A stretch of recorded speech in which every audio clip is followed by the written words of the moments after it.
Portanto,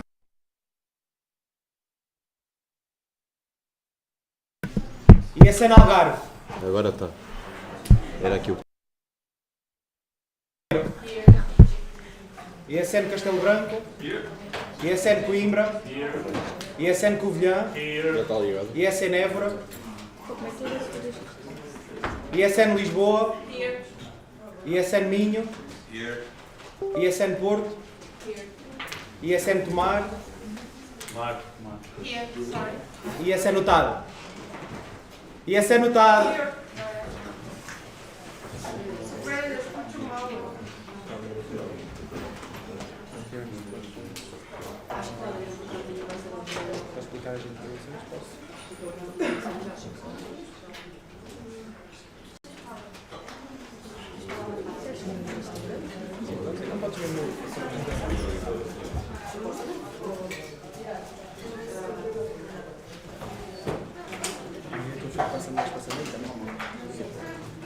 Okay, good morning everyone, welcome. I'm going to start just to remember the General Assembly intervention rules. So, participants' rights. You have the right to speak and make procedural proposals. National support structures. You have the right to speak and make proposals. Vote holders, right to speak, make proposals and vote. And other participants, you have the right to speak. Every time you make some questions or some comment, please pay attention to these 4 topics, okay? Be constructive, be concise. Do not do compound questions. Do not repeat questions that you made in the Q&A, okay? And speak up, okay? And basically we are going to use the same system as always. We are going to use the GI app. So all your questions, you will make them by the app. If your answer is already covered, the magic words, I'm covered. And basically that's it.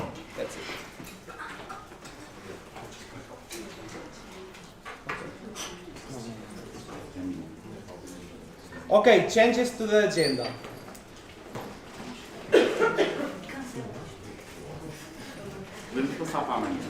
There's no changes to the agenda. Okay, now we are going to vote the minutes of the last national platform in Açores. So,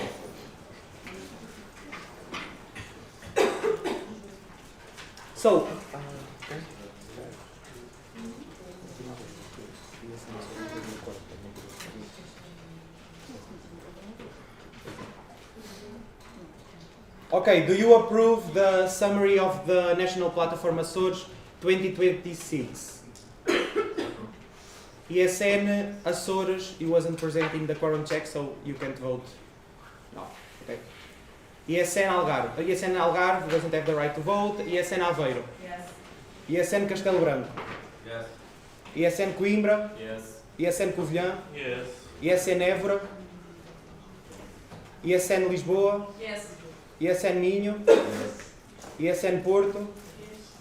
ESN Tomar. Yes. ESN Utado. Okay, the document was approved.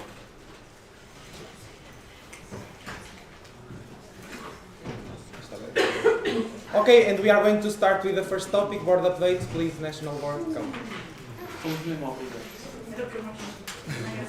All played back. Oh, bem, mas tu vieste para aqui com o chicote nas calças também?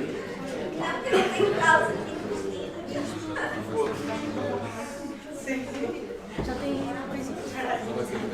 Cláudia, fiz o segurança, está bem.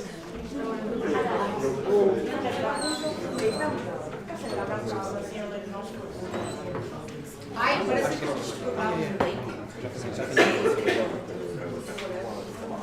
olha, eu já tenho vestido coisinha. Para passar. Ainda não é a minha vez. Eu também conto sentar.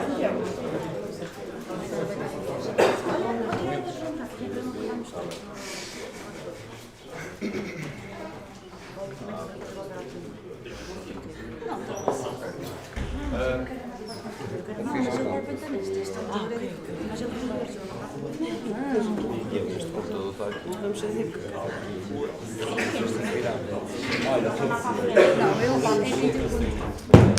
Eu já mandei, ele não recebeu. Perdão. Recebeu o mail às 8 da manhã, ela tem que ter recebido. Tá bom.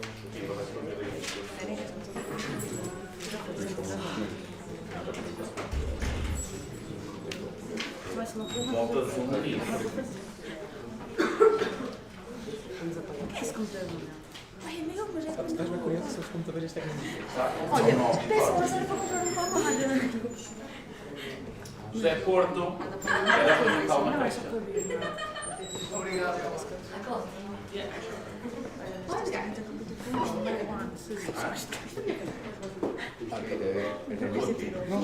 Não vi um erro qualquer. Olha só ali. Alto, Margarida, Carol, hands up.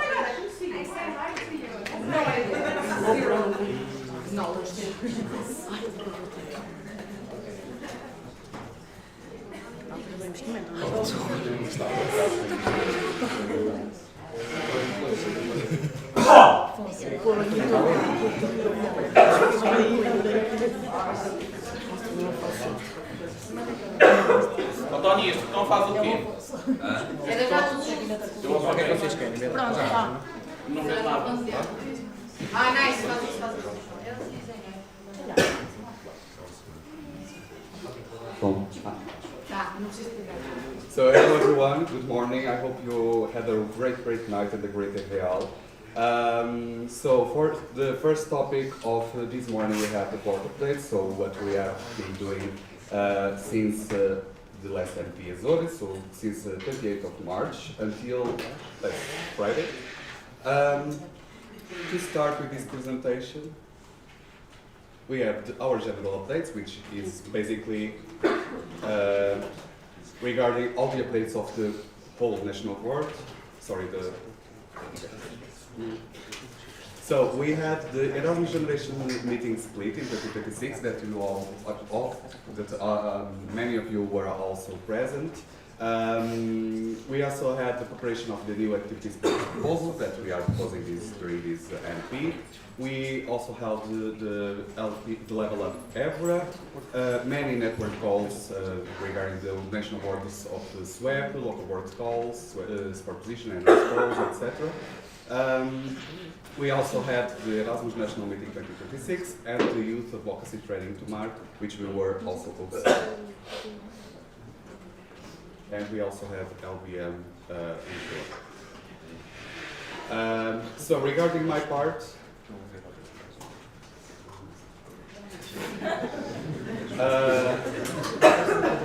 so we had a meeting with a member of the European Parliament, Dr. Minho, regarding the policy papers of ESN International regarding the future of the Erasmus Plus program 2028-2034. We also contacted the other European members of the European Parliament, but they didn't answer or they didn't have the availability. We also have I also have a meeting or some meetings with the expression officer, but one also with the informal group in Santarém, where we went there to meet the people, we went there to see their states and to evaluate the situation. That we will have more updates tomorrow of our dear expression officer. I organized also the Insight Days of ESN Portugal. And also the Youth Policy Hackathon of ESN Portugal that also many of you had the chance to participate. I also made a quick preparation of the preliminary results of the last edition of the ESN survey that were also presented to the Commission of Education in the Portuguese Parliament last month. Next. So regarding the presentation, some of the main points that I put here, I was also a participant at the roundtable of EU careers. I was at the GDL Awards 2026 by Junior Enterprises Portugal as a jury of the most international junior enterprise in Portugal of this year. We also celebrated the Europe Day with the European Commission in Portugal and the European Parliament Office in Portugal. We also have been present in the European Charlemagne Enterprise Conference in 2026 in Aachen, in Germany. We also been present in the Mobility Days of ESN Minho, here in Braga. and also participation last week in the TCA training coordination activity of the Institute for Higher Education regarding the economic impact of international students in higher education. So regarding meetings, some meetings that I held were with Unimind, which is a project that we are building in terms of campaign regarding mental health of international students. We also had meetings with the municipality of Oeiras regarding the possible new office for ESN Portugal. Despite all the efforts, the options that they presented to us were not ideally because we have some certain conditions that were not met there. And basically the space that they offered to us was an open space with more organizations working there. So it doesn't have an actual benefit for us. We also had a meeting with the director of the European Parliament office in Portugal, which was very, very good, and we have a lot of activities already planned. One of them, the Youth Policy Hackathon, that already happened. We also had many meetings with the Institute for Higher Education. We had an audience with the Commission for Education and Science of the Portuguese Parliament.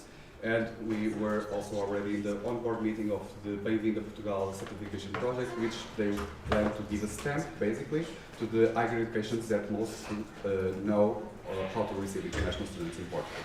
So only a few higher education institutions will have it in Portugal, around 60, I think. The idea for this is to be kind of exclusive, to push the other higher education institutions to also get this stamp. And how do they get this stamp? To create conditions to receive international students in Portugal. And we are partners of this project with the Institute for Higher Education.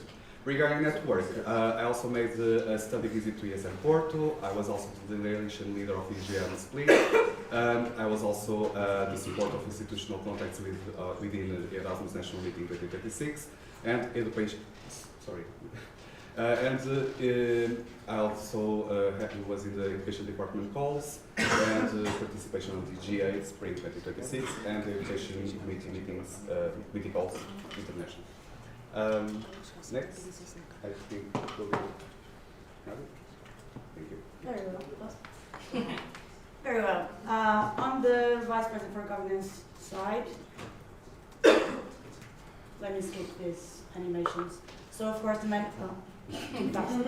management of the HR department and the support positions together with the rest of the national board, the opening of the Lobos de Ouro Awards, and contacting the alumni to participate on the evaluation process as well. Then on the HR network here, we did the study visit to ESN Porto, just like Pedro said, and of course the HR community calls and the expansion strategy that Pedro already mentioned as well with Santarém and with our expansion officer. And that's it from our side.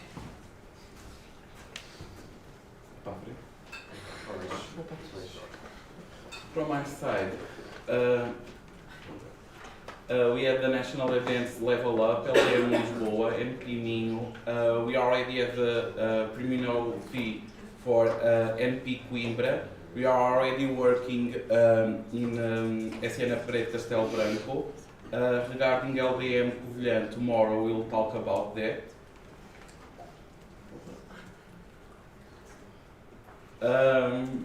In the youth advocacy training, I'm still waiting for the photos, Margarita. But they are in the folder. No. But the national board was part of the OC with Aldo and Margarita. Thank you, Patricia, for the help for this event too. Regarding the events reporting, we already released the Siena Pereira Dotado report. We are waiting for a few confirmations to release next week the NM report. LBM Lisboa, still in progress. And Level Up Évora, we are waiting for a confirmation to a grant to close the report to send to everyone.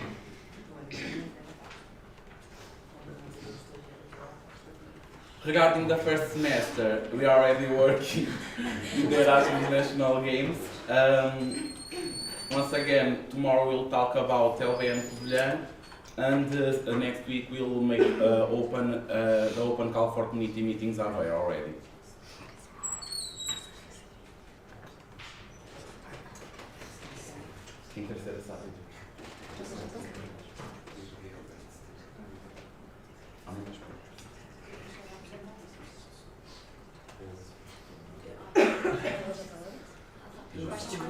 Dentro do computador. Vocês testaram a ver se isto não dá. Isto é tudo na fêmea. Exato. Ninguém nos disse que havia. Está bem feliz. Olha para ela não tirou. Agora já sabe. Bom dia. Acho que ela não está a ouvir. Acho que ela soltou o bom. Ela não está a ouvir. Estamos só a ouvir. Miguel. Não vai dar porque a tua câmara está a ser usada por mais que um programa. Opa. Olha, ela não nos viu.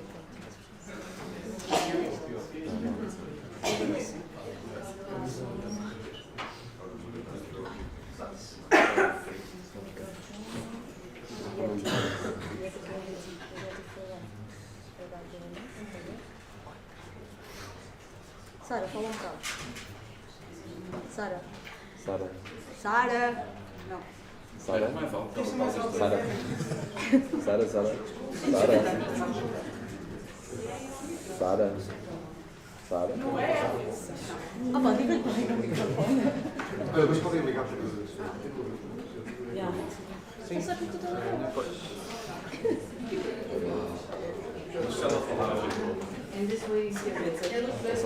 Imagina, neste momento não. Não estou a ouvir.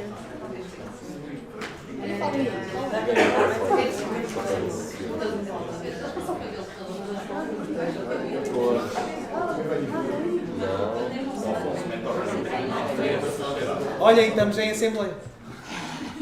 Linus. Estamos, mas já, está toda a gente a ver. Já.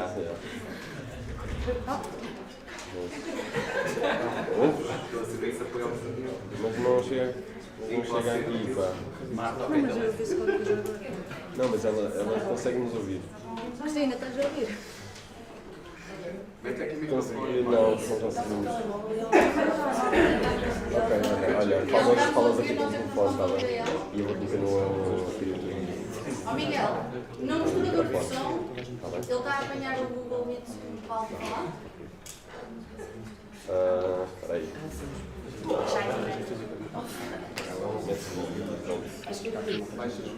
Em último caso, metam um avisado.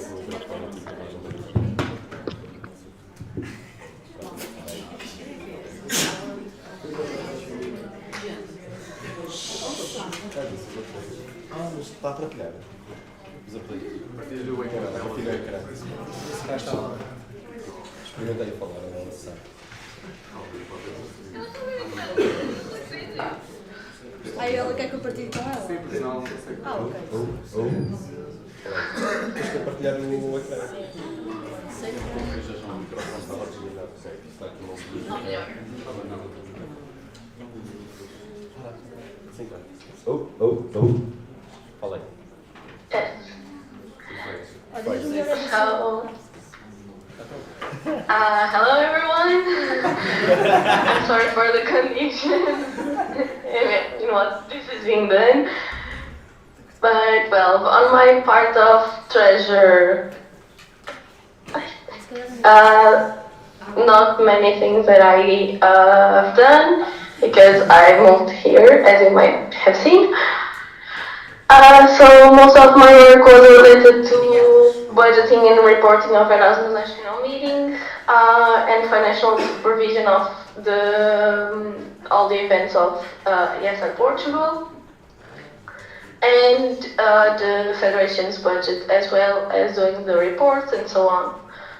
So yeah, and a lot of meetings with the National Board, the FC and the Secretariat. And yeah, that's it. só isto. Já sabe. Muito obrigado.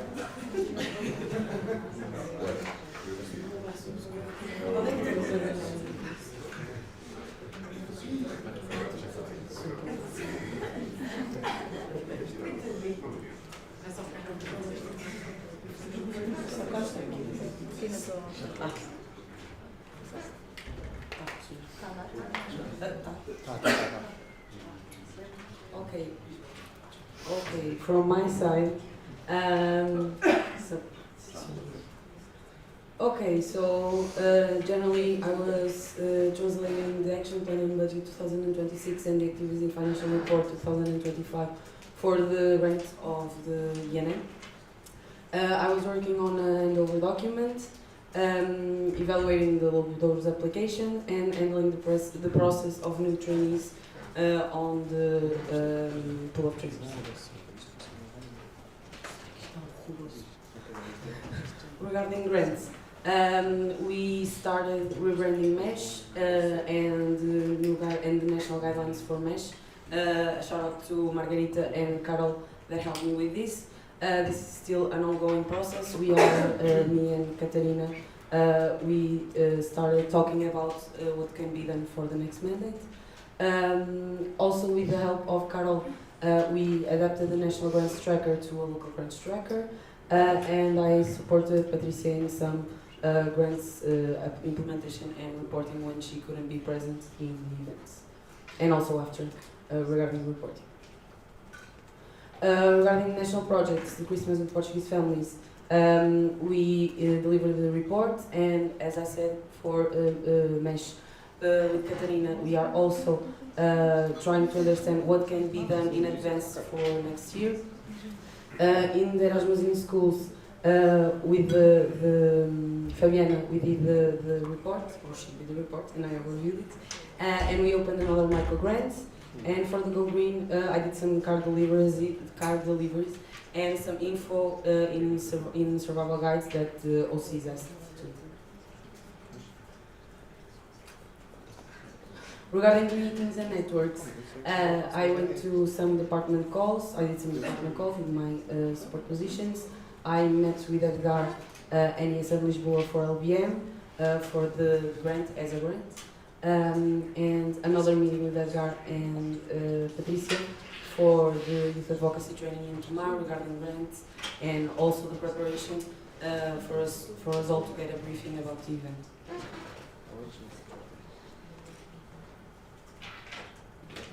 Okay, regarding events and training, NPS Store Level Up Ever and LBM Lisboa feedback from and reports. We also did the agenda with the pool of trainers. I did the content for LBM Lisboa from a session, and we went to GA Prep.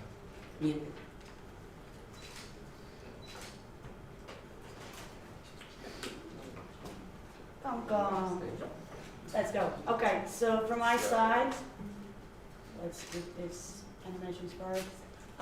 So communication support to the national events, supervision of the ENM committee and communication team, and coordination of the national communication team as well. So we are missing one support position, but then on the communication and media side, so coordination of also partner related content, supervision of the content creation across all the channels, and share of some clarity posts with other web countries, as we've been doing for the entire year, which is a really good partnership with them. And this year, in the last one, we had ESN Malta, I think, right, sir? Yes. So, left for them. Then, on the campaigns and projects, so the redesign of the Lobes d'Or Awards, the creation with the new digital survival guide with the IT manager and my amazing survival guide officer, the maintaining of the physical survival guides as well, and the support on the communication campaign for RFM Sound International. Lastly but not least, the communication support position calls and the international and national community calls, a call as well with the communication assistant, and unfortunately no national events for me, so that's it. Alright. So, okay, so from my side, I've done the last stages of the NM website, including adding the Turismo Portugal log also there after we got the approval. Then I worked on the certificate generator, which was something that that was previously done, but it was lost, so I got it back from previous IT manager, and I used it to test it out on the hackathon that we had in LBM Lisboa. I've been to the community calls, finished migrating the websites, phase 1. This is because we are currently in the process of decentralizing the websites to lower the costs that we were having initially, and when we renew our grant, the objective is to gather the websites from the other portals, from other sections, and get it back in ours, so everything is under control, that's it. And I've been also starting to develop the digital survival guide, so the infrastructure to be easier to continue working on it, and also to gather feedback, so it's already on a public link, even though it's not out there because it's not finished, but it's just for to be easier. Okay, so besides IT, these past months I've been also working on the partnerships to give a hand to startup. And basically we established a partnership with the FM Somni, which was good. They contacted us, and we spent some time to start working on it. This is a pilot, so probably on the next year we will, let's see how this one goes. And thank you all of you for sharing the media and the communication package. So yeah. I've also helped to establish the partnership with Uniplaces. They've also been contacting us for a long time, and we were able to establish this. So I've already talked about this on the local board's meeting, we'll call. But yeah, basically instead of having one code for each section, like having one for all the sections, it's way better, and they prefer that way as well. I've re-established a partnership with Eurosender. There were some miscommunications with the previous coordinator of this partnership on their side. So basically it was just setting the ground rules, and we are kicking off with a new contract. So that is done as well. And there's been contact made with the Element Gyms to establish the partnership, but I haven't had time to meet with them. So yeah. And I guess that's it. Thank you guys.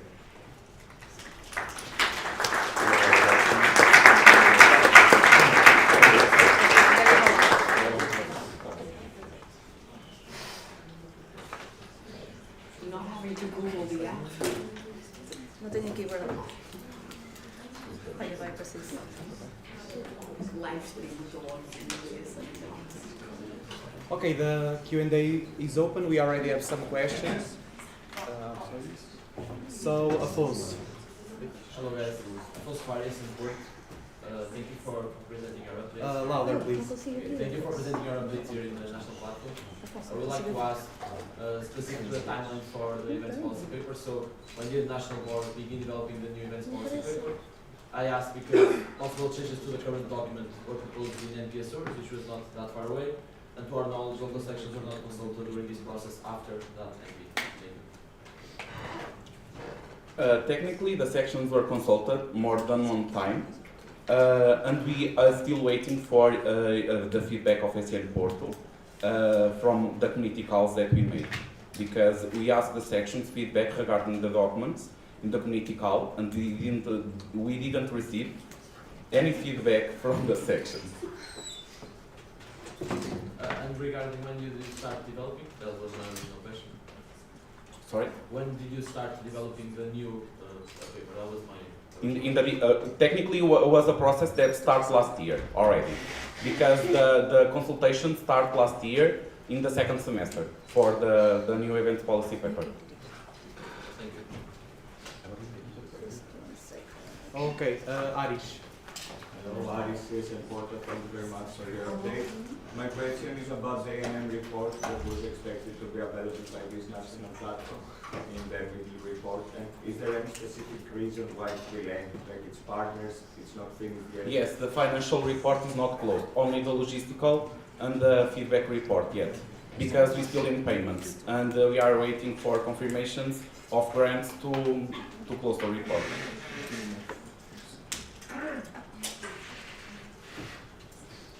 Is someone else adding to the speakers list?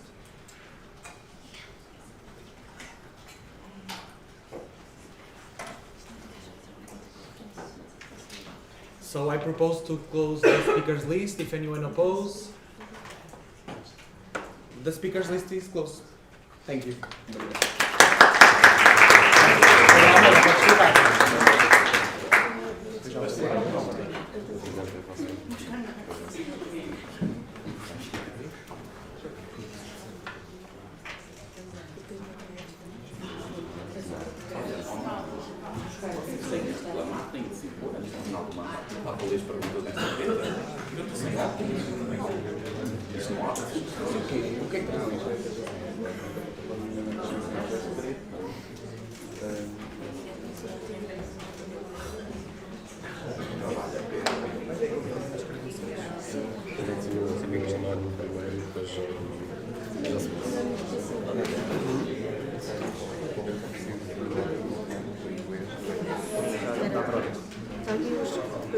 Se isto não der agora, deixa os documentos e eu já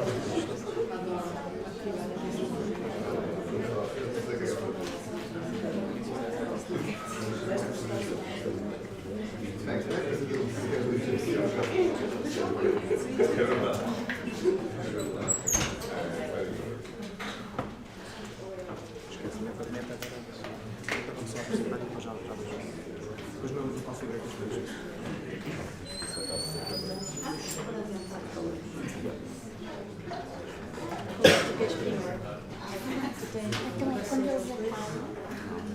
Eu depois vai tentar. Sim. Ai, caramba, tem uma música que eu escrevi. I have news. The report will be released Monday.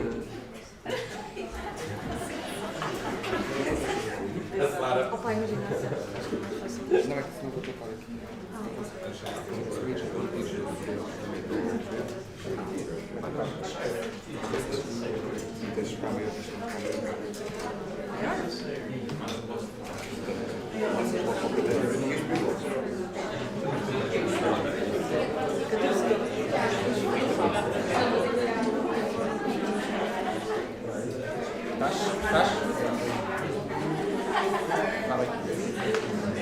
Guys!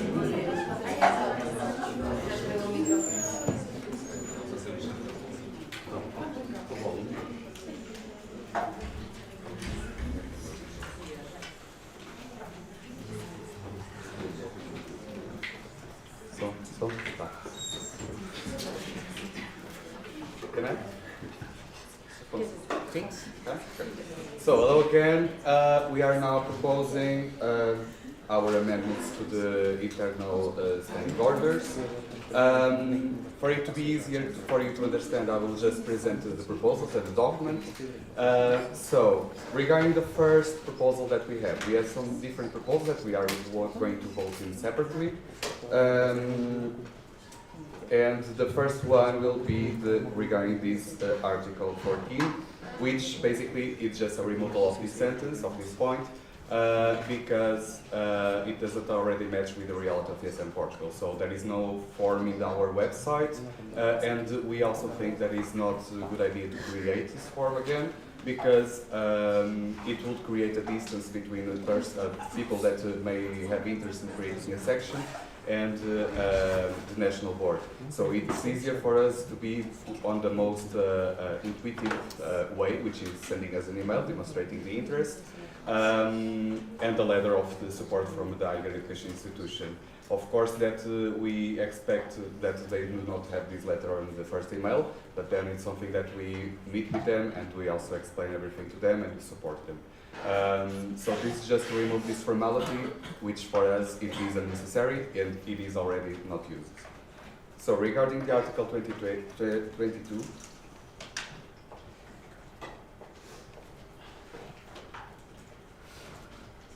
we basically aim to introduce a one-year transition procedure. It was inspired in the process of ESL International that already inserted this in their statutes. And basically what we aim is for new sections that arrive to our federation, so the federated members, have 1 year of transition procedure that they are actually audited, but they cannot take notices for not complying with the duties or the minimal requirements as we are proposing it.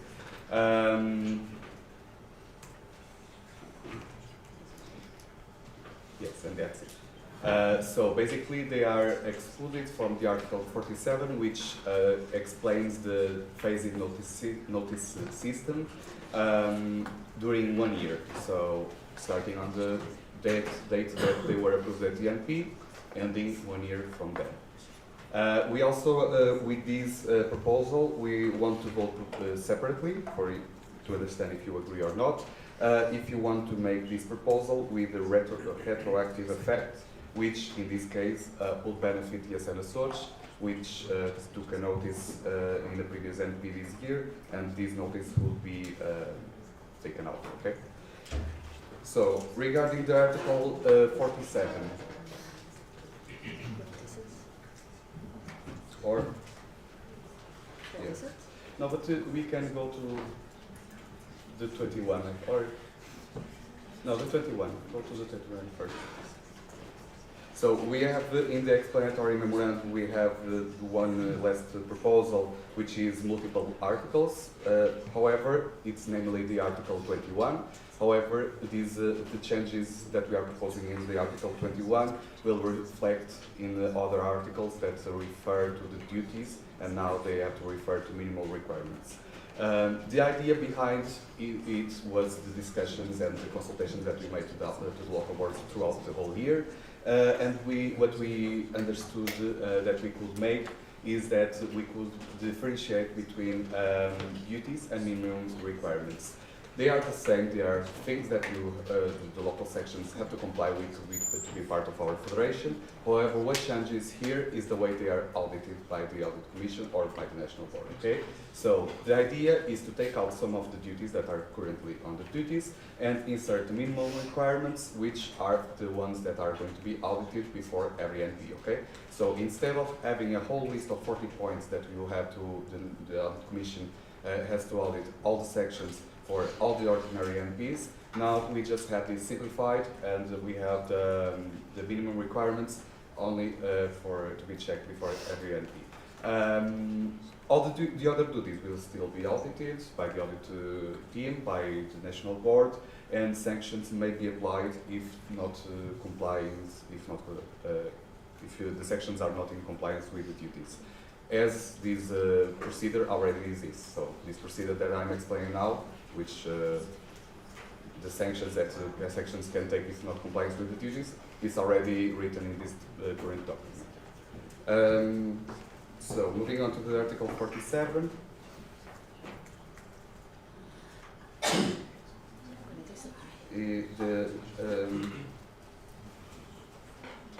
The line 2, okay.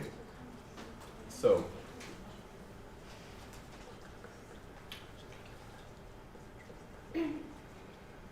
okay. So this topic was raised during the NP Azores by our sections, and we actually thought that it is very relevant and it is something that we need to check on.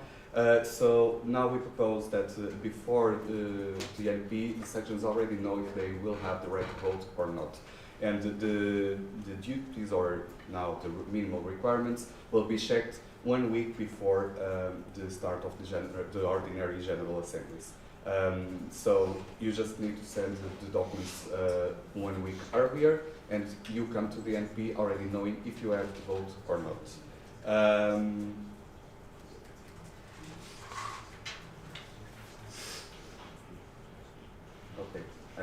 received.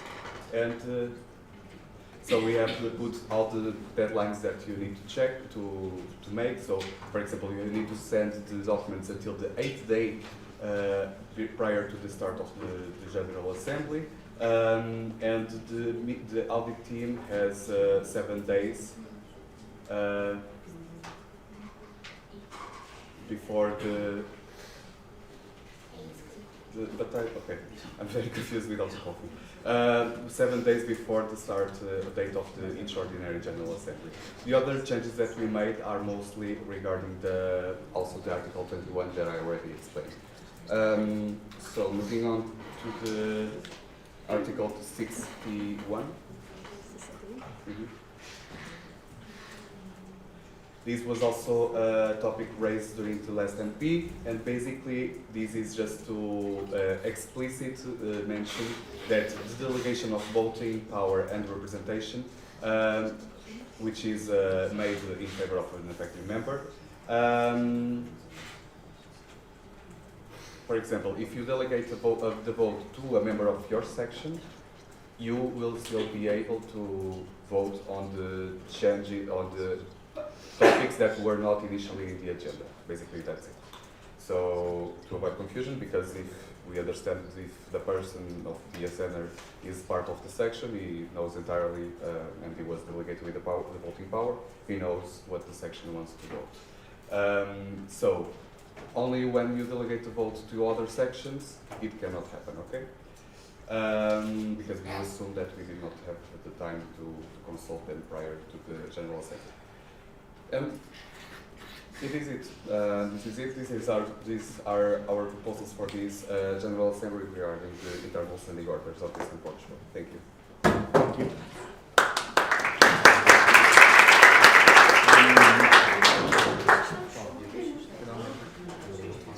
Sorry.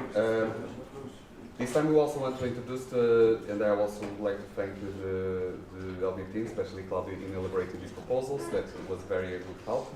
And the audit team will now present the opinion.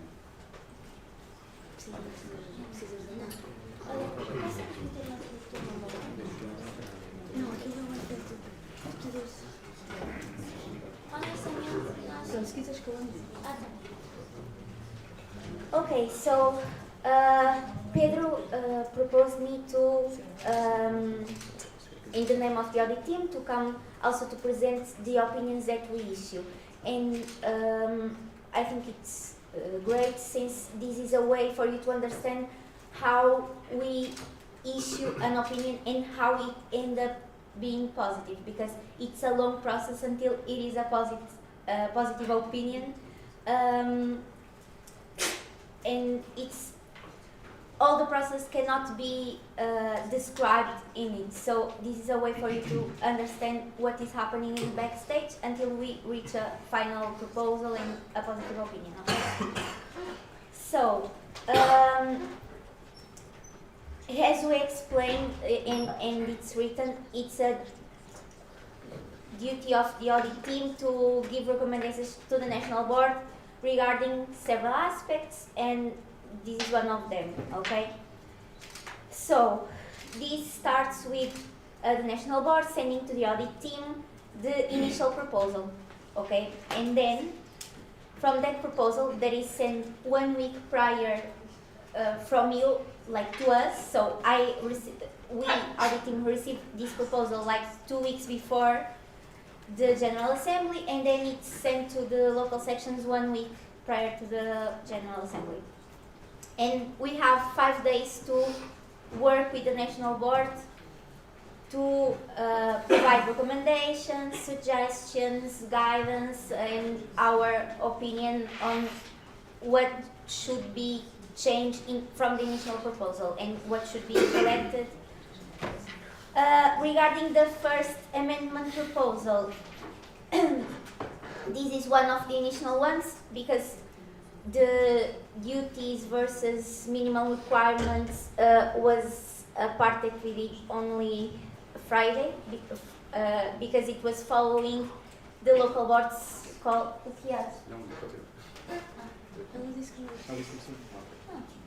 Because it was after the consultation we did. after a consultation we did on the local board's call. So we have to, we needed to do that only after that. But the first one is also an initial proposal from the national board, and I just question why were they cutting that off. And the explanation was that it's not something that we are currently doing, so it's just to adapt to our current reality. So for me, my opinion is okay, that's an adaptation to the reality, so it's okay. Regarding the all the other proposals were all of them following consultations to the local sections. So from some of these proposals were raised during MP Açores. The duties were all year topic that was raised. So we tried our best to adapt this to what the local sections needed, and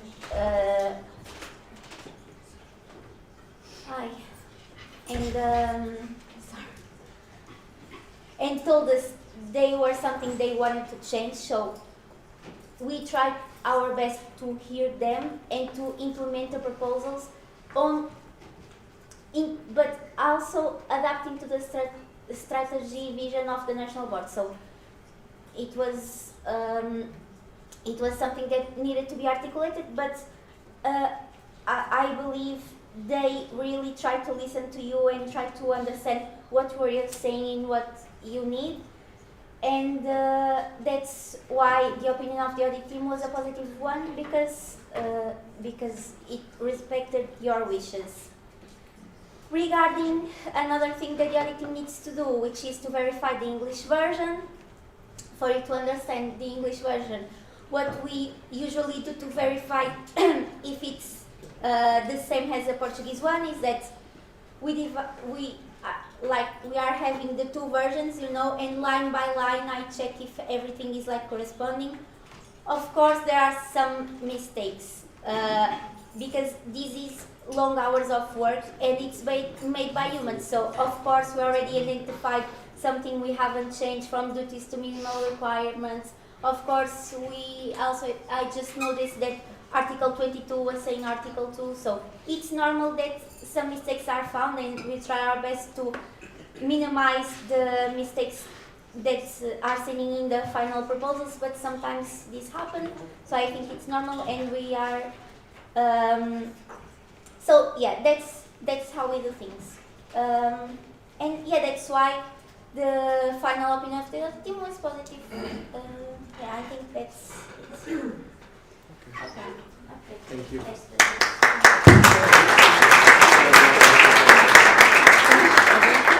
Okay, the Q&A is open and we can start with Tiago. Hi, good morning, Tiago Chaldias and to them. So my question is in regards to Article 21C, which you changed promote national activities of Eastern Portugal, abstaining from promoting initiatives that may undermine them. I assume you're referring to undermining national activities. And my question is, what is the difference in this change from always to the detriment of another?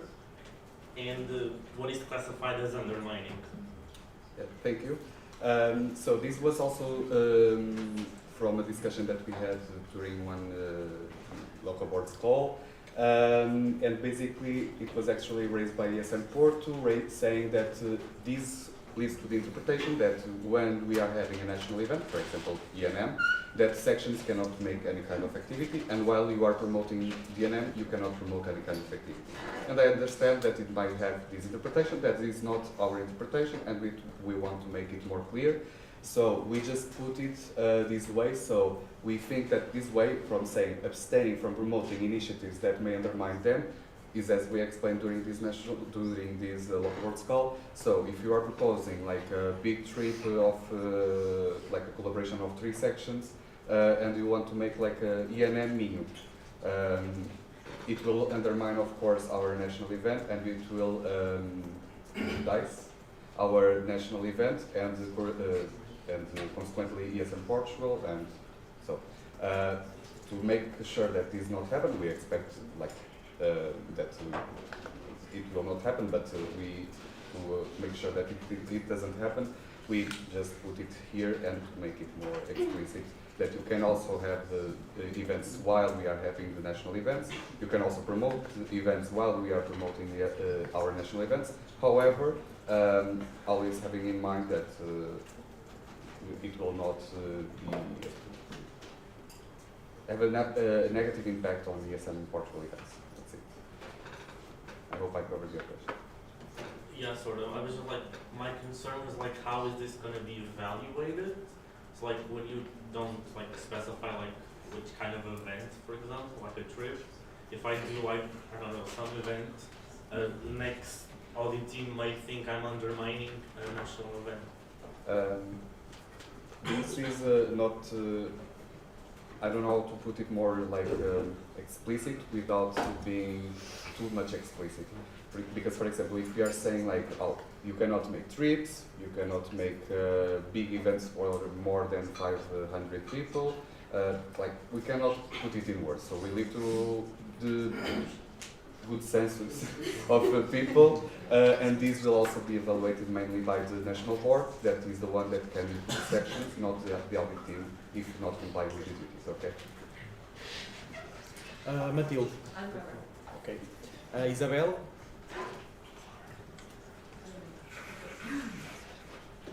My question is regarding the fact that you want the delegations, the ones that have the delegate vote, don't vote on the extra topics that are added during the assembly. My question is, what was your motivation to add this difference? And mostly, if you don't consider that this rule, this change, will take power from sections that normally cannot be present on national platforms. Because the fact that they are not present doesn't mean that they don't have the right to vote on something for the federation. So the motivation behind this, it was also during the MP Azores that this matter came up, and we really understood that it didn't make sense. So we agreed on making this proposal for this MP. Regarding what you said, I understand your concerns. I can see that you may still be available of, like for example, you are here, then we make a change to the proposal, and you still have the time to be consulted if you are to have your vote delegated. And if it is the case, it's very difficult, like for it to happen, because if supposedly if you are not here, you are not available to make it at the same time. But it can be other members of your section, it can be other things, and I completely understand the idea behind it.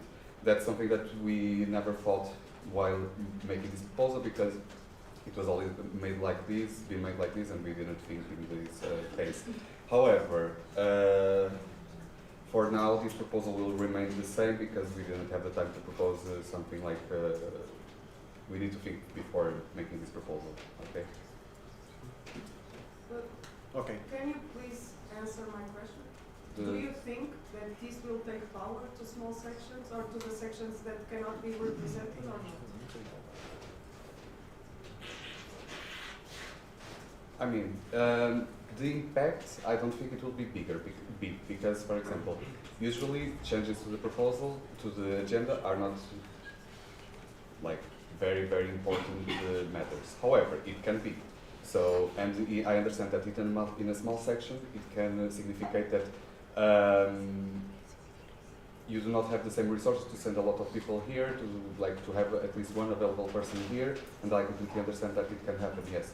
And that I think that's the only motivation for me to think of making this proposal that you were thinking of. That's it. So I believe that it may have a negative impact on the local sections with fewer resources. Can I add a comment? Okay, but last one. This, the way that it is, can be used as a strategy to monopolize the whole future of the federation. and shouldn't be like that. We should be on transparency and power to all in the same level. Inês José. Okay, so this discussion started in a search when I had the voter delegated from Mello. And it was just an interpretation that the audit team made of the regulations. However, in the NEP Lisboa, that's already granted. I voted for everything, as I was Mello. So this was already what was happening. It's just making more clear on regulations, on what the voter delegation means. Because in reality, it doesn't change anything. It just makes it clear that me, the treasurer, that was vote delegation from president, can vote because we discussed it, and therefore it's not a difference, a change to how the voting system works.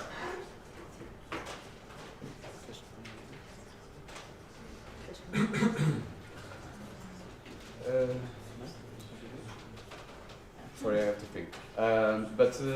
Yeah, so I completely understand what is the comment of Isabel right now and of Yes and Todd.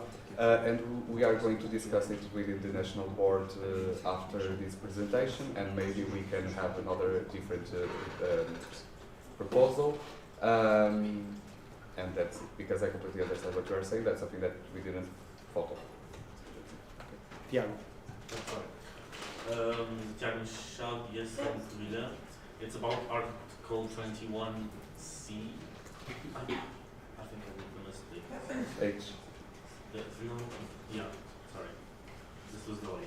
So it's about the change of like after 30 days and after swearing in. I understand and thank you for noticing like it's tight schedule. I'm just like clarifying what is the actual time frame in which we have to send the document. So like when you remove the 30 days, when do we actually have to send it? After. For example, we trust you that when you have the elections, for example, and you have a General Assembly at the local level, or in this case it is, yes, it is for the election. So when you have an election, before the next MP, so the General Assembly knows who has the right to vote for the section, why it is on the duties. For the audit team will not see if your section is having General Assemblies like every week or everything. We trust you, and the only way that I see that you don't comply with this duty is not sending the documents before the MPs, and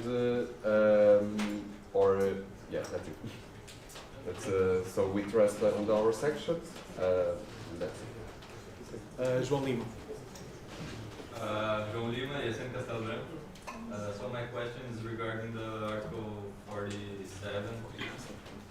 If a section misses the deadline or one document is missing, is it still possible to send the documents or check the minimum requirements? Like since the audit team checks 7 days before and give the notice 1 day before the NP? No. To make everything equal to everyone, this will be the same procedure as it is right now, just 1 week before.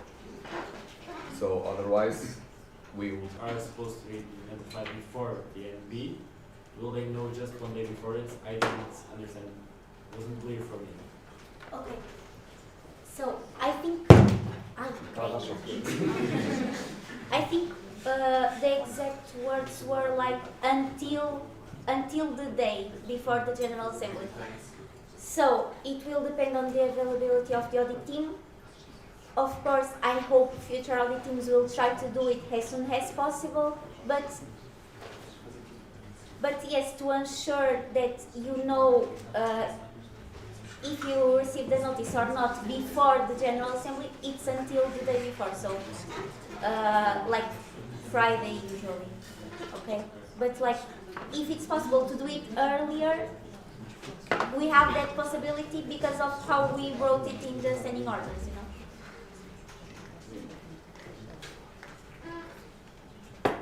Pedro Machado. Okay, Pedro Machado, yes, and words. My question is regarding Article 21. If hypothetically a section doesn't comply with one duty and one minimum requirement, is it possible for them to get two notices? No. So the process is described at 47. I mean, no. it depends on your interpretation. Basically, you only take the notices normally with the Article 47, so it's the phased notice system, okay? If you don't comply with one of the minimal requirements that we propose it here, of course that the section will have a notice. However, if the section is not complying with the duty from the other the duties that we are proposing here, the national board can, not will, can, it depends on every situation, impose a sanction. It already exists, and it already existed in the past. The section of the national board. So that's why the election processes are very important for you to understand if that's the people that you want to have there. And that's it. You can do your second question. Sorry. It's related with this one? Okay, yes. Sorry. Since when can the national board sanction a section? Since I entered the SM, it was always been like this. Like, for example, if you go to Article 21, I think, the next point. This one, here. It was already there, and it was already happened in 3 years ago. Further, with complying with the duties set above may result in the assessment and application of sections by the national board in articulation with the audit team. So, for example, if there is like one article, if you are not, sorry.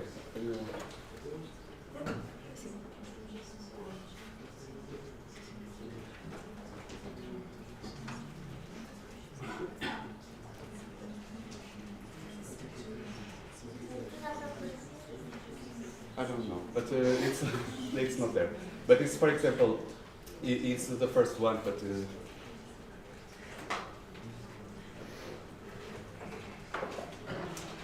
it's one article that is on the Article 17, but it's, if the section is not complying with the duty of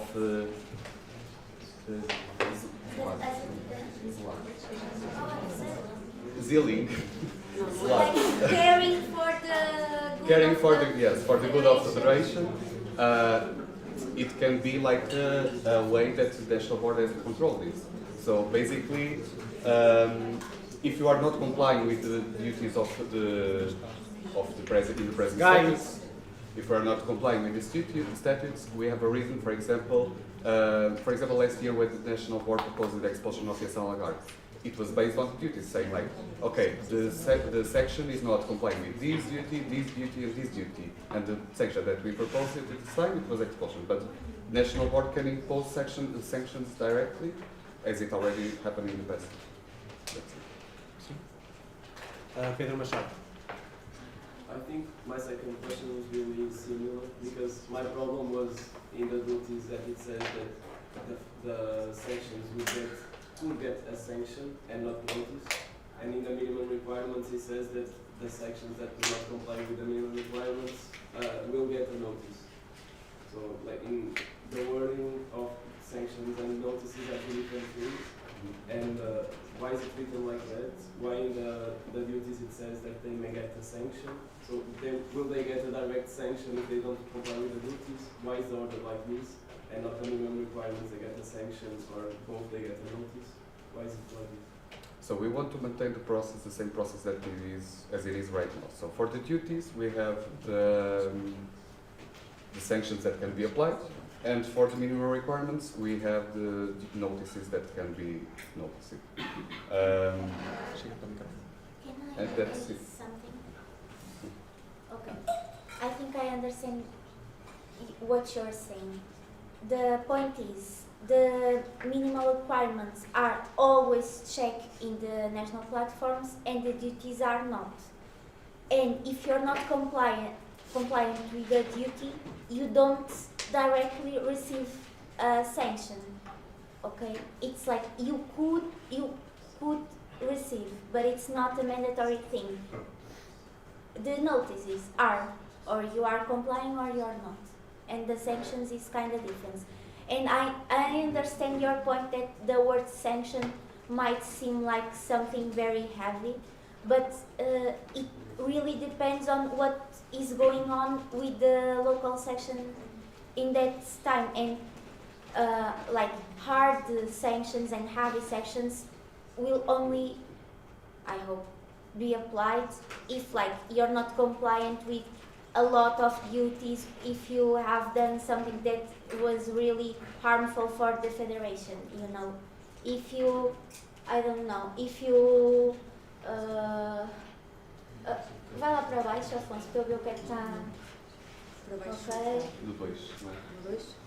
Ok. Por exemplo, não, mais para. Eu preciso de ver. Aí, para aí. For example, if you don't have your association's website up to date, well, probably the national board, if they notice this, because they are not going to be checking always this, like we do now. If they notice, they will probably just say, look, could you, don't forget you have to update this. Yeah. You know? For example, you will not have a sanction like of losing the right to vote for having the website up to date. It's like this kind of things. Titi. Can I make a comment on top? Okay, yes. Like here, Aris, CSL portal, sorry. Here, after this conversation, it's going back again to the first question. Hypothetically, the national board wants to give a sanction and notice to because of the website. And at the same time, the authority needs to give a notice because of the minimum requirements. With these changes, a section might get in one semester between two MPs, 2 sections. There is not any line saying that in one semester, if you get a sanction because of duties, you can't get a sanction because of minimum requirements. Yeah, it doesn't make sense for the national board to make a sanction as a notice. Like yes, the notice phases system only exists like for the Article 47 and for the minimal requirements. For the duties, there are no notices. So it doesn't make sense for the national board to give a notice for something that is not supposed to receive a notice. No, I believe that this is your good thanks, but future things, we don't know what they can happen. If that happens, I think the General Assembly should propose a motion to the national board at the time. I will do it if I were you. So, Filipe, it's related with this. Yes, I wanted to make a question. Filipe. Filipe Silva, Coimbra. But the thing is, isn't it dangerous to think about the common sense of future boards to decide the type of sanctions? Shouldn't be like this kind of session could be applied to this type of duties or minimum requirements? Or is it just like we'll decide? I believe the impact is not, at least for now and until now, it was never a problem, as you see. Like I think. Sanctions were applied in the past to individuals, to sections, the individuals because of the code of conduct that has the same process, and to sections to the internal standing orders. Until now, there was no problem. Until now, the process is already there. We are not proposing to changing it, and we also do not foresee how we could change it. But that's it. I don't think it will have a negative impact for now, because I don't know how will the federation be in 10 years, but I believe that as we are proposing changes to the internal standing orders right now to adapt to the actual situation of the federation, at the time if the situation changes, I think the sections and the national board can propose updates and amendments to the internal standing orders. Titi. Tiago Coimbra is in court. My question was regarding the criteria you used to split the duties and minimum requirements. Can you elaborate a little bit behind the... Yes, so we had a whole discussion within the national board, and basically what we saw, it was like what is critical for the section to have, and also what is easy for the audit team to audit. Because for now, we understood that many of the problems that arise during this year was the auditing process, that it was difficult for the sections and also for the audit team. So we try to simplify this, dividing it into duties and minimal requirements, and this was the rationale behind it. Thank you. Inês José.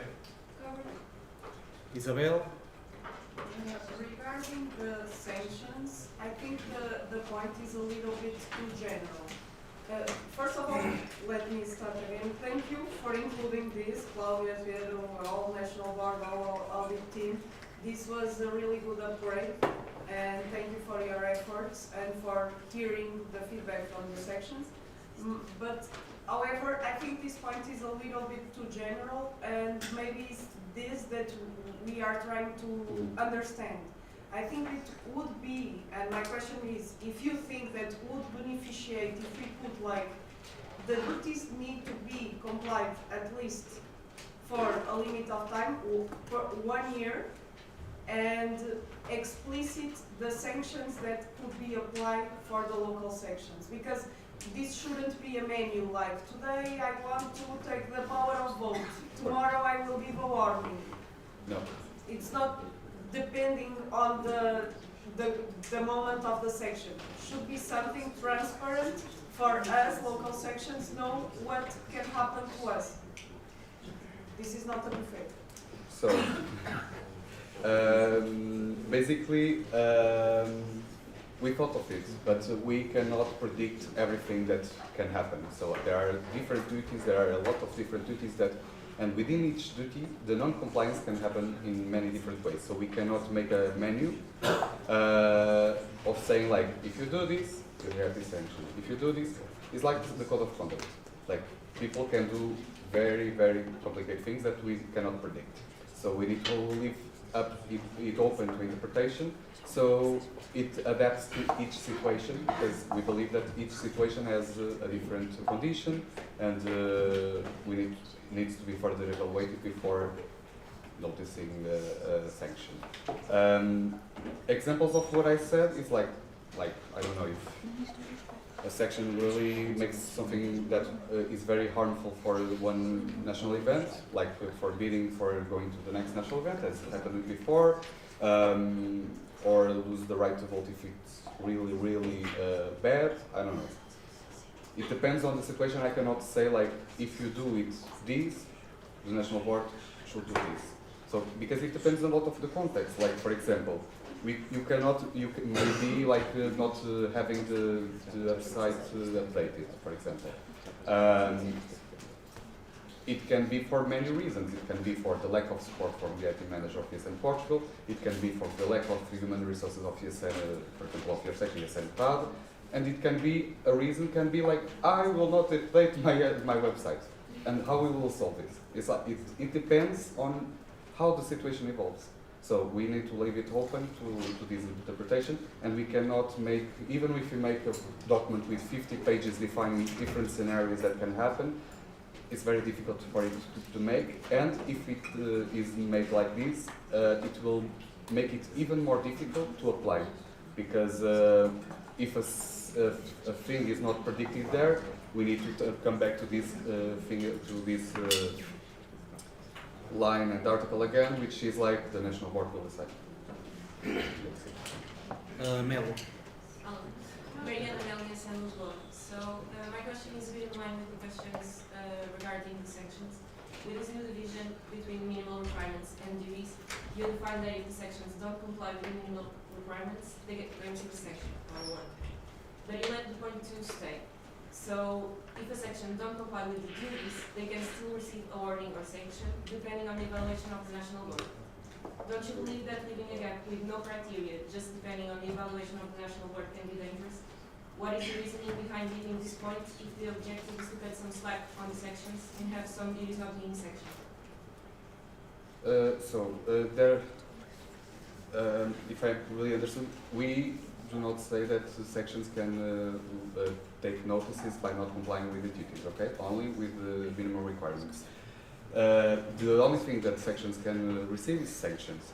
However, there is not a process for a section to receive a notice if they are meeting with all the minimum requirements. It doesn't make any sense. And I think that's it. Like, a sanction should not be a notice. And we do not have this process here described. Basically, this change, what it seems to me, was like some things do not receive neither a warning nor a sanction. It's kind of more flexible. And then the minimal requirements, you get wording, whatever. But with point 2, basically it says that we can still receive a sanction for not complying with the duties. So we can receive a warning or a sanction for anything, basically. And I feel if it's to simplify, this is kind of complicating it, in my vision.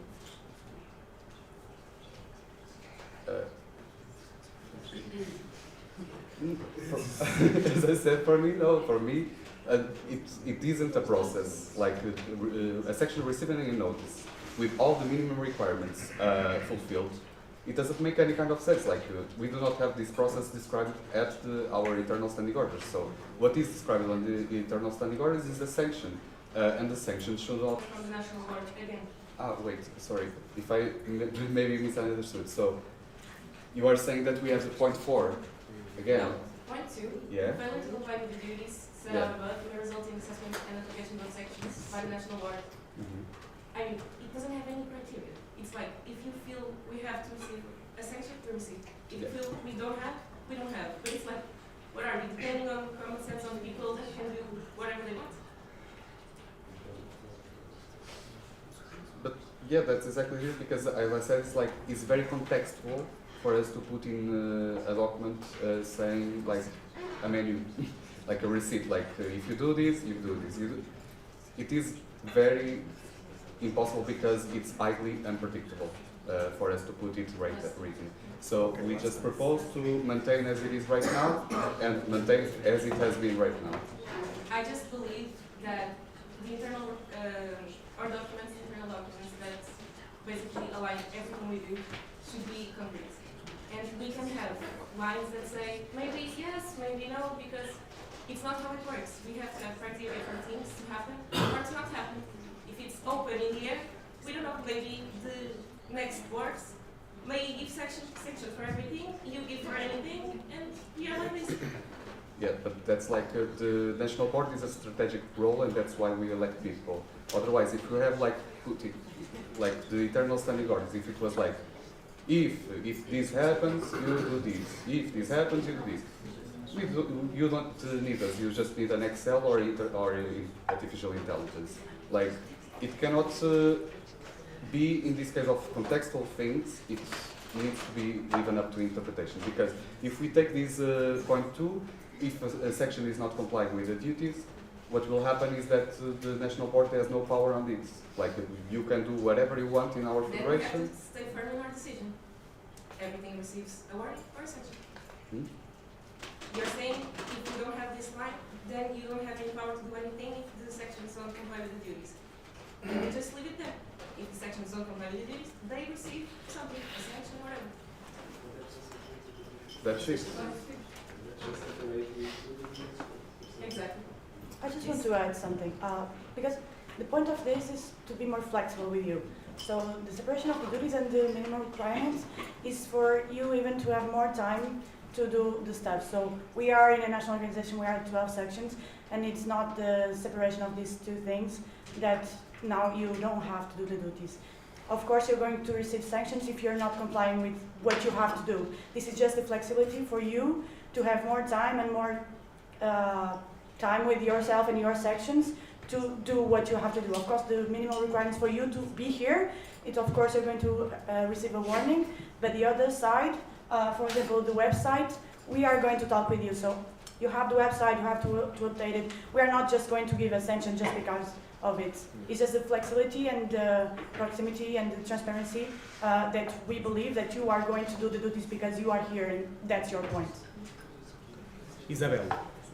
Okay. Can I just add something? It's small. So just to reinforce that this is mainly because of the audit team, how it audits, and a lot of the problems that were that arise in our discussions in the last NPs are specifically for this. That you have to verify everything that was on the checklist, and now we're separating this to give this flexibility that Navi was talking about. And it's easier for you, and it's easier for the audit team. And because the line of the sanctions was already there, and it didn't move. We are doing this because of the conversation that we had during this year. Okay? Yes, so you still have to comply with all the duties and minimum requirements. Isabel. May I speak, please? Yes. So, let's be clear. How it was, all the duties were minimum requirements. Now, half of the minimum requirements are duties. So, we have more time to comply with the duties. Okay, perfect. But now we need to establish a timeline, because it's something that we need to do for the quality of our federation. And the way that it is doesn't say that I need to do, but when? Until when? And you are saying that, oh, because the website, blah, blah, blah, blah. Yeah, I completely agree. It's one of the topics that we talk on the local boards call.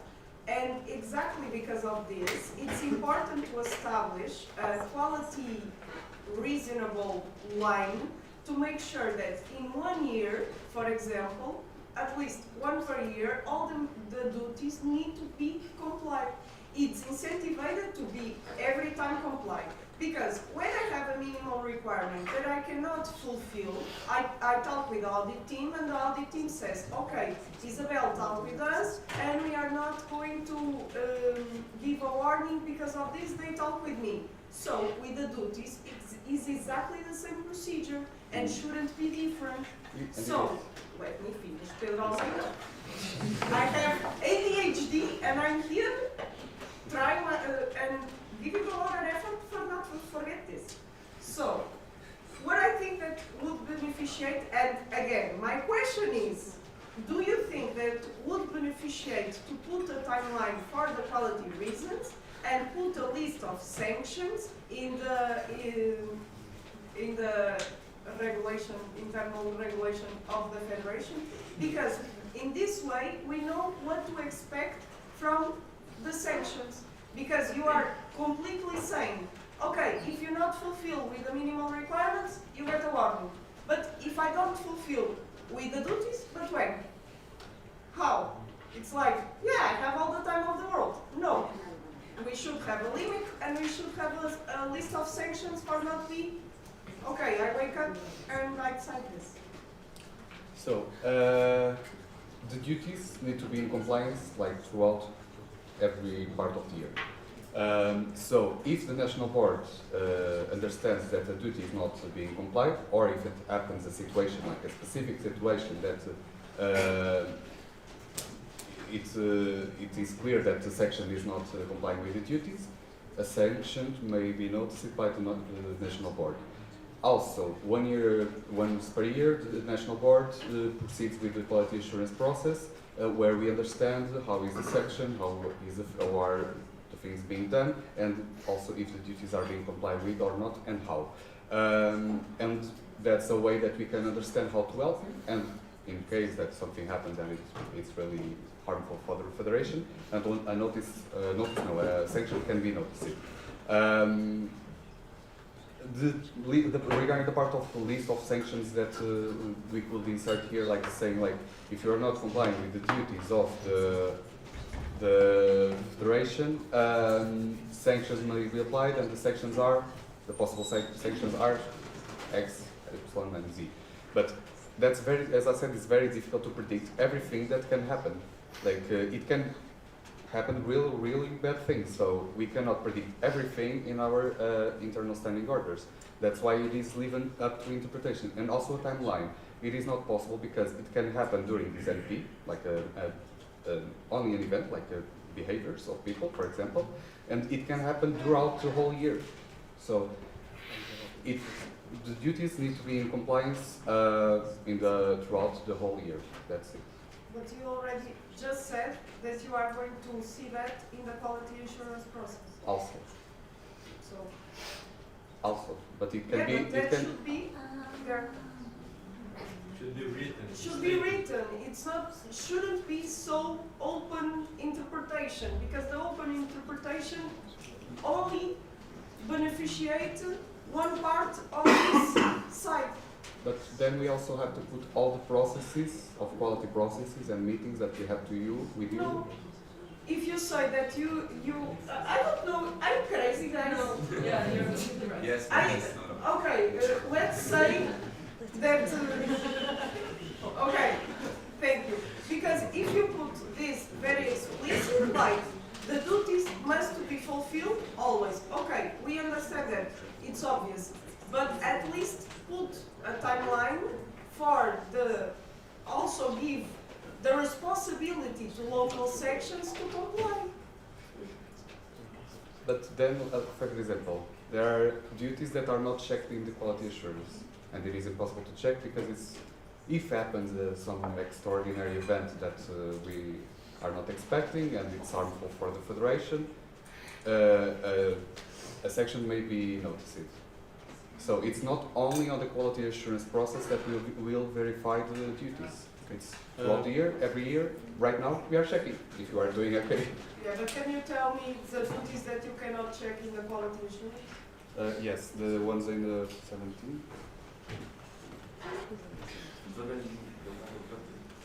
Oh.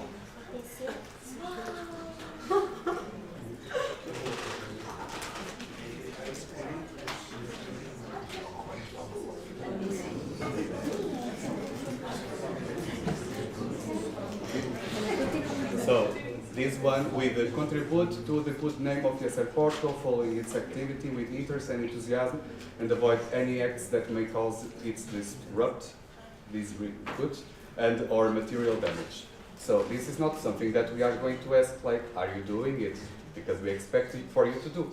However, in the extraordinary occasion, if you do not comply with these duties, there must be a process where the National Board can impose a sanction.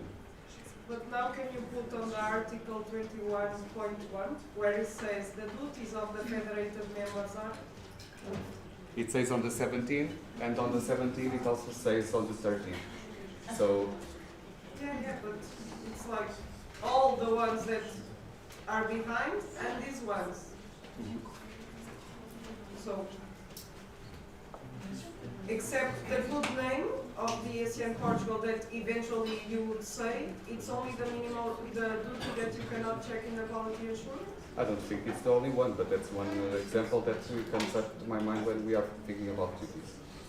I think we should maturate this idea a little better until tomorrow. Because, for example, I understand what you are saying, but for example, then we also need to identify and to specify what is contribute to the good name of the federation and something that can merchandise the material and everything of the federation. Okay, Matilde, because she's waiting a lot. Okay, wait, Matilde and then you, Isabel. Okay, so I think this discussion is getting much further, so like if you don't agree, you can just vote no, but in my opinion, it's like the minimum requirements, Claudia was very nice to all of us, but the thing is, the difference is if you are not complying with minimum requirements, you got a notice, that's it. In the duties, if it happens, you get from that, but it's like the minimum requirements, like Claudia was too nice, we should just get sanctions right away. That's my opinion. It's like, what do we have to comply? For example, if now I decide that I want to put the SN with a political position, then I must be like sanctioned because it's a duty not to be partidário. I think that's just it. I think that's a discussion. If you That's exactly right.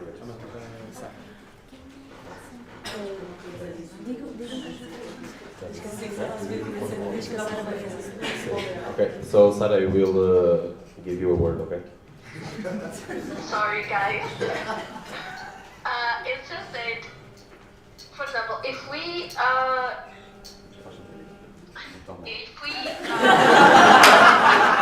do it during the quality assurance, most of you will decline all our attempts to do the quality assurance. This is like just for punctual events in which you are not complying, you are not like, how do I say it? You are not complying with what it's expected as a good sense of a member of the federation, okay? Like, and if you're concerned on who, like the next national boards being like pretty not good and whatever, you are the ones voting for them and you are the ones giving them your trust and choosing them to give you like these sanctions and so on. So instead of trying to fight this and how this is being written, like choose wisely the next national boards and so on, so you don't have to face this issue later. Like I think the way it's being done, the way it's being presented is, okay, you have the duties, we are trying to lower the burden on you, because there are many things you have to comply right now, and we are putting them as minimal requirements. Of course, that if you don't comply with the minimum requirements, like, we won't like sanction you on the first part, like on the first chance we have. Like, we will warn you, like, guys, you are not complying with these, please do it as soon as possible, or we heard about this story, is this true or not? Like, we won't sanction you as fast as we can. Like, we will first go to you, ask what you're doing, if it's true or not, and only after that we will like sanction you if you don't do anything related to that. Like, we are not here presenting these things just to sanction you. The first thing that we can do. Okay, it's just that. Okay, we still have 4 questions, so I propose to close the speakers list now, if anyone opposes. Okay, the speakers list is closed. Isabel. Just one comment. It's not about being afraid of the next national board to be mean. It's about our internal regulation be too vague. I think that is a point.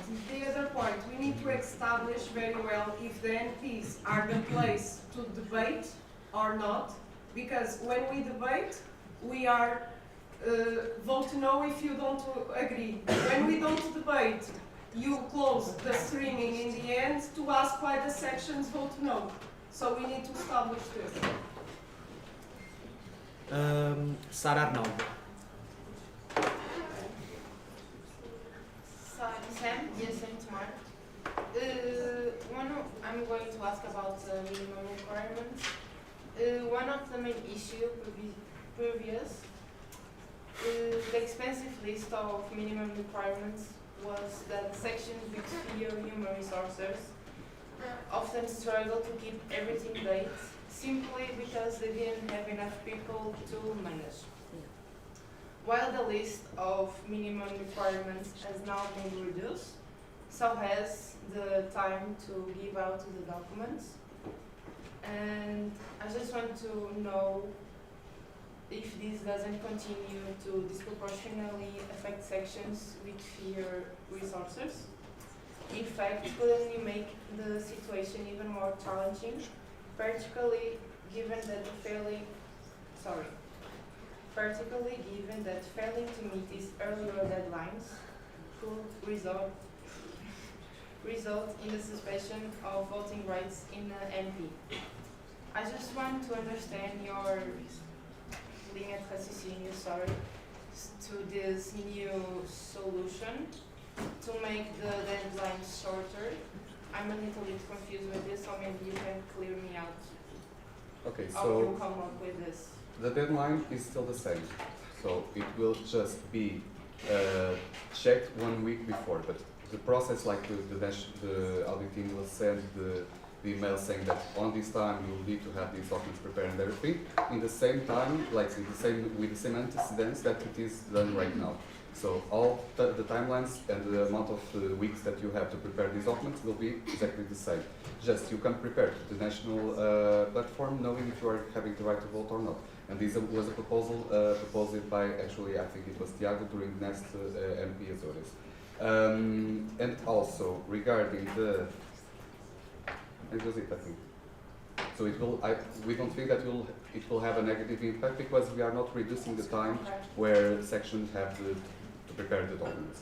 It just needs to be, as for example, as the national platform was 1 week before. Like that's it. Okay, but warnings are going to be given.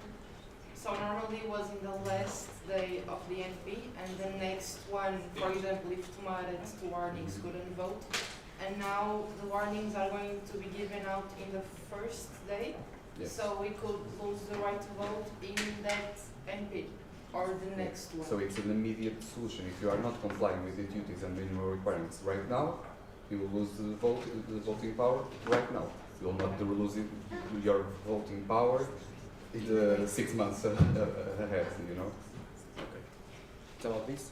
Yeah, it's a comment. Okay, one comment. It's just like, actually, we get 1 week less than we have currently. Like, we have to do 8 days prior to the NP, and now we get like the day before. So we actually are losing time. No, because you have like, it's just you take the weeks, 1 week behind.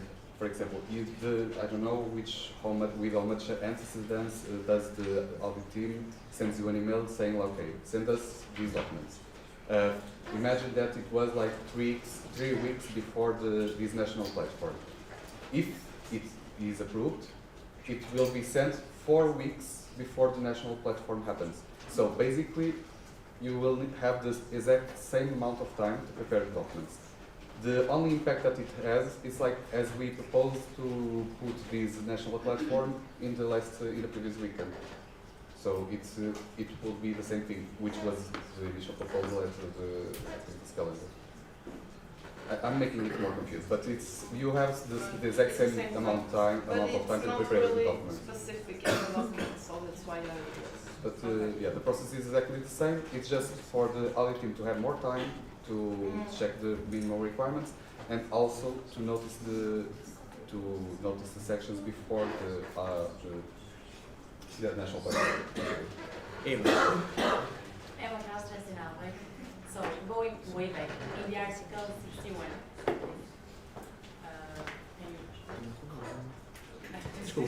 Can you repeat? Yes, of course. So regarding SN-UTAD's 61, sorry. Okay. Regarding SN-UTAD's concern, how would you change the sentence to solve the problem of the small sections losing their vote? Because the way I see it, if you change it and give the power,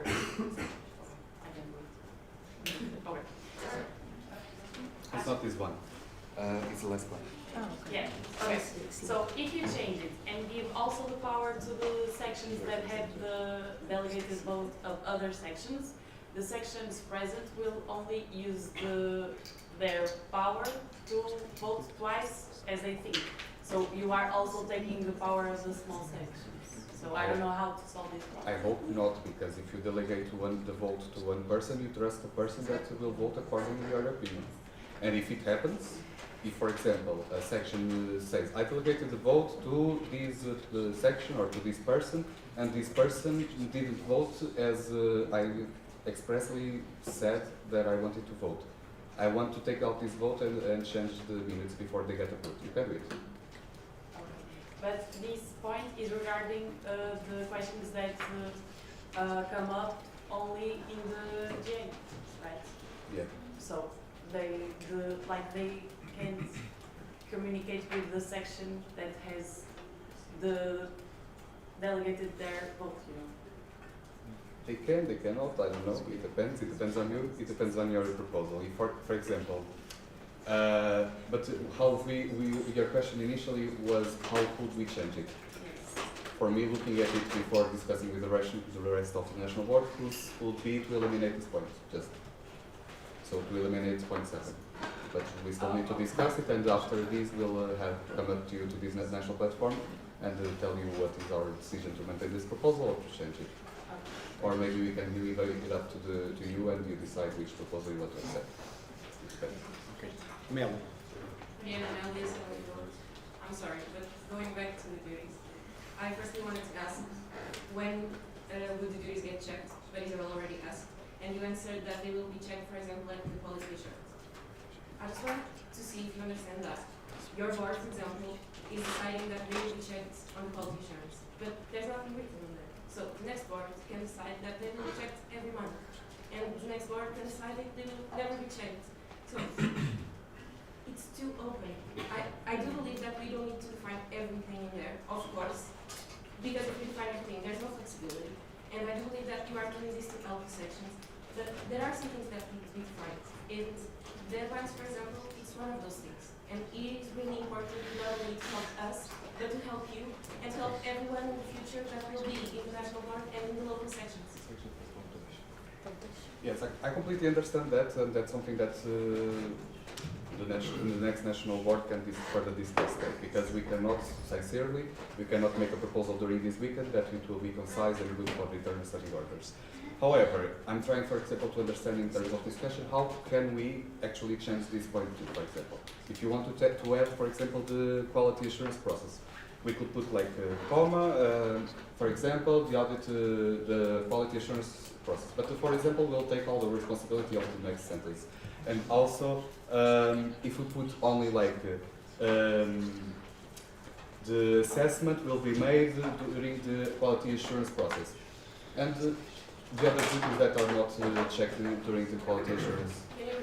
And for example, we can put there saying that the assessment of the duties will be made during the quality assurance process, which is true. But there are duties that are not going to be assessed, because it's impossible to assess during only the quality assurance process. It's throughout the year, if it happens, some extraordinary events, things like this. So we cannot put that the assessment will only be made by the quality assurance process. We can put like, we can make it explicit, saying, for example, by the quality assurance process. But it will change nothing in practice. But louder, please. Can I say something? So, imagine that we were going to put there quality assurance.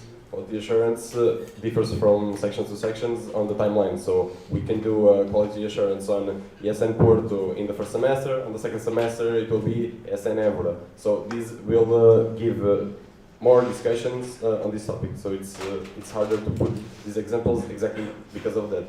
Of course, but that's an example of why quality assurance maybe it's not the best to put in there, and maybe we need to think of what is best. But just leaving some food for thought, like I know that some of those duties can't be like complied or not until the quality assurance. It can happen anytime during the year. So maybe the duties shouldn't be like that. The division should not be like that, because there are things that can be complied until the quality assurance, and there are things that cannot. So the division maybe has to be another. Okay.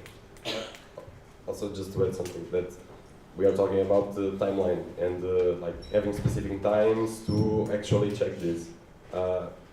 We already had that when we had everything together. And again, this proposal comes from easing the work for the audit team, for the sections especially, and it had the timelines which were complained because, okay, lack of human resources, there is no time for people to do it, but the deadlines were there, and now we are stretching these to the minimum requirements for which are the absolute things that you need to do, and this is checked at every NP, and the rest kind of gives you the flexibility, and the way you are describing it is that we are taking away, or we are not defining something which was previously defined to give you more flexibility. And I'm not sure if you are understanding that point. We are. I don't think you are understanding our point of the common sense. It's not always right for everyone. I know we do elect the board, and we do believe that the persons in there do the best they can, but we never know what happens, and we don't know what in 3 years will happen or what will the board decide. So I think it doesn't help anyone to be just opening here. Last comment? Can I make a comment? Okay. Felipe Silva, SN like, for example, this part of the common sense. I know Pedro, I know the way he did things, and I believe it's common sense. But I don't know every person in the board or in the next boards. So when we vote and when we trust someone to be the national board, they present a candidacy, they present their path. We don't know what type of ideologies they have and what type of consequences they believe is best for us. That's my concern. I completely understand, and I also want to specify one thing, that the quality assurance process is not the idea behind it, and the purpose is not to audit the sections, attention. the idea behind it is for us to understand how can we help you, okay? So this is not the main tool that we have to assess if you are complying with the duties or not. Never was, never will be, okay?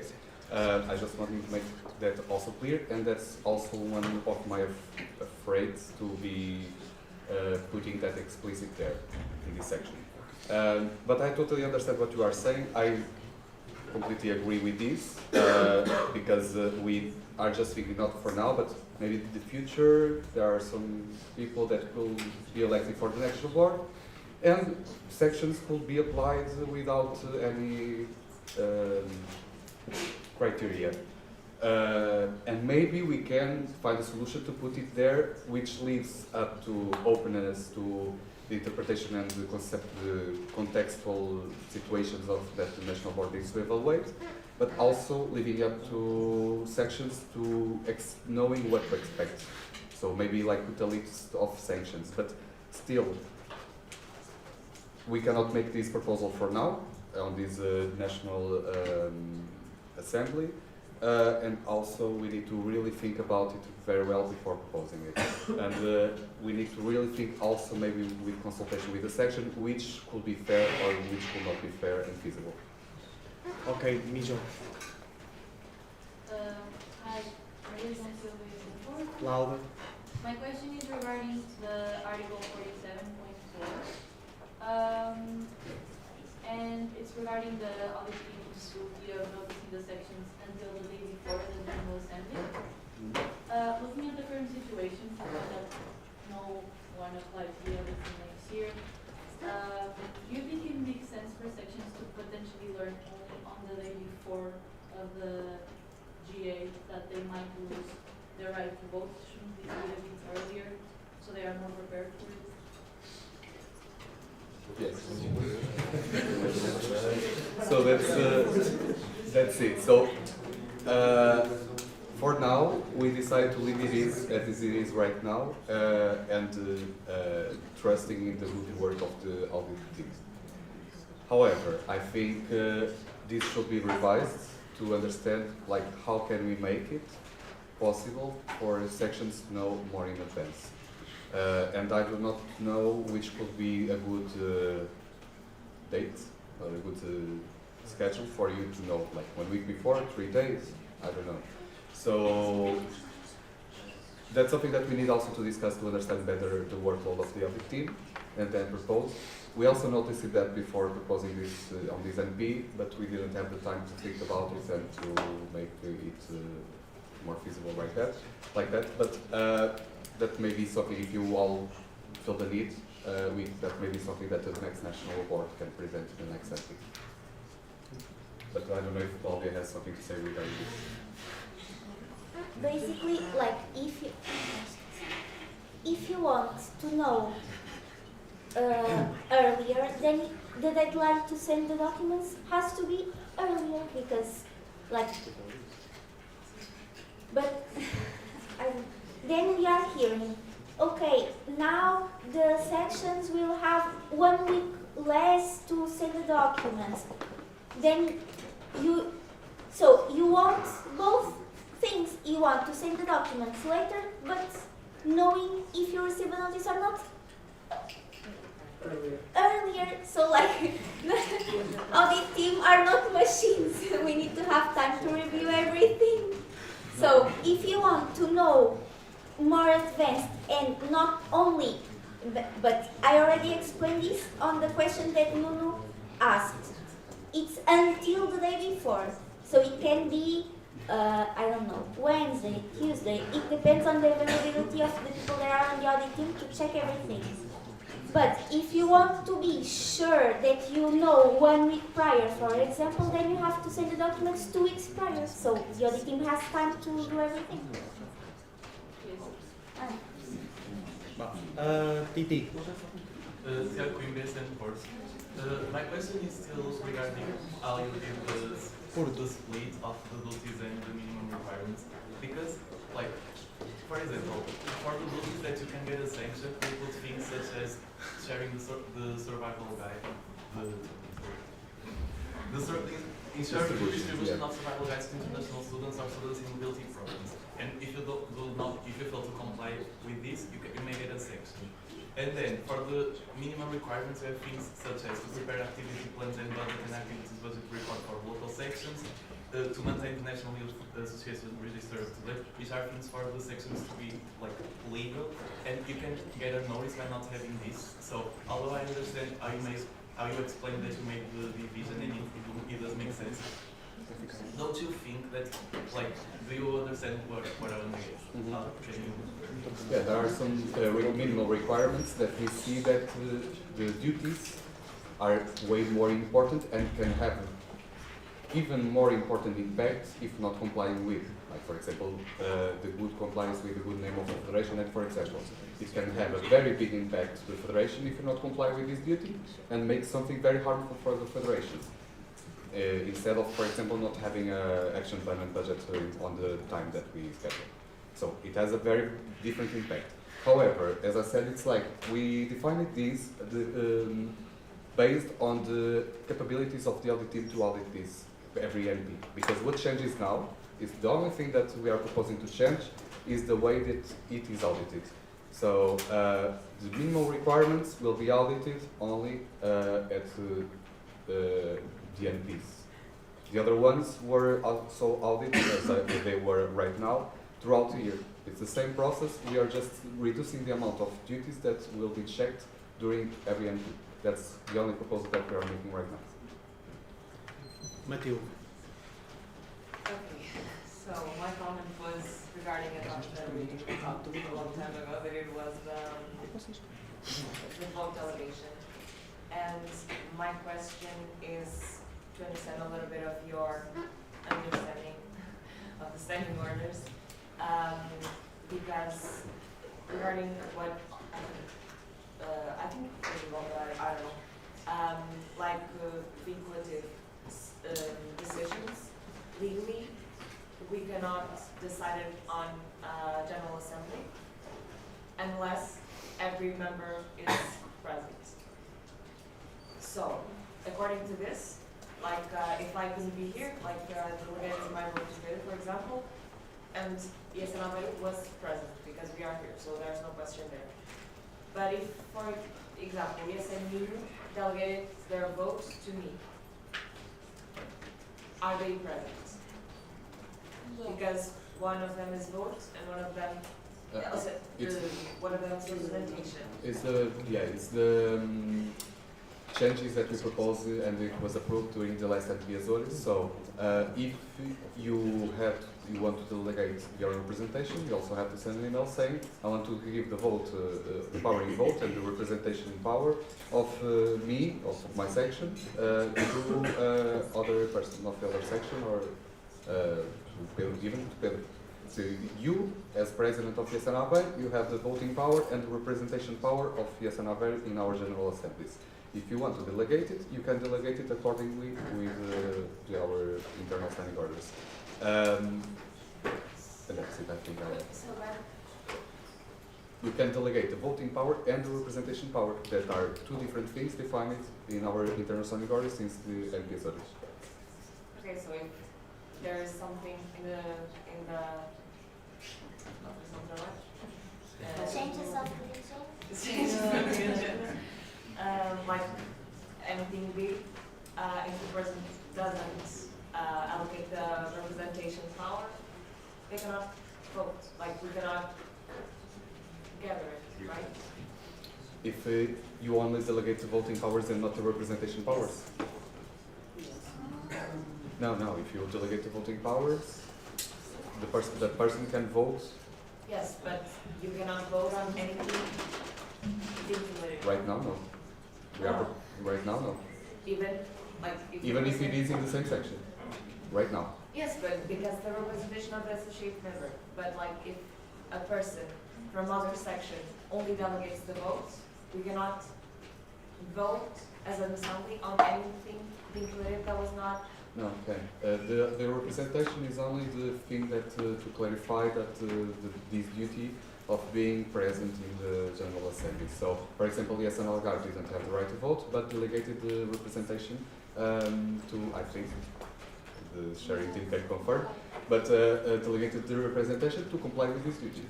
So it's just to allow sections that cannot vote, but can still be represented in order to get back on track and not receiving notices and notices and notices and notices.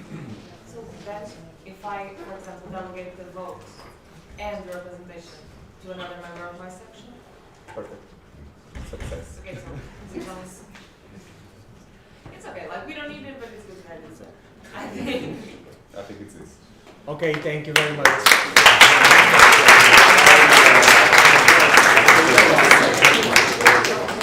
Okay, now we are going to coffee break. Duda, wait.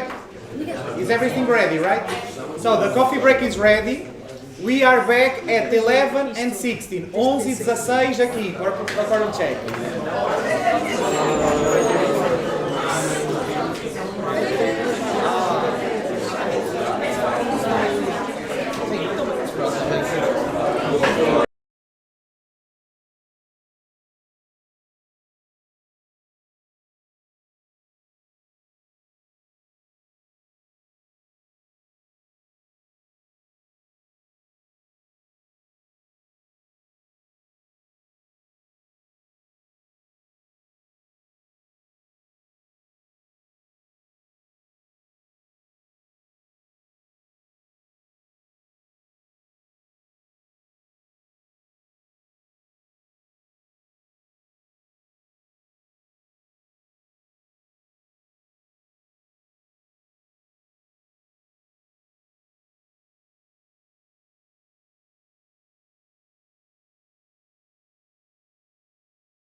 Vocês conseguem ouvir-me?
Olá!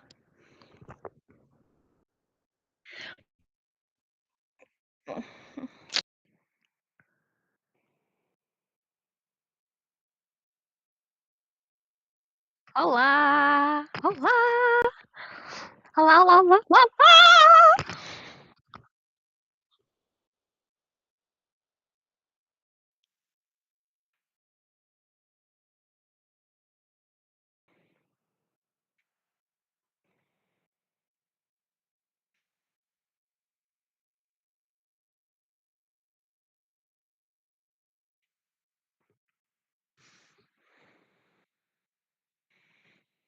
Olá! Estão a ouvir? Estão a ouvir? Eu estou a falar.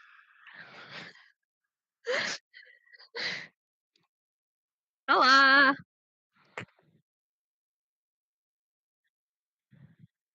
É! Olá!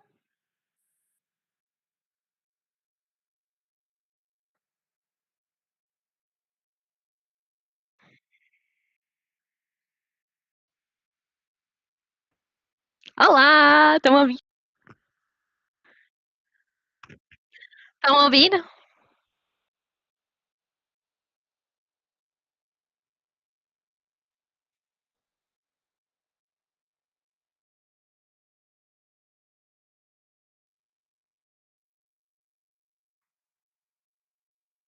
Olá!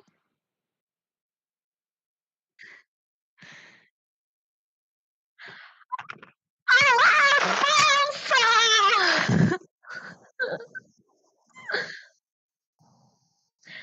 Podes é pôr o microfone. Não, esquece.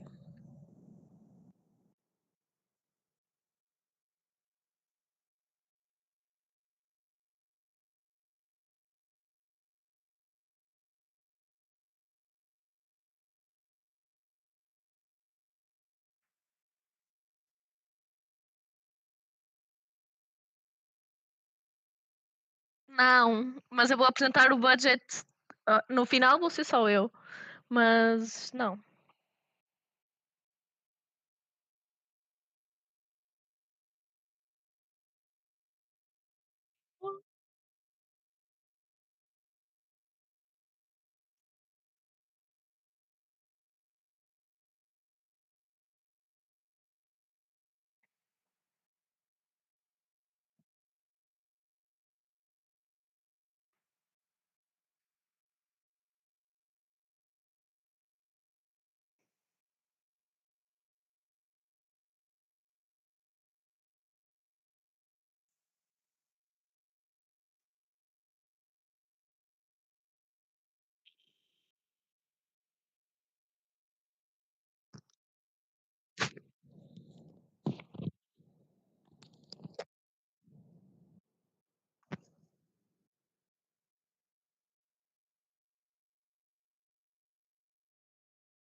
Okay.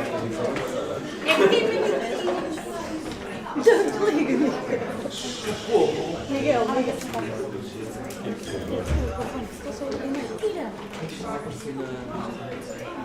Sim, por isso é que depois ligas a câmera.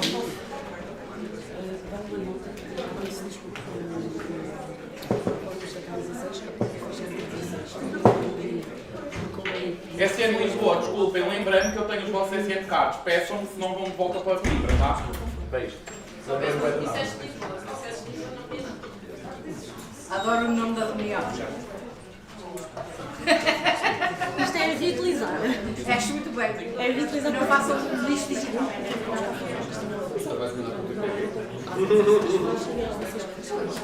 Ok, malta. Pronto. Antes de avançarmos para o próximo tópico, before we continue to the next topic, I just want to remember then that when I say the quorum check starts at that hour, the doors are going to close at that hour. So it's better if you are here like 1 minute or 10 seconds before, okay? And we can continue to the next topic, activities and financial midterm report, when you are ready. Como é que eu agora... Projetas a voz. Projeta a voz. So, hello everyone. We are now presenting the midterm report of the action plan and budget for 2026. So this is what everything that has been done since the 1st of January until 3rd of July. So what happened now? We had the activities and the activities plan and budget approved for the year of 2026 in November 2025.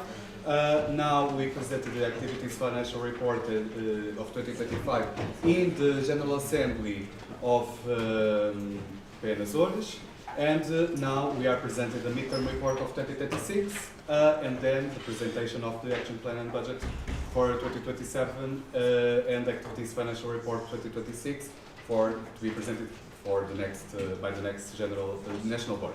So this is divided with the fields that were indicated in the previous action plan and budget. So starting by governance structure and professionalization. So we gave a more cohesive structure to utilize an office of yes in Portugal. We removed the youth policy coordinator, and now we have a more direct communication between the liaison officers and the president, and it is working well right now, even because we have a lack of human resources. We also promoted the engagement of alumni community in the network by promoting internal opportunities and also by inviting them to our events and to participate in events, as for example the Youth Policy Hackathon, where they were mentors. We did not rethink the HR manager position, since we also are in the lack of human resources, because we thought that the way it is actually it helped us because we did not have the vice president for governance. However, in the future, if we have one vice president for governance, it should be something that should be rethinked. So regarding the secretariat and professionalization, we maintain the Secretary of Youth in Portugal. Right now we have the director and the 3 desks, and we plan on keeping it for the next year.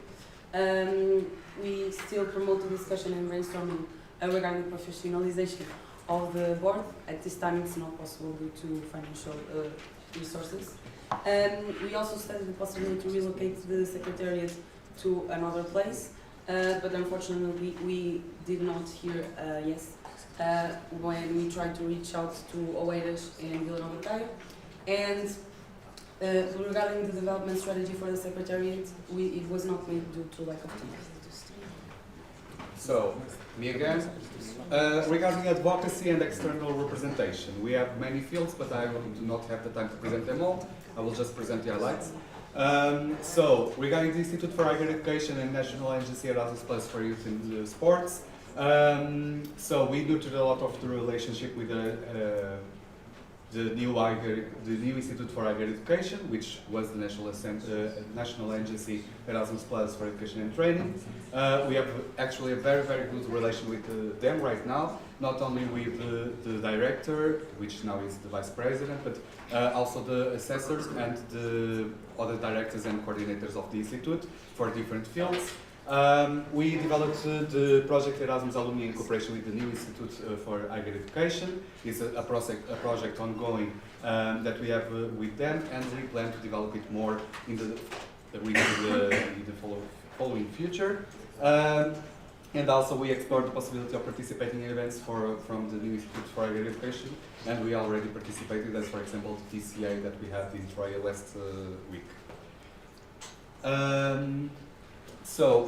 Also regarding higher education institutions and networks, we also offer support to sections in collaboration with their higher education institutions.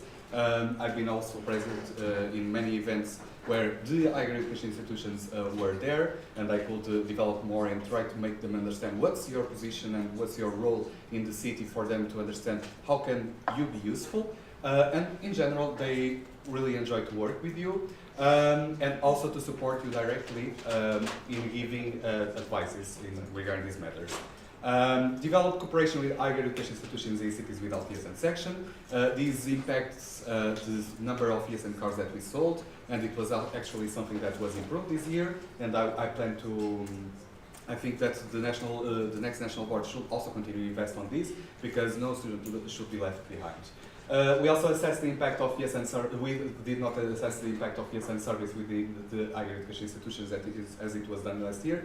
Honestly, because of lack of human resources, we did not have the liaison officer for higher education cooperation, and also we did not have the vice president for governance and 2 members interim, so I needed to refocus. And it was not priority, since this report last year and this analysis and this assessment did not prosecute any impact for the federation or for the higher education institutions last year. We did not also cooperate with the group and CISP directly, because we did, at least until this part of the year, we did not have new advocacy tools to showcase them, but should be done until the end of the year of 2026. Regarding European representation in Portugal, we have now a very, very good cooperation with the European Parliament Office, because also the new director is very supportive and is always trying to help us. We support many cooperations with different Europe Direct centers from north, for example Maya, and to the south, for example Algarve. And also we maintain our position and activity within the Eurodesk network, thanks to also our directors. Thank you so much, Patricia. Regarding national youth organizations, we maintain active our cooperation in the National Youth Council. We were elected, as I said, in the Azores with the most votes on all the national the youth organizations that applied for. So we had, if not mistaken, 36 of 43 votes. And the other votes, it was not because they didn't want us, it's because they have a limit and they could only vote on 8 organizations at maximum. So it was a major impact, it has a major impact on us, and it's a major recognition of our work, and because people see us as a cohesive and structured organization to represent them at the National Youth Council Board. We continue to maintain this cooperation, being present at the General Assemblies and also at their the commission meetings, but also we should be more active during the during the General Assemblies by proposing our motions and our policy papers, so the National Youth Council defends our positions regarding Erasmus Plus and other types of mobility. Regarding the support and collaboration with the other national structures that provide support to international students, so for example IESEC, Capnajalaya, etc., we have been actually developing with them, and also a very good relation that we have with Portugal, and also we did not explore the possibility of organizing the first international forum with other youth organizations that also represent international students, also because it was not a priority, and also because a lot of work needs to be done. We understood that in the first half of the mandate, that a lot of work needs to be done before going to this step, because we need to first create a very good relation with these organizations, and then we can create a forum like this General Assembly with them. But also we didn't have the liaison office for internationalization in a little period of the year, and we needed to reset all the work that has been done. Also, it's wrong title, sorry, but we started in cooperation with Tourism of Portugal, and I have a lot of things that I'm very excited to announce, that this year we actually got a very good grant of Tourism of Portugal for the next edition of Erasmus National Meeting. So we have around, sorry Patricia? 15 mil euros. So 15,000 million. 15,000 euros for the next edition. So we expect the next edition to be not as costly as this year. It was not possible for us to invest this year already because we still do not have the money, but we will receive it. And the next edition will already have this support, and the next national board should continue to strive for more financial support for it to be more affordable for more international students. So, congratulations to our director and our secretary regarding this. That were a big help in this case. We also support local sections in contact with their municipalities and municipal youth councils, which also I think it was Castelo Branco that joined for the first time the municipal youth council. And also we nurtured a lot of good collaboration with Portuguese Confederation of Volunteering, because we are all volunteers and we should strive for your rights too. We also developed communication campaigns to disseminate policy from Eastern Portugal in cooperation with Communication Manager. Thank you so much. And the definition and implementation of strategies for data-based advocacy initiatives, as for example the data that we have in the ESN survey. We also did not explore, we explored in the beginning of mandate, but this year did not have almost any steps for this initiative because we did not have the capacity to do it so right now. But the idea would be collaborating with research centers because we have the data. They wanted the data to make their scientific papers. This would be very valuable, and this could back our advocacy efforts in a very good way, in a positive way. So that's something that the next national board should also look forward for this. And ESN International is already making this type of collaborations. So much more. There are not more time to give to speak. So this is for Nadia. I think. Só passar a venda. Ah, no, it's training. Não passa? Passa. Tens que clicar no lado que mexeste.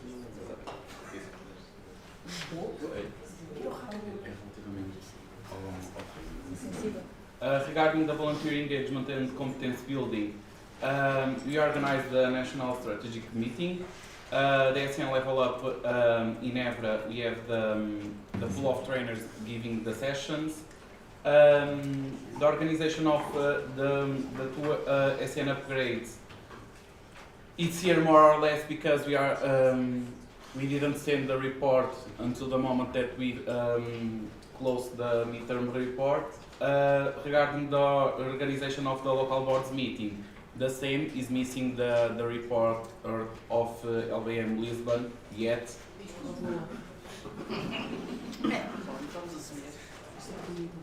Regarding the organization of the committee meetings 2026 is in December, so it's not made yet.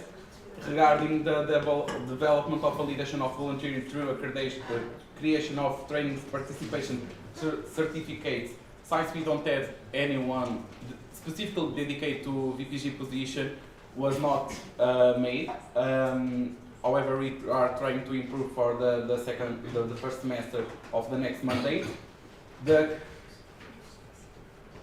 creation of internal documentation.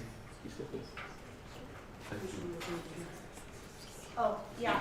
So regarding the regulation of the Lobos d'Or, we decided that we were going to stay with the thing that the previous national board did last year, so contact the alumni, and we stayed with some of the criteria that they already created last year, because before they were contacting some partners to help, but we believe that having our people, it's better even to evaluate and make sure that they know what we are talking about.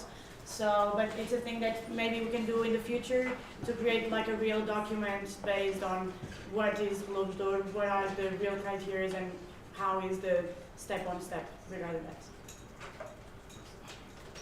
Yeah, okay. So now regarding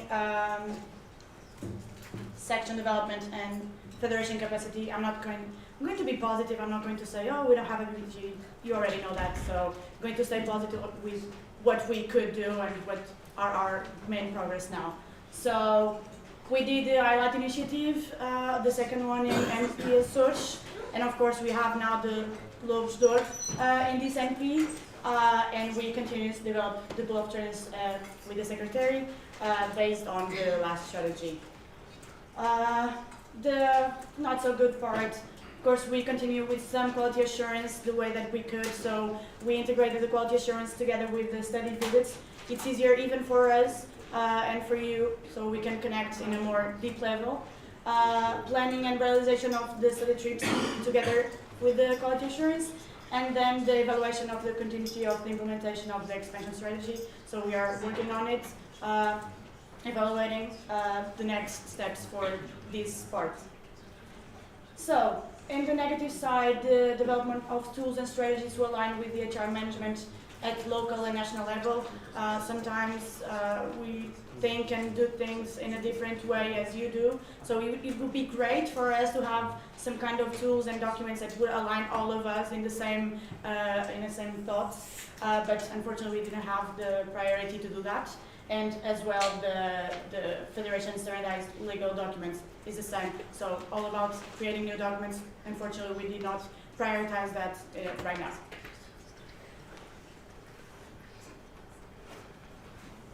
Regarding the national events, we organized the Erasmus National Meeting 2026. We will release a report on Monday. This year we will have the feedback, the logistical and financial report, since last MP in tomorrow the sections asked for the budget to be shared. Regarding the support of the OCs of the national events, all the OCs until November, until the ENGs are already working on, or tomorrow we give overview regarding the situations on going. Improving the Erasmus National Games. This year we already had the support, more support of SN Aveiro regarding the venues and regarding the referees. So soon we hope to have more news to the local board's call. Regarding the national event reports, once again is missing the report of Level Up Évora, LBM Lisboa, and NM, but we'll share soon.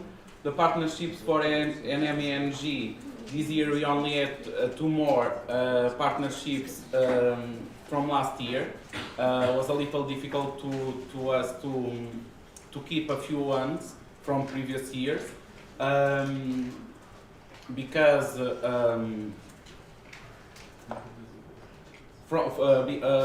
do agreements from previous years. Regarding the NM 2027, we only opened the open call for main organizer. About the restructure of NM, since it's the first time that we implement the main organizer, the national board will take account the feedback from the event under the report, and we will talk with the new elected board and give a few feedback regarding what we think and can be implemented so they can make the restructuration to the NM. Okay, regarding national projects, we kept the ongoing collection of unwanted cards from the Goblin project, and we ensured a smooth collaboration with Let's Swap for the ESN sections. A shout out to Catarina because she's doing this contact between the sections and the nucleus. So as we are in the middle of the year, we promoted the Erasmus in schools with a grant, but there's still one missing. Then we implemented the mesh through ENM. We are still waiting for ENG to open. Regarding the strategies to analyze long-term development of our projects, those are the reports that we have been doing, and in the end there is some conclusions.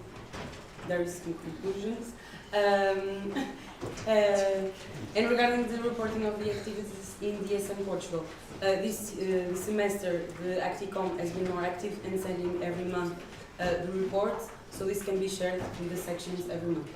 Regarding the implementation of the Christmas with Portuguese families, hasn't happened yet because it's in the end of the year. regarding financial sustainability, regarding grant projects and cooperation, the ones that we are leading. We applied for PAJ and PAI, and we got both of them approved. We applied for grants that can support ENM and ENG. As Pedro said, ENM was the Turismo Portugal, and ENG we are still waiting for results. Regarding the ESC 2025, it's reported. The ones that we have now are being managed, so it's all good. And we already applied for the one in 2027. What not so good? So we are in the middle of the year, so we still have another application round. So the financial sustainability of the federation, it's ongoing. And again, we are in half of the year, so mobility opportunities are being distributed through the mailing list. Thank you, Fabienne. What it's not positive at all. We did not got approved in Europa Portuguesa, ESC Solidarity Project MESH and Mobilidade Mais, and the Desporto Erasmus Mais alongside the network. We also didn't get the Civic Fund approved, but that one was done, the application was done by ESN Italy. So yeah, we are going to be partners, but they didn't get the project approved, so nothing to do. Regarding the cooperation grants, it's you, I forgot. Regarding the cooperation grants, we are in the last phase of VELCRA. The Voices of Change will end in the end of this year, yes. As Speak Out has also ended now, in this month. And as I said, the Civic Innovation Fund was not approved, but yes, and Italy did the application. Now, it's you, Sarah. Estás mutada. No mute. Where is it? Não, não estamos. Já não ouviste. Ok. Vê lá se está bom. Hã? Está a dizer um monte. Apresentação para a companhia. Não é. Espera aí. É os fones, Epá, nós acabamos de testar isto. Já acho que podem ser os fones. Está liberado. Não, mas para quê?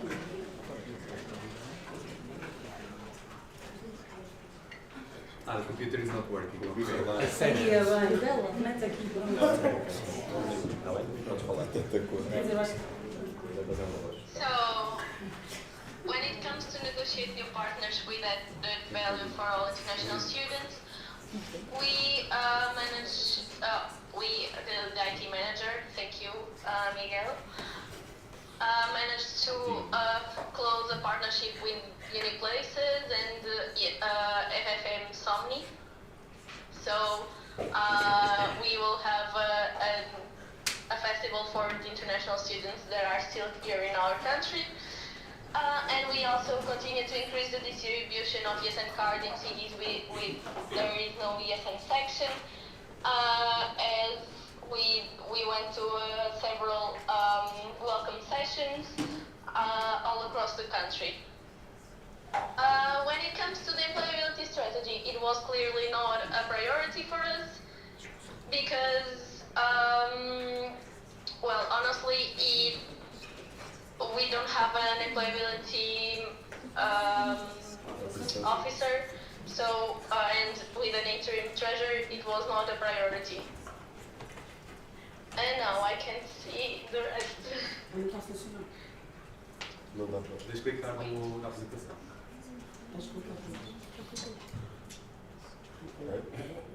Okay. Wait, I think I'll be able to do it now. Consegues ver? Olha, acho que ela está a falar dele. Can you hear me still? Yeah. Yep. Okay, sorry. So, when it comes to diversify the sources of income, it was also not a priority for now. I'm sorry, we did what we could, but yeah, some things were left undone. Then, coming to the materials for the national events and survival guides, some were done, some are still being done because, yeah, we will have new survival guides too. So, we are talking with partners and so on to have it done on time. And when it comes to projects, as I said, Eurocenter will not, from now on, be always on our survival guide. It's part of our new agreement with them.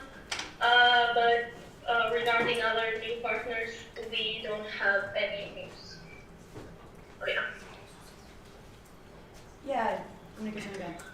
Okay, so good thing, supervision and coordination of all communication national events, the implementation of a monthly planning routine for all communication support positions. So I try to every month make sure that the support positions feel supported and have work and have their things together. So I do think I have a great communication national team, so props to them. Constant maintenance of the image of ESN Portugal in the different channels, ensure that the content and production of the survival guides are being made, so both now the physical and the digital version, and the redefinition of communication support positions, more specifically the marketing manager. So in the beginning of the year, I talked with my support positions, and even on the task description, I changed a bit the role of the marketing manager. It's still a thing that is ongoing, and I'm sure that the next person that is coming to my position will do an upgrade as well. But I think it's a very good step on. So we wanted to put the marketing manager more connected with also the other positions. Then, creation of a social media report twice per year. So we are doing now, it's not a social media report anymore, so it's going to be a report of analysis of social media, websites, and Google Analytics, together with the data analyst, marketing manager, and social media manager. And the increase of views of LinkedIn and video content strategy. We did upgrade on this. I think there's still work to do on this point, but I think we did an improvement. So. On the more negative side, so expand and strengthen the national visibility through target media outreach. I think people don't have idea how difficult this is, and they don't reply to us. It's so hard for us to contact the media, and even on the international level, we did a point outside the place. We did in community meeting styling, and every single I know has this problem. So it's really hard for whatever reason to reach out to them. So that's why it's a negative point. Then explore the opportunity to include ESN Portugal merchandise, still not done. It was not a priority actually, so I did not have the time to do it until now.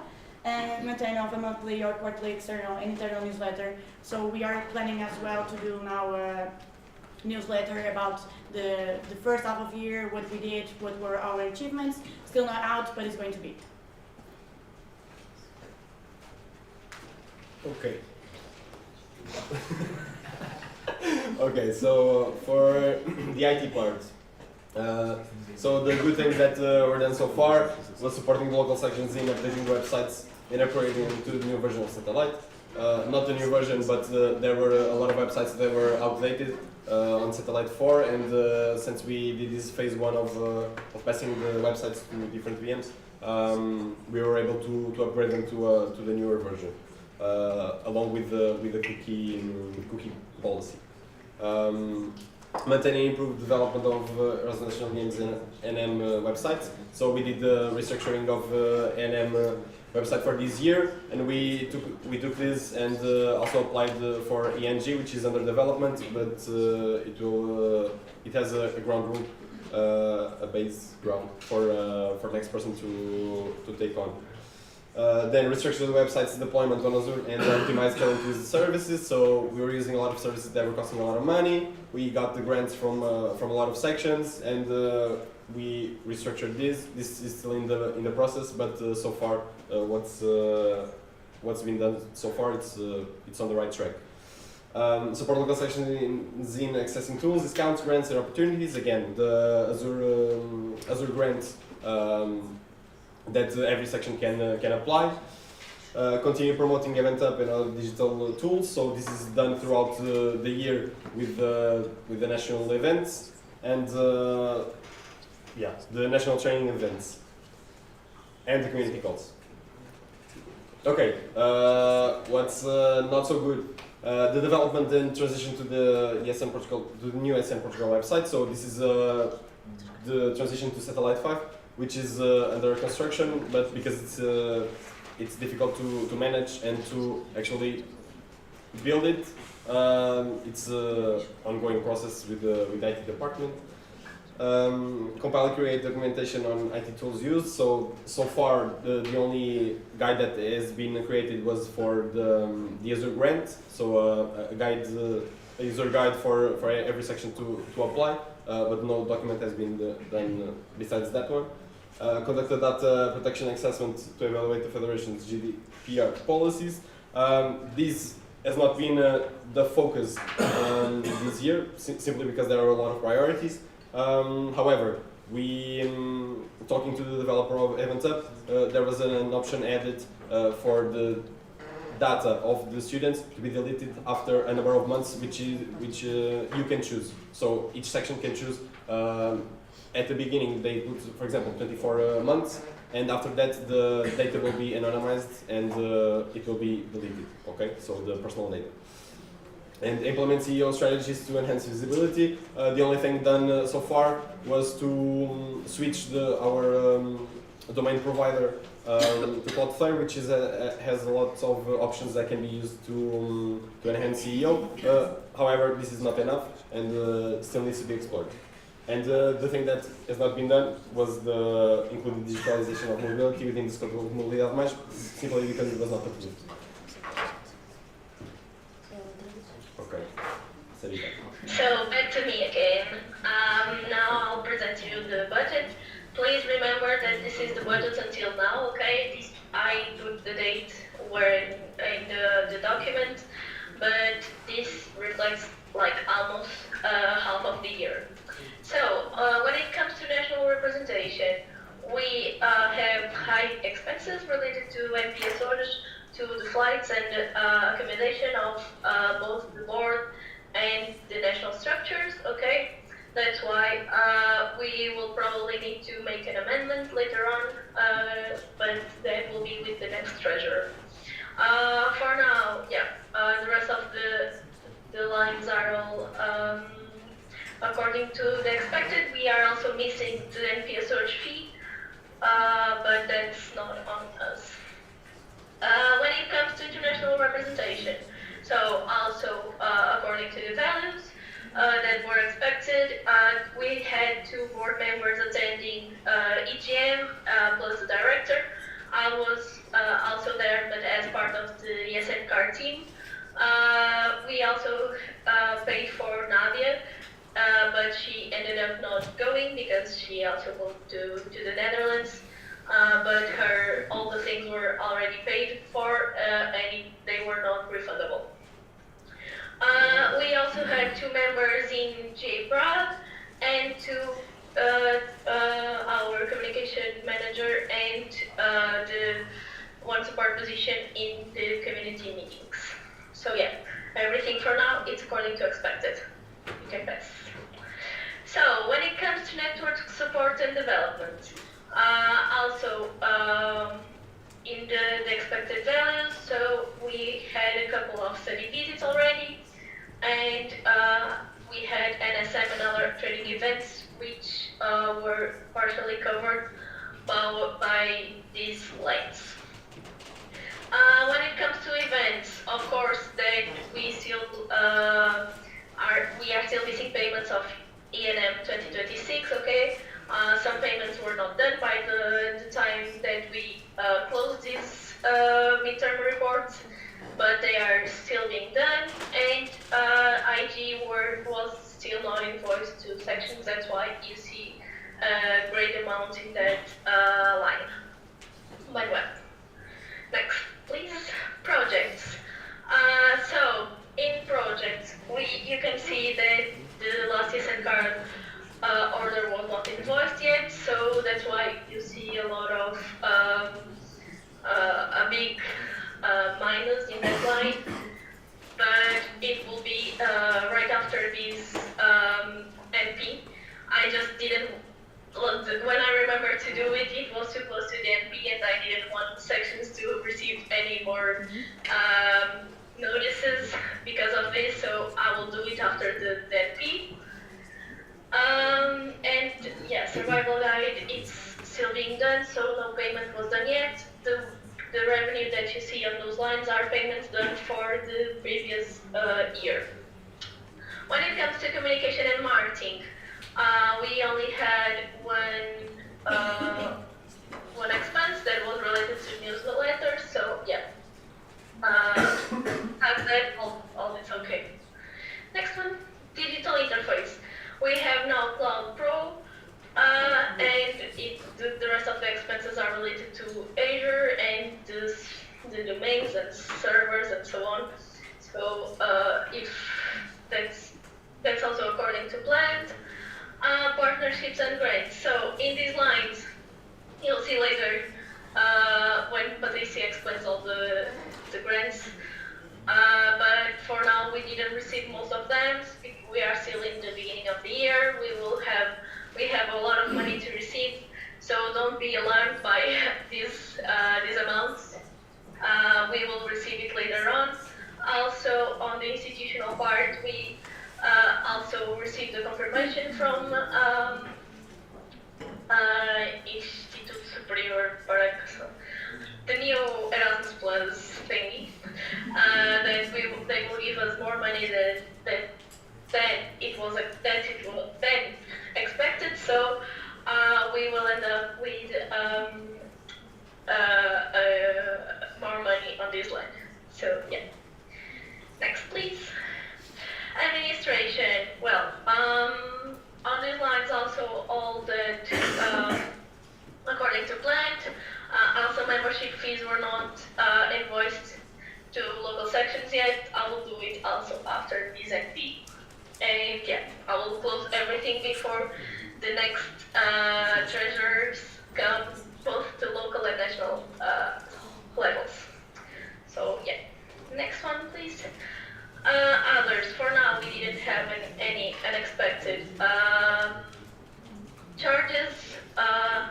When it comes to tax obligation, also according to plan, more our IRS consignment and donations. So we received a lot of extra money from IRS than expected. Thank you a lot for those who donate your part of your taxes to us.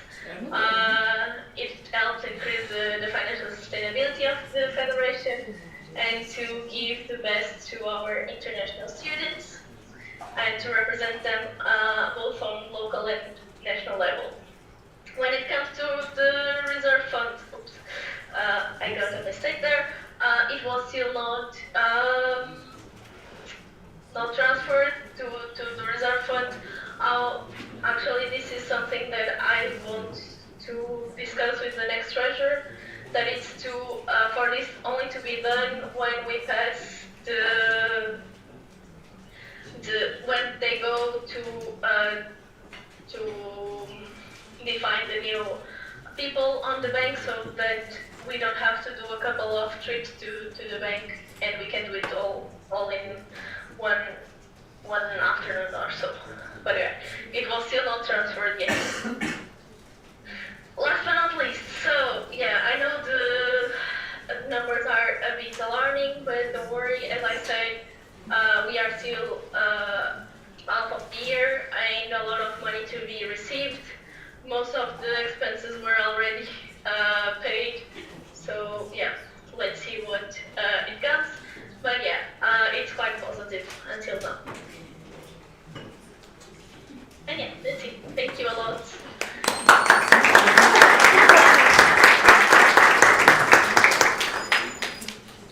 Okay, the speakers list is open. Okay, percebo.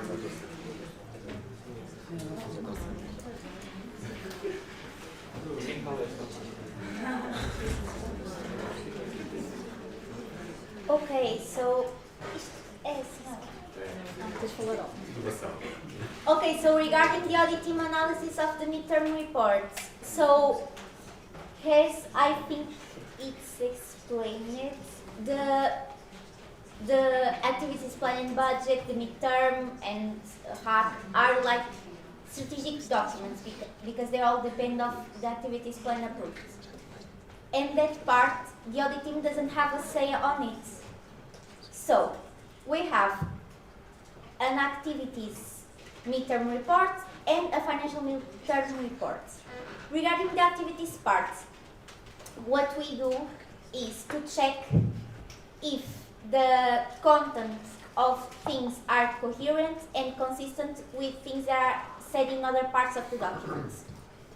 If all the actions approved in the action plan are described in the report.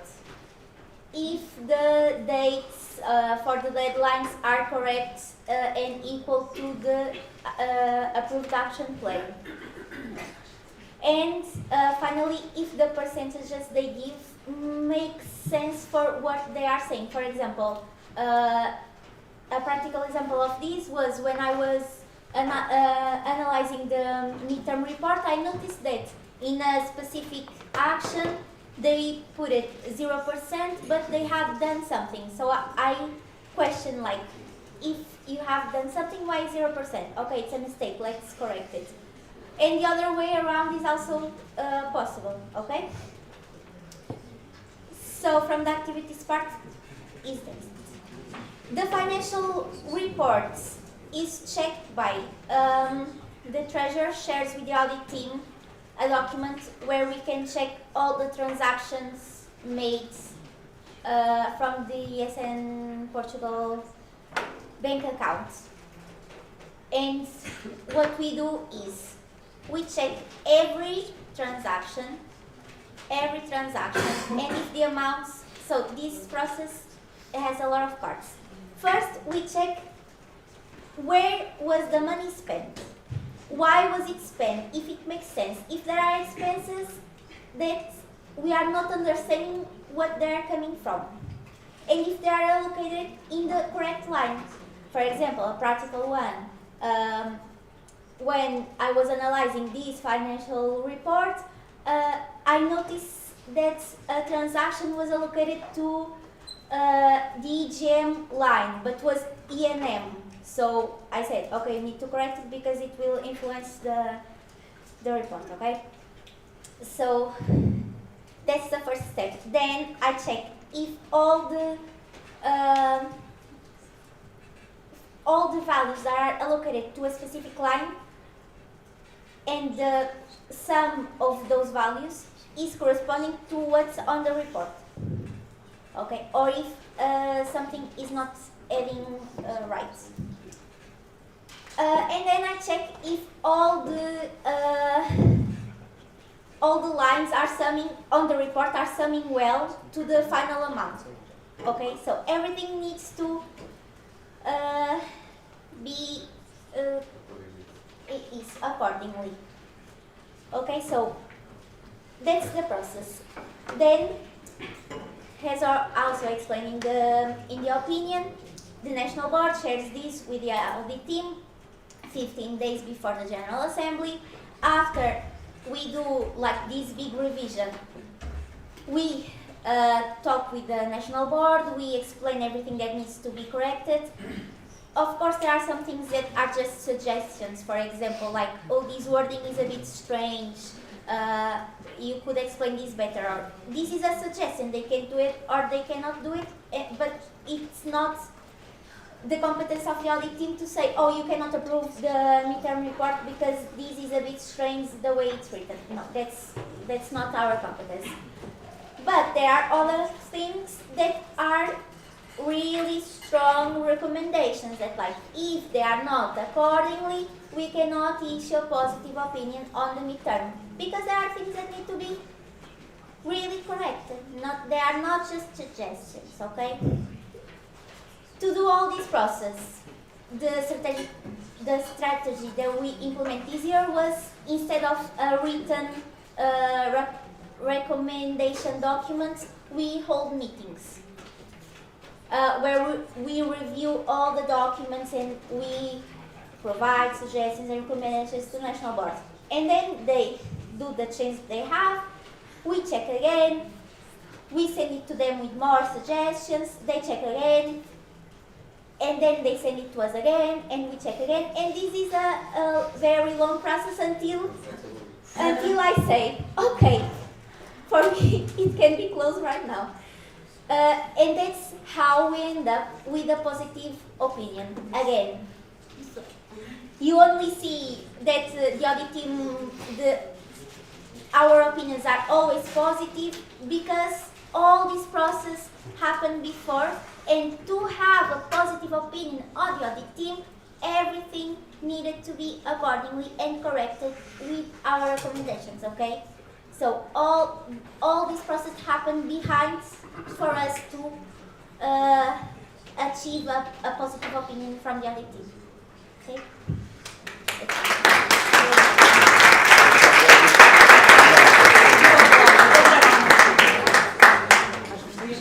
Okay, the speakers list is open. Just to check, who is not able to see the questions in the top? Eu. No,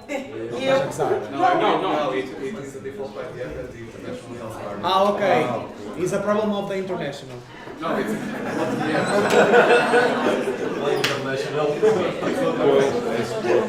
Próximo aqui, manager, rouba, tá? Pronto, é só é surpresa. Você tira um ponto. Ok. Mas eu enviei, portanto, impus a ele. Okay, let's start. Aris. Hello, thank you very much for Aris Portal.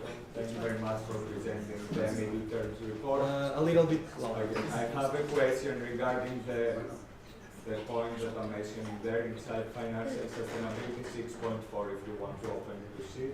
But it's regarding the grant that you have applied for ENM and ENZ. And since it's December 2026 and ENZ is still running, it shouldn't be less percent than 100%, because the next board can still find possible partners and stuff like that, and in the end of the year they will not be able to put their works inside the middle terms report because it won't be able to change. Yeah, so it was like a grammatic thing. So we applied for, so it's 100%. So we did it. But yes, of course, the next national board can, of course, like if they see, imagine that our application for ENG is not approved. Of course, the next person should be looking for opportunities. But the thing is that it's done. So like we applied for it. No, I understand that you applied, but there is still time to apply. So in my opinion, Not for the same line. Not for ENG anymore? For NG can be, but not, so the next round of applications for the EAS, it's going to be in October, if I'm not mistaken, and that will not leave us, sorry, that will not leave us, that will not leave us time to apply for another. Patricia Ribeiro, Director. Small correction. The line that ENG is applied to, even though the national agency has 2 calls, that sports line is only available in February and March. So the small correction from Carolina said, that line is not open. By default, the Erasmus Plus projects in that line have a really big period. So I have started making the sports project in December of last year. I applied it in February. We still haven't gotten a yes.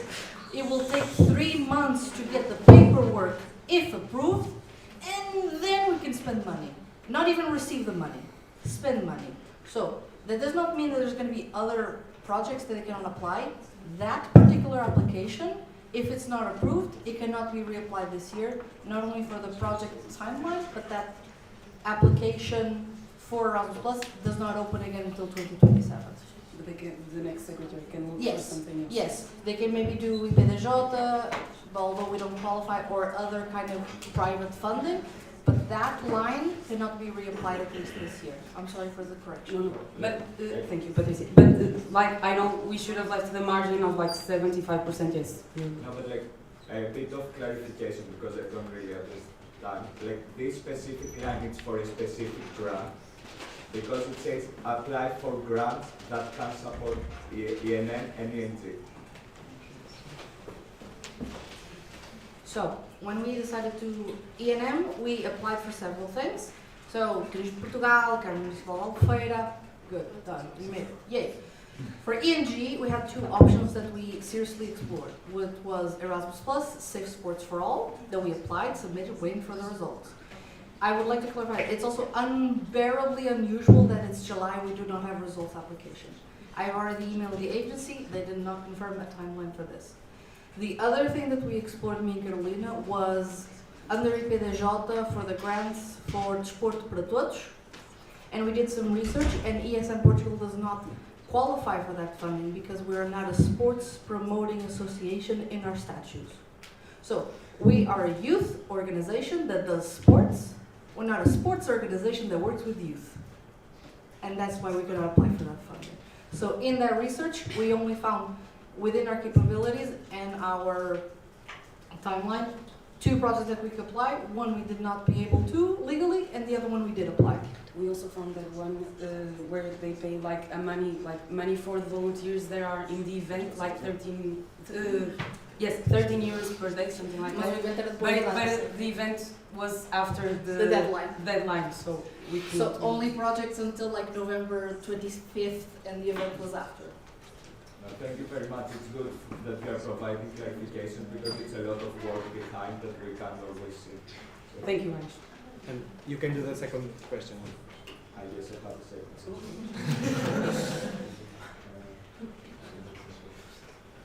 Yes, regarding 2.RCS and Porto, regarding 2.18, that it's about Europe desk and maintaining our position. It's a question that I've made in GAR, and it's a follow-up to understand a little bit more. Since it says maintain the ratio, maintain, it shouldn't be less than 100% because the people can still work. And still, there is a report that we need to make for 2027. This report will not start be working in November or December. It will start working next year. Yes. So to Eurodesk, so to clarify, so people don't know, is basically a connecting network of organizations, either like ours that are youth, but also governments, city halls, that are about promoting opportunities for youth. There is no money involved in us being in Eurodesk, other than when we go on activities, they pay for like the hotel or the travel, etc. To maintain our presence at Eurodesk, we have to do 2 things, which is submit an activities report that is compliant with our goals, and then in the year after, to submit a report. We do other things, like we go to the meetings, we go to the, sometimes they have a like little discussion table and stuff, but that is not mandatory stuff. The mandatory stuff is activity plan, report. The report is due to be submitted in March of 2027. And they only send us the template of that form around the last week of January, technically. Sometimes they get delayed. And usually, for example, CM, the community meetings, are part of that report, so it's usually like up until the last moment.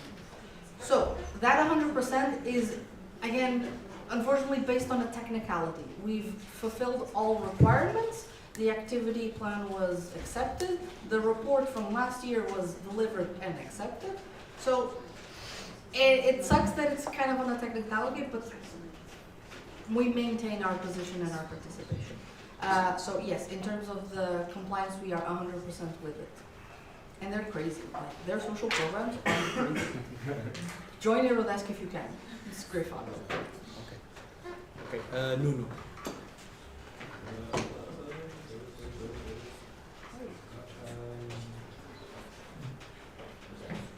So regarding the point 2.9, it's about the cooperation with Conselho Coordenador dos Institutos Superiores Politécnicos. My question is there any strategy regarding this already, or like maybe working with FMS, I don't know? Yeah, basically, as I said during the presentation, we did not have any kind of advocacy tool to present to them right now. So every advocacy tool and position paper that we have and everything was already presented to them in the past. So I don't want to have another meeting with them saying the same thing.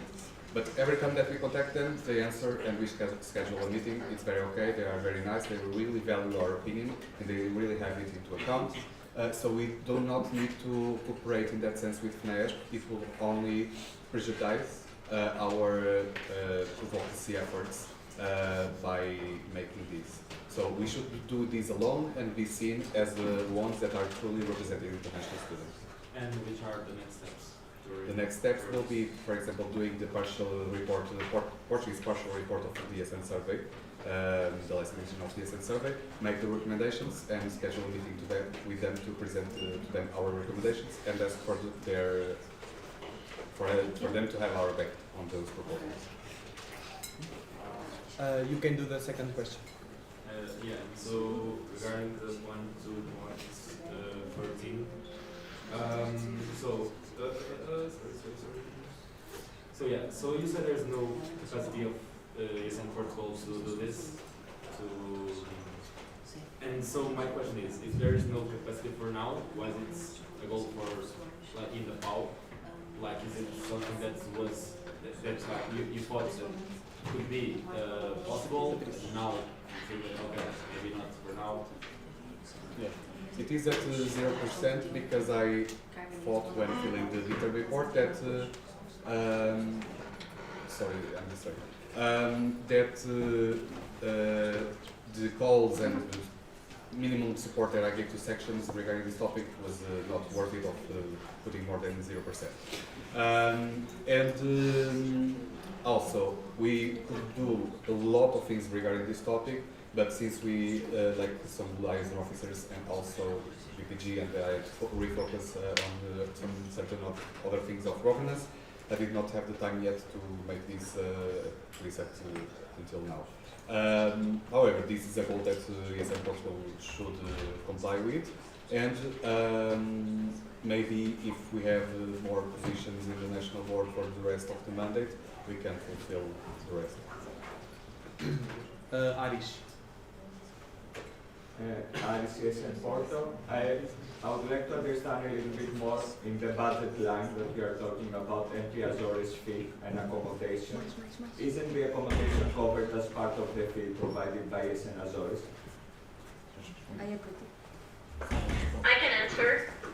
So, no, because as you might have seen, the statutory bodies went one day earlier to to Açores because it was cheaper actually, and yeah, it was better also for the man to go check the place and so on. So yeah, it was the decision, but we also but it was all done according to our policy of like traveling policy that we have in Portugal, that we have like 80 euros per person per day. So yeah, it was all respected and according to that. Of course, that later on the event, during the event, it was all covered by ESN Açores. But yeah, for now, we also had that cost. But like, it's a follow-up, a comment. Shouldn't be clarified for when, because when we are reading it, we don't really understand. Like for me, I thought that ESN Azores didn't provide accommodation, but then I checked that they provided. So it would be nice when you're clarifying to say that we went one day earlier because of those things. Because we don't know for how many days you went and everything. Thanks. Yes. Sorry. Titi. Tiago, Coimbra and Porto. My first question is regarding the digital communication business. I don't know which one is the best. Okay. Basically, I remember that in Lisboa, I asked about the adult programs, like, but here it was not present. Did we stop using them, or? We never paid for it.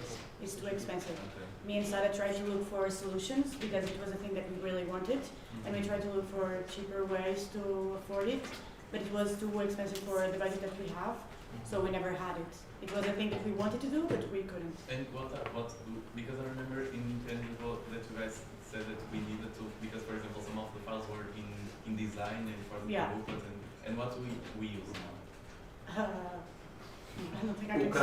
I don't think I can say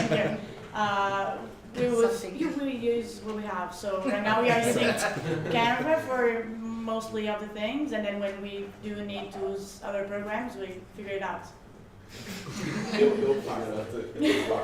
So unfortunately, no, I really wanted to have the programs because it would be useful for everything, but unfortunately it's too expensive for the budget we have. Can I do the second? Yes.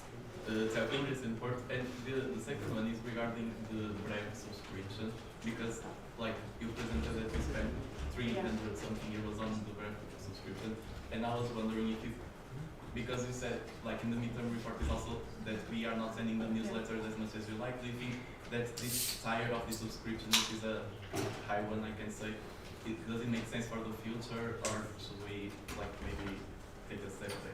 Yeah, I mean, it was not, didn't reveal that we were not going to send it, so it just stayed there. So we spent the money, but is there when we are using, we use it for ENM, ENG as well, and now we are doing the next one. So it wouldn't be like doable to like cancel and then pay it again and cancel and pay again. Maybe I didn't express myself correctly. It's like, in your opinion, does it make sense to keep using this tire? Maybe.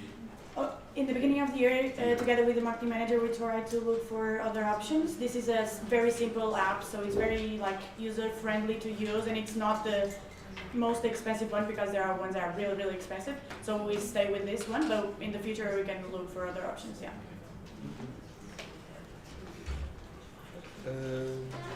Pedro Machado. One second. Okay, Pedro Machado is good. I was reviewing the budget, and supposedly... Louder, please. Sorry. I was reviewing the budget, and supposedly in the total amount, like the last line, in the balance and details, it is 22,154.04 the value. But if you do the difference between the revenues and the expenses, it's not that value. It's 300 and something more, which is the same as the expenses in the communication part. Can you see if it's like a small mistake that you... Yeah, we already noticed this. Thank you, Tiago, and I told Sarah to correct it. It's not summing the célula dia 36. Okay. Sorry if you want to speak or not. Okay, we have 3 more questions. If anyone opposes, I propose to close the speakers list. Okay, so anyone else? Inês, Pedro Machado, someone else is adding? No? Okay, so you can make your questions and after them I close the speakers list, okay? Sorry. You have to? No, like, now I don't have, but if I have after those 2 questions, the speakers list is closed, so I propose to close the speakers list. Okay. Huh? Sorry, I didn't understand. We still have 2 questions in front. Yes. And I'm seeing the documents and everything. If I have a follow-up question, I would like to make it and not close the speakers list. No, but you can make a comment or question or follow-up. Yes, not a new question, but you can make a comment. Any question? I would rather for the speakers list. Okay, so you oppose, so we don't close the speakers list. Okay. So, Pedro. Okay, Inês Zé.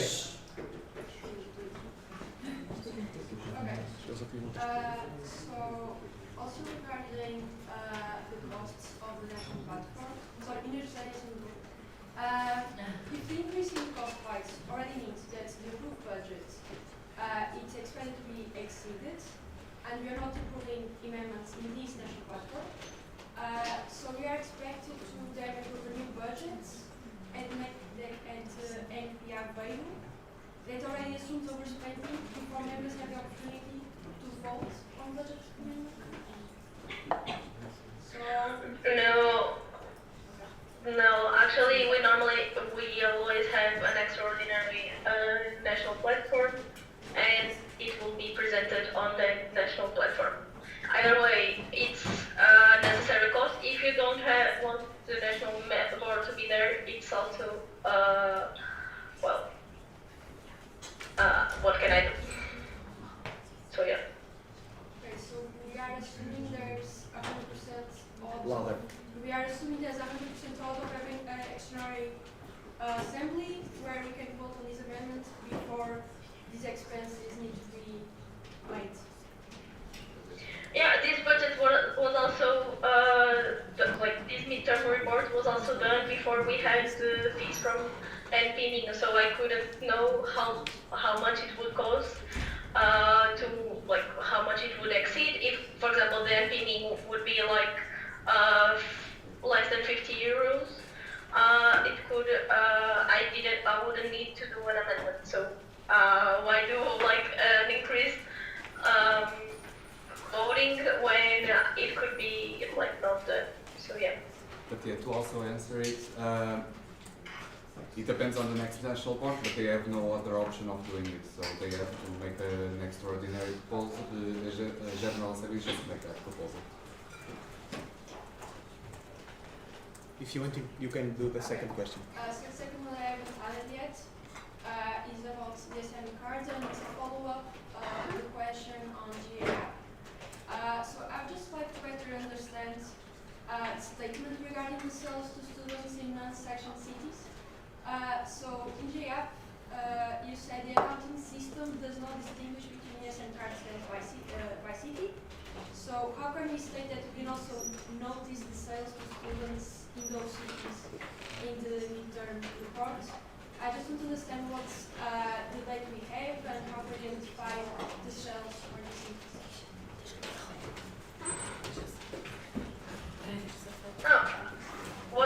What I was saying is that, for example, you can check in your portal that, for example, you sold 200 cards, for example, and that's all in your city, in your where you work. But as like, okay, that we can do it if I ask the data analyst to go through all the data and so on for the different universities, but we don't have, like, we just know that the sales increase, like, because we can compare the numbers that we had last year to the numbers that we have now. So yeah, for now it's been very positive, and we are selling every time more, like also because of, for example, E&M, like our sales increase every time we have E&M, and yeah, that's like what I was saying, like our sales increase because we compared general numbers with last year, but we don't have a closer look into it because yeah, we didn't like think that, like, it was not a priority for the data analysts, honestly. I would like to add to this, Patricia Ribeiro, Director. So I, as you know, am in charge of ESN cards for cities without a section.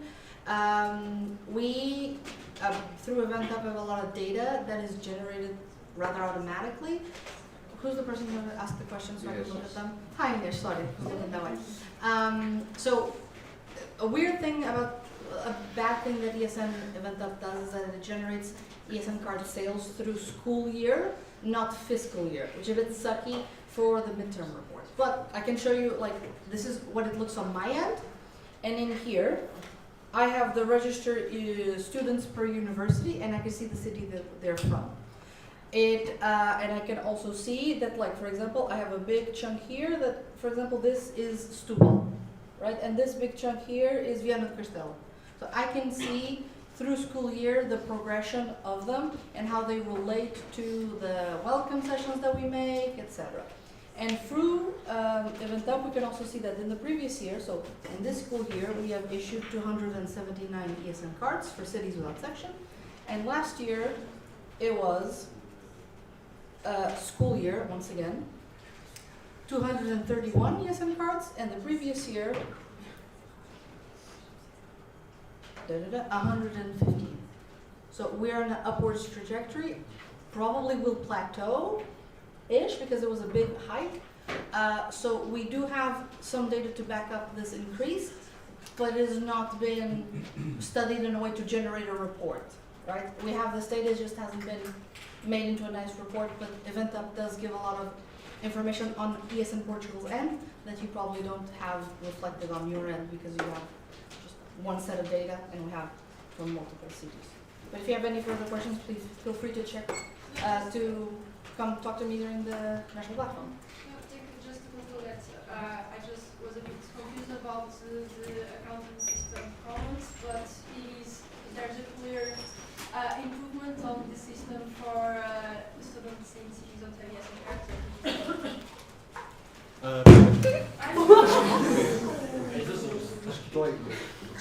Ok, Pedro. A mim não deu.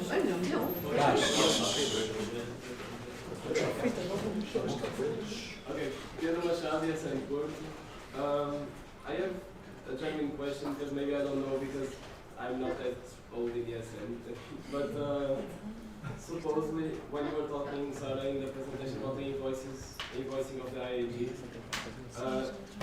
you were saying that you didn't still send the invoices for the local sections that participated in IAG, Coimbra and Porto, but we saw in a policy paper of event policy paper of 2024 that is a duty of the national board, or the national board is responsible of giving a prize that is the covering fee of the participation of for the IAG for these sections that win.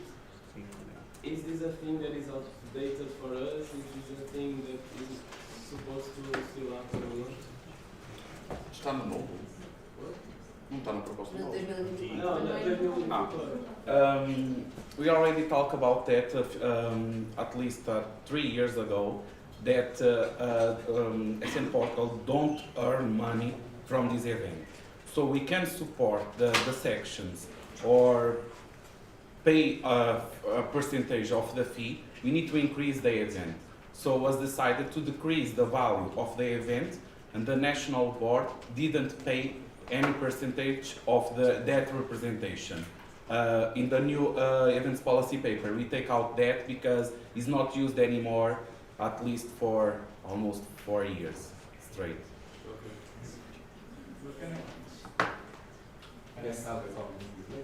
From what I remember, 2 years ago it was a conversation to be added on 2024 report. So it wasn't, and we added again, if I'm not mistaken. Because like, if it's in the report, why we don't follow it? Like, we were never giving money for IAG to the sections. Like, in the last year budget, we didn't pay for the sections to represent in IAG.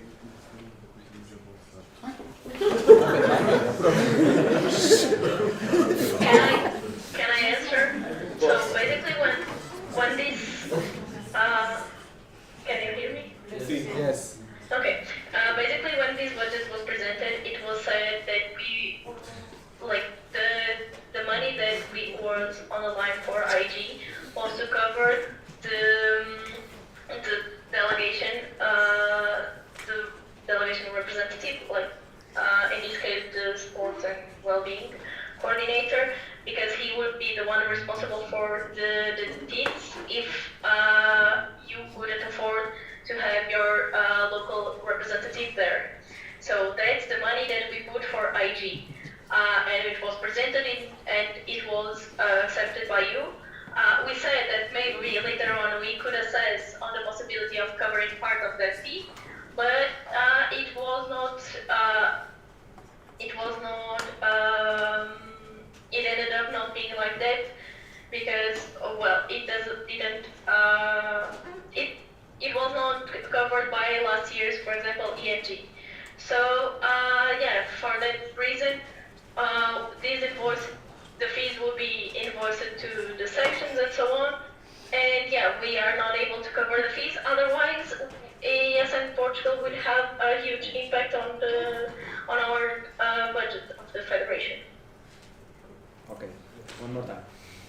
Okay, like I really understand, and I am with you. We voted on a budget and stuff like that. But we also have voted on this paper to be official document of ASN Portugal. So what's happening in the case that we're going against of our official paper? Yeah, but you also voted for the budget. So when voting for the second paper, you put that one on top of this. Put the second on top of the first one. So the second one is the one that rules. Okay. So, in theory, our documents approved cannot contradict each other. Okay. That happened. Then the budget prevails, like comes first, but it shouldn't happen. Okay? In the future, the audit team will pay more attention to this situation. Our current activities policy paper, it's really hard to read, and that's why the National Board is also presenting. I know this is not an excuse, it's just an explanation. That document really needed an update no one could understand half of the things that were there. And that is also one of the reasons that this thing could happen. But in terms of activities policy paper and the budget comes first. But it should all be in accordance to all documents and each other. To answer a thing, I was thinking here, I organized. Hoje estamos em 26, né? 25, 24, 23, 22, 21. Since 2020, SN Portugal doesn't pay the EIG fee to anyone. Because the last EIG that we had in Portugal was Coimbra, and the fee was 25 euros, I remember that, and SN Portugal didn't pay the EIG in Coimbra too. Tony. Antonio Catalino, SME. I guess my question is more towards what you said about Vodafone and the partnership situation. Because it said that our person of contact, I guess, is ghosting us, and that our commissions have been lower than expected. I guess my question is if we are looking for other alternatives, because from my understanding of the situation, I think nowadays there's plenty of better options than Vodafone for the international students, and I think if we see this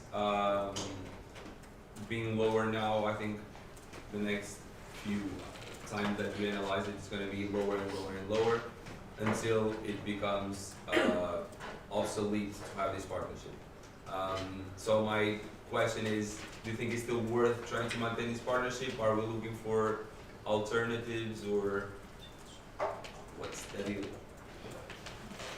So as you know, we are out of a partnerships manager, so and I'm interim, so I'm sorry, but that's not an excuse, but that's the reality. I cannot assess all the partnerships, I cannot go after all the things. However, Vodafone is still a brand that represents the spirit of ESN. It goes according to all our values and so on. And what we can see nowadays is that due to roaming, that's on like 2000 and not long ago didn't existed, okay, and it was not mandatory on the European Union. So on by then, like the revenue that we got from Vodafone was pretty higher. So due to roaming and other issues, now we see that we give away very less cards. So that's why also we have less revenue. We are implementing now the eSIM. They built all like a complete structure for us to have this eSIM and so on. So everything we need, they do it. Of course, that now it's more difficult because the guy is still getting used to how the things work, and we are not working with Fernanda, that was our bestie, and she knew ESN for a long time. But we are still working with them and doing all the things that we can with them. They look very cooperative on other issues. They are always on our survival guide. They pay for it and so on. So we cannot ask them for more than we are not looking for other alternatives because this still works. And but I will leave that as a consideration for the next treasurer and so on, for him, her, wherever, to assess how it goes and if it's something that they should change. On my opinion, not really, because actually the prices that Vodafone offers are not too high. But yeah, I actually have a Yorn thingy, so I'm Yorn, so I'm pretty happy with it, and yeah, that's the thing. And you also look like you're working for Vodafone. Okay, we have two more questions from Nuno and from Inês Russo, but I propose to close the speakers list now. Huh? It's covered? No, it's last. Ah, okay. Last. Clara, It's about your name and section. Clara Dias sorry. It's about point 247. This is a vital topic for increasing collaboration across SWEP and the entire network. Could you share your vision for this cooperation, including any current engagements or upcoming initiatives you have planned? So, thank you. Yes, we actually are developing right now with the rest of the national boards from SWEP and with the regional board structures. We are developing a 3-year strategy, like a long-term strategy for SWEP with all these structures. And this includes, like, it's a very long document with a lot of proposals and a lot of things. But one thing that I remind that would be very useful and that we are already applying for a grant to plan it and to execute it is making, for example, an event, a national event with other NOs from SWEP. For example, we have right now community meetings, Iberia. So it would be amazing to share this knowledge between ESM Spain and ESM Portugal, for example. And these kind of cooperations are the things that I can see the most striving for this strategy and for this cooperation between SWEP. I don't know if I covered all of the aspects of your question. Yes? Thank you. Inês Russo. Yes, ESM Portugal. So my question is regarding the budget in the reserve fund. Basically, in the PowerPoint, the revenue was 2,000 euros, and it was like also mentioned in the description part of the budget is 2,000. And in the report, it says around 2004. I know this is a very small amount, it's 4 euros, and I know maybe it was coming from an interest, but I just wanted to know exactly where this came from, because it was not mentioned also any of this in the report description. Yes, so I will leave as a recommendation only for the next treasurer to put it on the report. But these 4 euros and something are the gains that we had, because these 2,000 euros are a Polito Bras. So yeah, that's the difference. Okay, so I propose to close the speakers list. If anyone opposes, speakers list is closed, and we can continue to the next topic.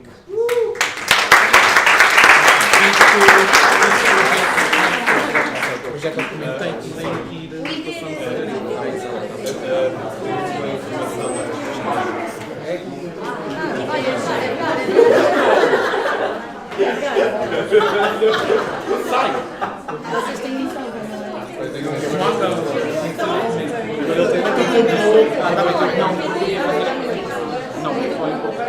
Ok, Pedro Almeida.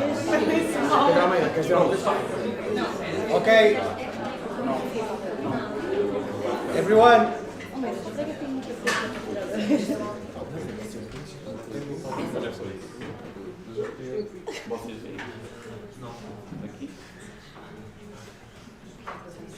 Ei, dá um início que eu tô sem óculos, gente.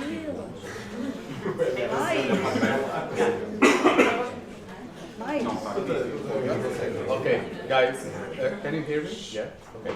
So we spoke regarding that proposal of the delegation of vote and everything, and we are having some troubles with the law, because the law is saying some things that it cannot happen, like if it's not on the agenda and the members are not in the General Assembly, and if it was not previously in the agenda when the delegated vote, it says that it shouldn't count their vote, or it shouldn't be voted.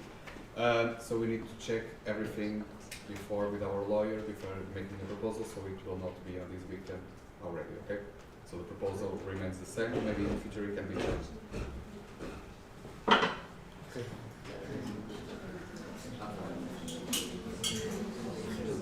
Hello everyone. So, regarding the event, the activities policy paper, some parts of the policy paper you probably will know because are from the old one. However, we cut and we give a small things to some points. One of them is here in general provisions for in the first chapter. here, the point 4, the policy is subordinate to the statutes and the internal standing orders. In the last events policy paper, don't say this. Say that the events policy paper is above the standing orders. So the first change here is this, is saying that the policy is subordinate to the statutes and not the contrary.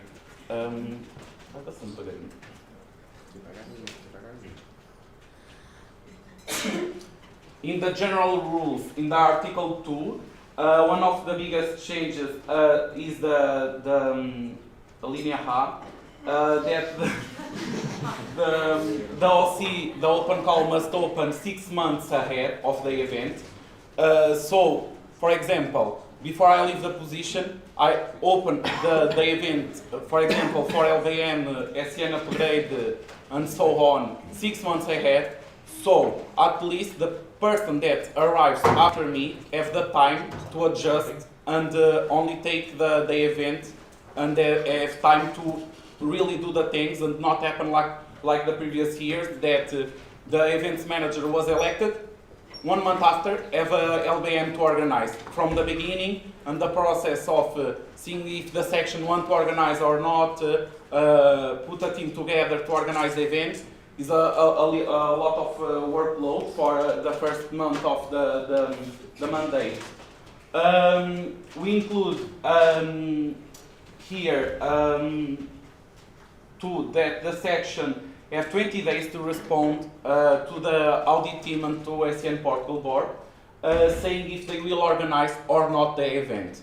And they have a deadline to stating why they don't organize the event. So, if we open 6 months ahead the event, and the section answers saying, for example, that we don't will organize the event, SN Portugal have time to make an open call to the sections, to the network, like we made for committee meetings last year that happened in Minho. So the national board or the spot board positions don't have to take the burden to organize the event for the federation. Here in this in the C, we take out the one point saying that the section need to submit the ata da Assembleia Geral stating that we'll organize the event. But don't make sense because the sections already approved the activities calendar. So if the sections don't want to organize the event, they can make a proposal in the day that the calendar is being approved. I don't want to organize, or we think that it is better to change with another section, and we can change that. So for me, these don't make sense because the sections need to take a compromise with the federation, and if your board is saying that we'll organize the next event, your section is taking the compromise, not the person that votes.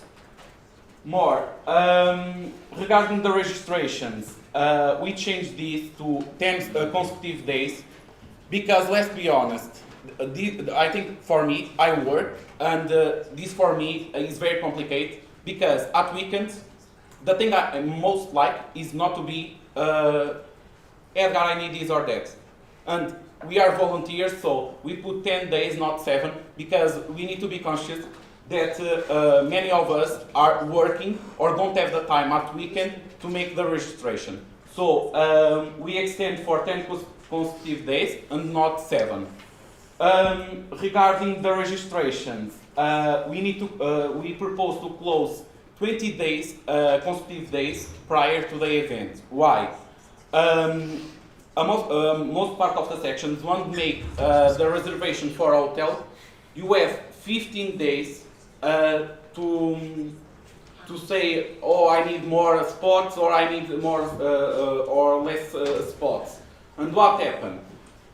The registrations were closing in the last day of the section that time to answer to the hotel saying, I don't need these spots, I need to reduce them. What happened? The sections pay that spot because we miss the timeline for the cancellation. So with these 20 consecutive days, we give an extra 5 days to the sections so they can act and, for example, increase the number of the spots or reduce more.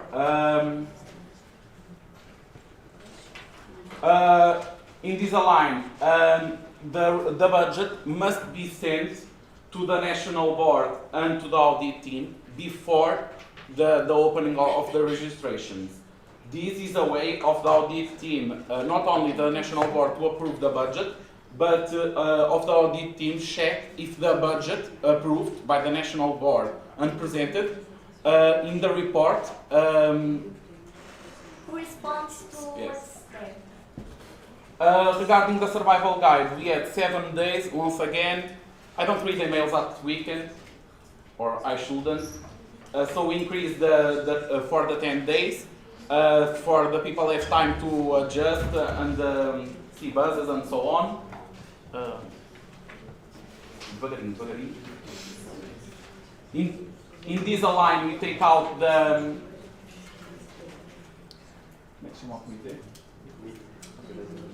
Comcom.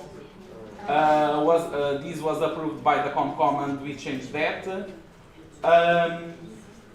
Regarding the feedback, once again, in this line, we increased for the 10 days after the event, and they need to leave at least 15 days open the feedback. The results should be analyzed by the training coordinator and with the VPD. The event report, here is the biggest change, need to be released, the feedback, the financial and logistical, in 15 days after the end of the event. This didn't happen in a lot of cases, and most part of the events don't have a report. We only start implementing this in the beginning of this mandate, and I think we should keep this because it's a very nice tool of knowledge transfers, not only between the sections, but for the sections. However, here the report must be shared to the General Assembly with 55 days after the end of the event. But for the National Board and the audit team have time to give a feedback and to adjust. So we don't do the same that we are doing now. We send the report to the Federation, then the audit team gives the correction and so on, and then we send again the report. These 15 days will serve to do that corrections before we share the report with the end team. More. Here, the National Board, when approved the annual activities plan and the budget, we can already assign grants that we already have approved. However, we put that the National Board reserves to allocate funds after the approval of the budget and the calendar, because sometimes we have opportunity at local level or national to implement a grant. More. Pode ir para baixo, vai. Baixo. Tá bom. Só para cima. So, in general, the registrations must be open at least 10 days, consecutive days. They must close 20 days prior to the date of the event. The survival guide must be sent 10 days prior to the event. The feedback form to the participants must be open at least 10 must be sent 10 days after the event and at least remain 15 days open. The logistic report and financial must be sent to audit team no later, and National Board no later than 40 days, so we have time to make the corrections. And the event report, the logistic, financial and feedback must be published no later than 5 days. Regarding the travel fund, we keep the same. We only change one line that's saying that the travel fund for example, we don't spend in this event, we'll transition for the next year. That thing can't happen because the budget is approved for the civil year. So if we transition the travel fund for the next year, that line don't will bater certo. So we take out that part, and because it's very difficult to take a tracking of all the expenses from the travel fund that the people don't use in a year, and we are only making a pile of money that we don't use. So every civil year we start again the travel fund. SN portal have a line, a specific line. For example, if don't the event only have 26 euros or whatever, SN portal have a line of travel fund in the budget that can be allocated to that if necessary. This article is new, and I will explain why. In the last few, probably 2 years, what we are making, when we close the budget, we are sure that since you are giving us the values already, the food, the restaurant, and supposedly is that we will spend, we cut in the safety margin of the event. However, we already see that this is not a very nice practice, and we should to keep the safety margin. However, so you can take in mind, for example, that safety margin, for example, for ANP usually is 500 euros. So 500 euros divided by all the people here is almost 10 years per person. I can say to you that SN Lisbon, for example, Lisboa, last year paid more 500 euros in the total of the sum of the events. SN Porto paid more than 800 euros, and that money was kept 20 here, 20 there, around. And I think it's not fair. The events are not supposed to give profit, neither prejuízo, loss. So I think that this is a good implementation. The proposal is that the sections, the reimbursement, the section that hold the event must inform the sections that they have 15 days to ask for the reimbursement, and they tell the value for head. However, if the section, for example, SN Aveiro didn't pass the invoice to SN Minho to make the reimbursement in these 15 days, our proposal is that the section can decide not to give the reimbursement. Because, for example, I don't will have an event now in MP Minho, and I remember in December that, I forget to ask the reimbursement from MP Minho, and I have 2 days to close the budget. So I think it's not fair. 15 days is more than just. You can forward?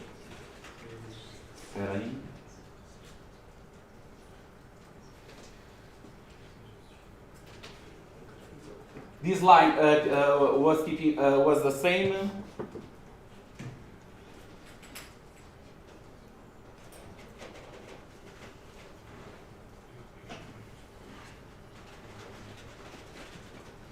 In this one, after the confirmation of the event, the section has 15 days to confirm the organizing committee for the event.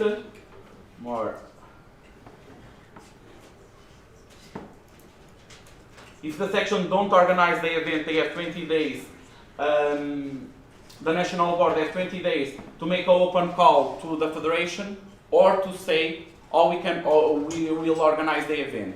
This line is here because, for example, we have grants for specific regions or specific cities, and if we can change the grant, SN Portal here reserves the right to organize the event. We can make an open call to the federation to organize OOC, or we can decide to put the heads of our community managers to organize the event, like in other years.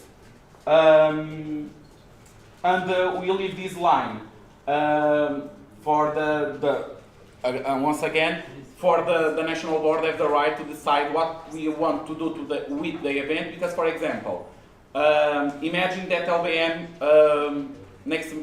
in September doesn't happen.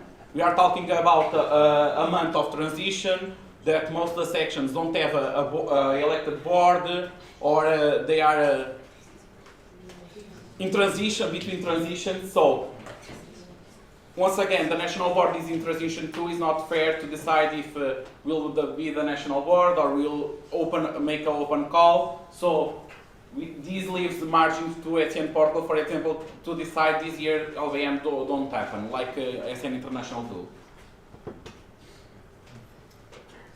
Article 8 is the same. Registrations like came to. Vem para baixo, vem para baixo. So, regarding the Erasmus National Meeting, we changed a few things. Once again, the main organizer was implemented this year for the first time. The National Board obviously have feedback regarding the structure and the organization of this year. We'll give the feedback to the elected board. Our proposal is to keep the same. The organizing committee, we make an open call for the main organizer and for the OC. The OC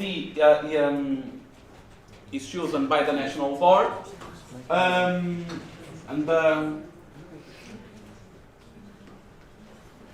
Pois, passa para baixo. Tá bom, peraí. The main organizer will act as the first point of contact with the national board. However, the national board will keep the structure and the responsibility of to organize the event. The main organizer is responsible to organize the teams and make the distribution of the tasks to them. The communication will still pass by the communication manager of SN Portugal. The main organizer is responsible to comply with the financial, logistic, and promotional obligations out of this policy with partners or with other agreements that we already established from previous years. Is responsible to present the logistical and financial and feedback report and send to the national board and audit team. We put a line here that we think this is add-on to have the main organizer presenting the plans or talking about the ideas for the event in a local board's call. Comply with the budget approved by the national board. Comply with the confidentiality agreement. This is a thing that is implemented outside of SN Portugal. SN they have agreements not only for confidentiality, but for example, if the person doesn't attend to the event, they are not reimbursement unless they justify why. The damage in the hostel and so on are covered by them. Is more a responsibility term. We present at the evening during the pre-event and the post-periods event. This is because we need to, for example, the national board need to go to Monday until Monday, do the preparations and the close negotiations and calções and so on with the hotel. If the main organizer resign of the position, must write to the national board and audit team, and that role will be held by the VPD until the end of the term.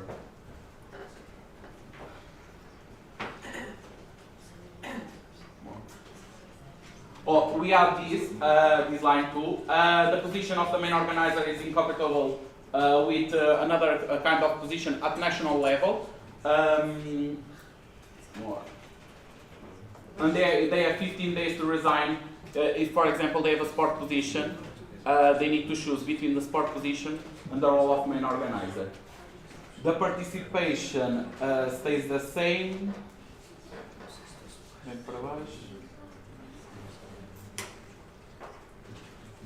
in general liability too. The registrations of the NM are managed by the board and the main organizer with the IT manager. All the communications must be shared, are responsible of the main organizer too. The registrations and payments periods are determined by the national board and the OC. More. Não, pode ir para baixo.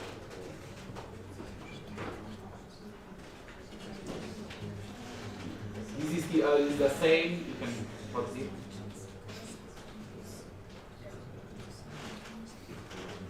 This week we made a few changes because we receive a lot of cancellations or dropouts or name changes in NM.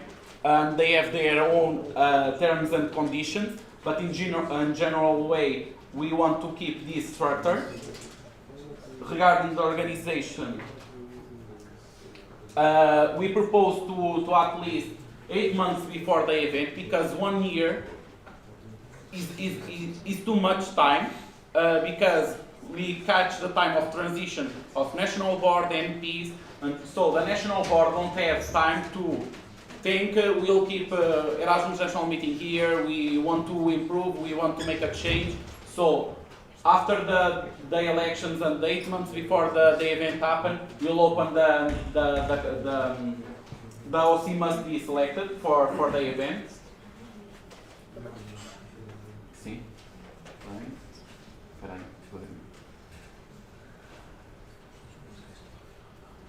Regarding the section delegates, one of the implementations that we put, since we are talking about this for the last 2 years, is that the SN portal will cover the registration fee to the section delegate, so you can take your demóniozinhos do Algarve.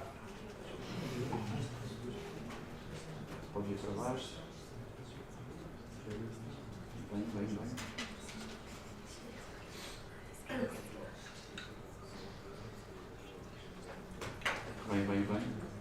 Regarding the expenses of the event, the national board is responsible for the supervision. Since we are the persons that take the accountability to the federation, we implement that the expenses incurred by volunteers shall be reimbursement after 15 days before the event, and during the event, 15 days after the event.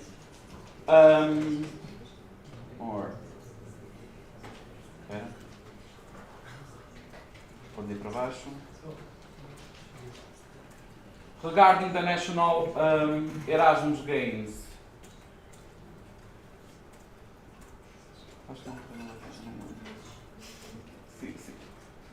Peraí.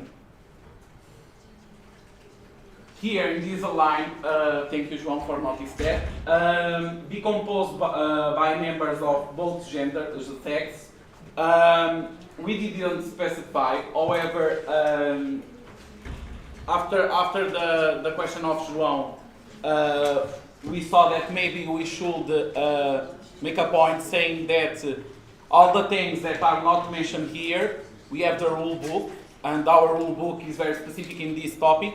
We say that we need to have at least 1/3 of different genders, sexes in this case. Doesn't specify if the team need to be more girls or more boys. We only say at least 1/3 must be different sexes. Our rule book in general is one of the best ones in the network. We have a lot of things that are not implicit in this document, since this is general regulation for the events. However, we believe that we can add a point here to saying that all the things that can arise and are not included in this document, the document that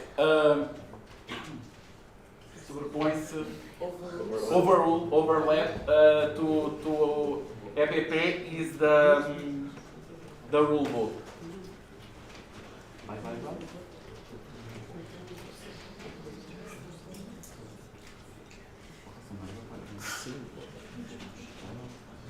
Vai, pode ir.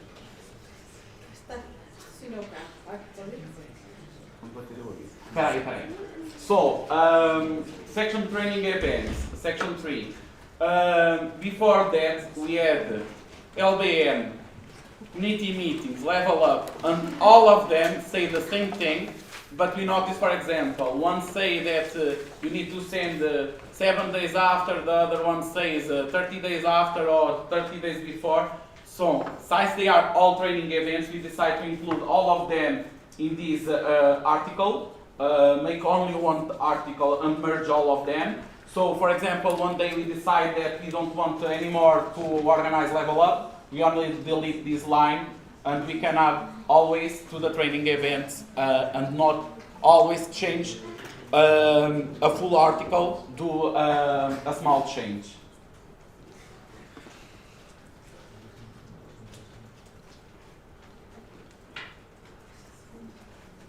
And in general, is this.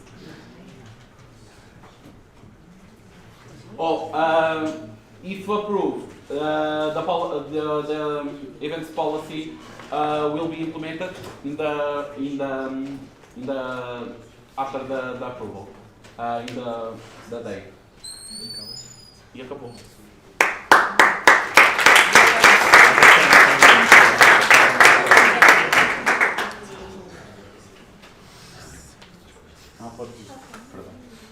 Okay, regarding the auditing's opinion on this, again, this is a very strategic document and we do not comment on that.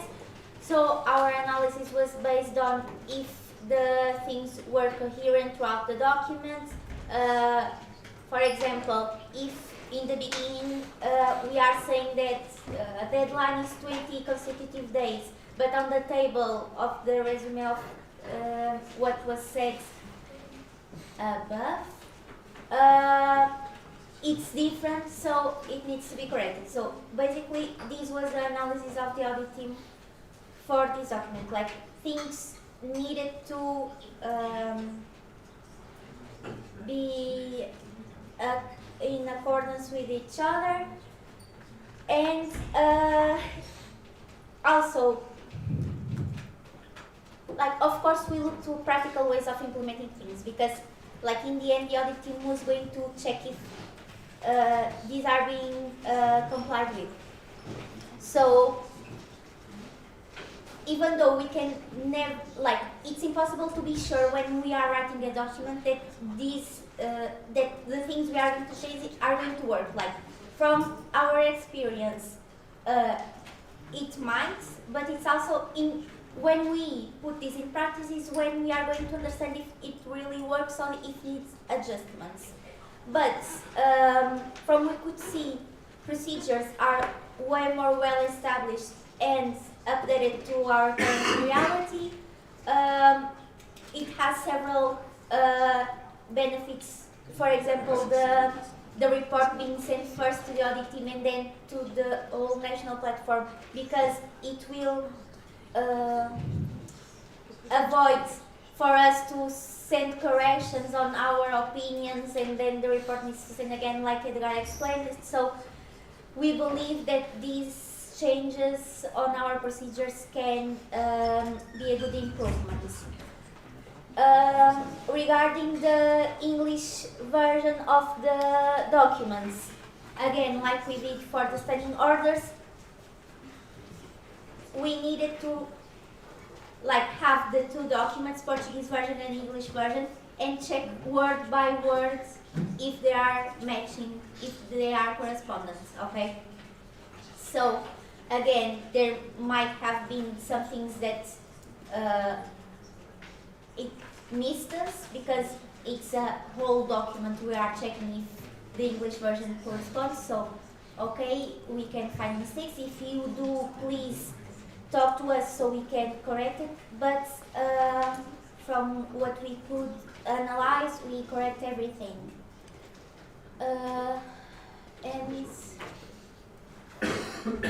And that's it.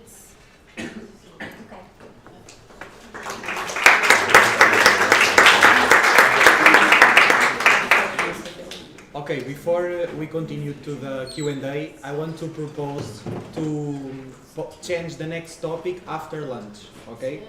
So,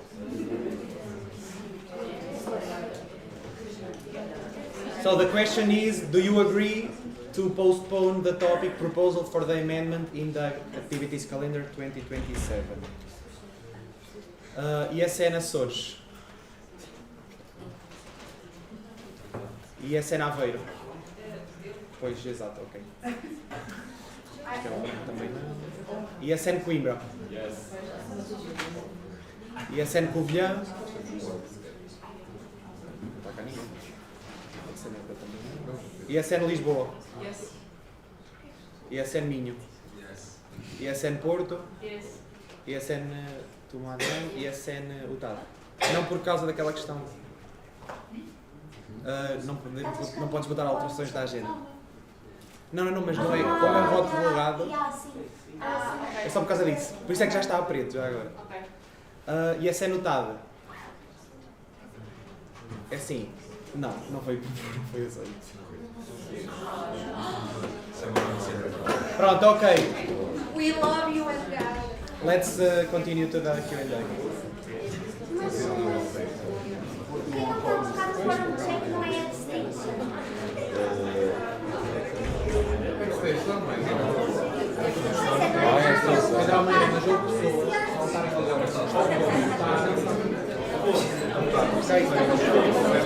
Ok, esperem um bocadinho. Eu posso fazer a proposta outra vez, nada me impede, pois não? Impede. Esperem aí. Eu posso fazer a proposta novamente? Sim, vamos anular, vamos fingir que isto não aconteceu. Let's pretend this doesn't happen. So, I propose to make a change in the agenda. So, postpone the next topic after lunch. ISN Coimbra. Yes. Just a moment. ISN Covilhã. Yes. ISN Lisboa. Yes. ISN Minho. Yes. ISN Porto. ISN Utado. Yes. Okay, it was approved.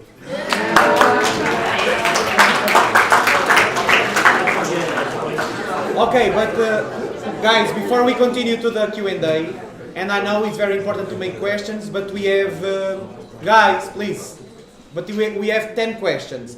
So I'm going to ask if you have really important questions to do it, but let's think that we also want to have lunch, okay? So, Afonso, you can start. Okay.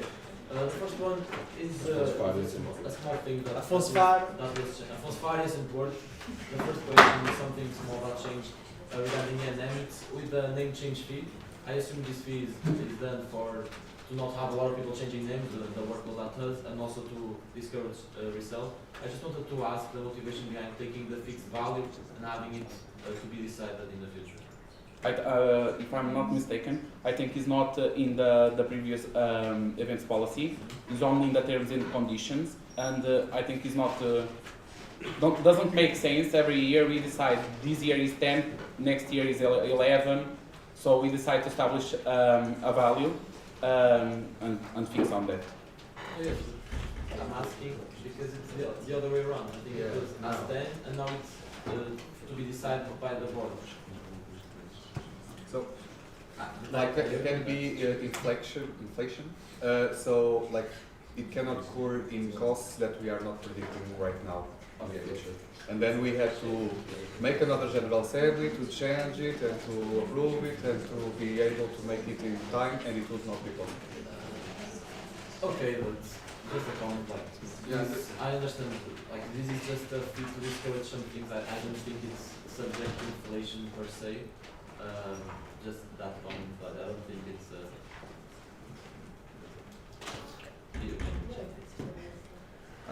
Filipa. Okay. So regarding the representation fee that TSM Portugal covers for the local presidents to attend the national platforms, what is the purpose of TSM covering the president's fees? Is the fee paid to ensure the representation of sections at the national platform, or to guarantee the participation in voting procedures?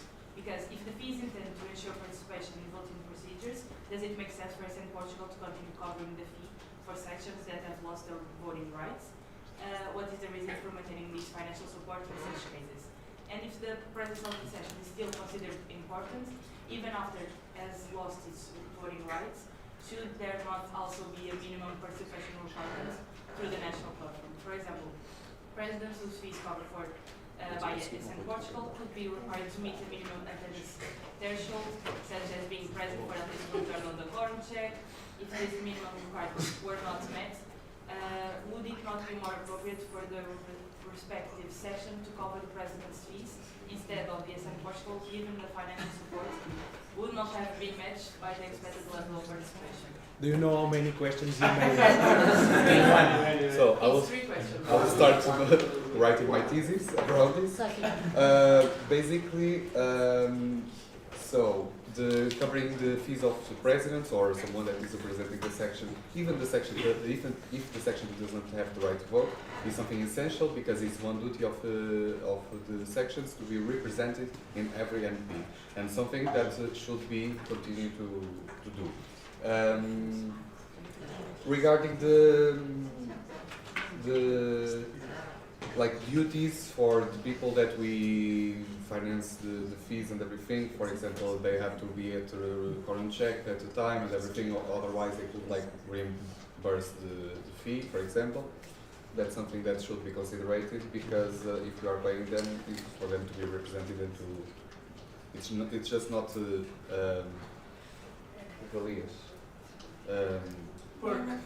benefits. You also have your duties, like yeah. But that's something that also the section should like ask for the accountability of the person that holds the vote. Like, why were you not in the quorum check, and why did you lose the right vote at that time?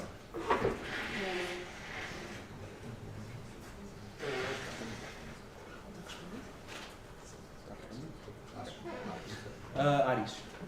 Aris, yes, and Porto. Thank you very much for this presentation. I have a question regarding the MO and the representation that this person should have in the network. Like, is there any way that you don't want to cover the MO spots to present their work at the National Assembly? The MO is responsible for one of the most significant national events that we're having, and we believe that it's transparent and really important for this person to be in front of everyone presenting their work and like supported. And we saw the impact that this had in NP Lisbon, that the main organizer could be there because it was in Lisbon and could share immediately the updates that are happening with the event. First of all, for the main organizer to be represented, we need to change the budget because it's not included and it's not predicted. And I'm honest, I don't think that makes sense because you have the national board, you have the treasurer, you have the vice president for development in the General Assembly that are supervising the event and can answer the questions. Regarding to this year, Renata was there and we asked if she could present the changes and was accepted. However, the national board didn't cover the expenses to be represented. And we have the local boards call where we can present the event and discuss better than in a place where we have time tight to discuss these kind of things. Like, I follow up on top of what you're saying. Like, we believe that it's good that we have a national board to be here and present it, but also we have a volunteer that dedicates so much time in our biggest event and doesn't have any more benefit than going to local board meeting to present their work. Like, we don't know about the work of one of our person that dedicates so much time, and we believe it's important to be there presenting their own work.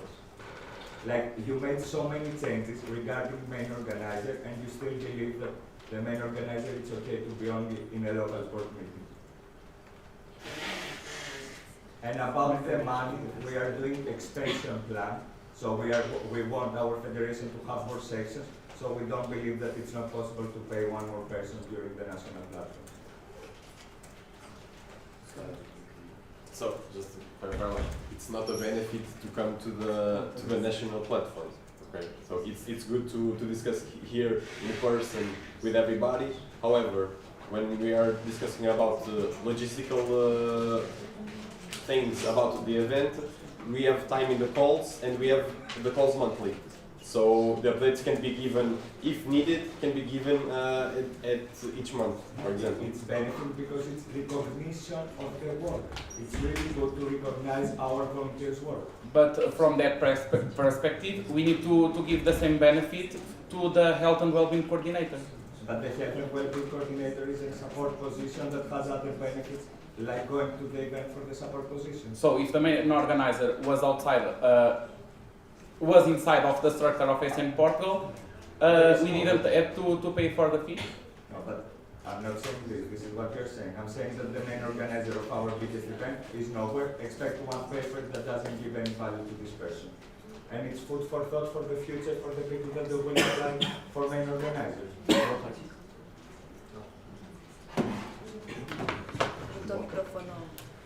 You can do the... Espera só para falar. Okay, wait, Sarah wants to add Eu acho que something. temos desafio. Estás aí? Está com som. O lactase. Fala, Sarah. Okay.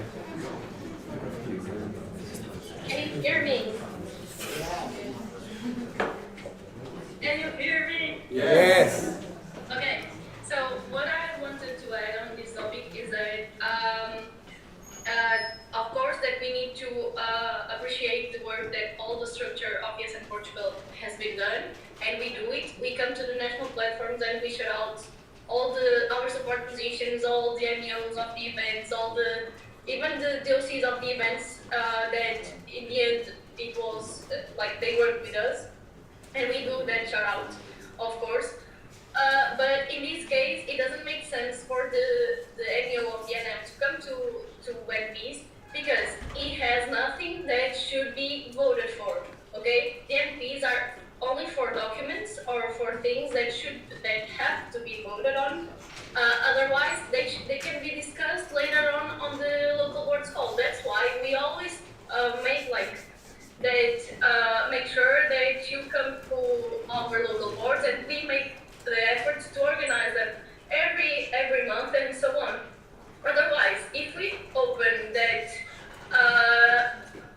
if we start bringing the annual to NPs, later on we have to bring also the expansion officer, the something, like all the support positions, because in the end they also work with us. They also work for the federation and they develop other things that are pre-available to us, for example. And it, at least on our vision, it doesn't make sense. As we said, it's not of course it's presenting the updates and so on, but it can be done on local board's call. It doesn't have to be voted, nor so needs to be presented on national platforms. Of course, that in the report, maybe it should be. Maybe one national platform, it could be included for the report. But even that, as you can see, the report is only being disclosed after this NP, so the NP that should be covered would be the first of the next year. So yeah.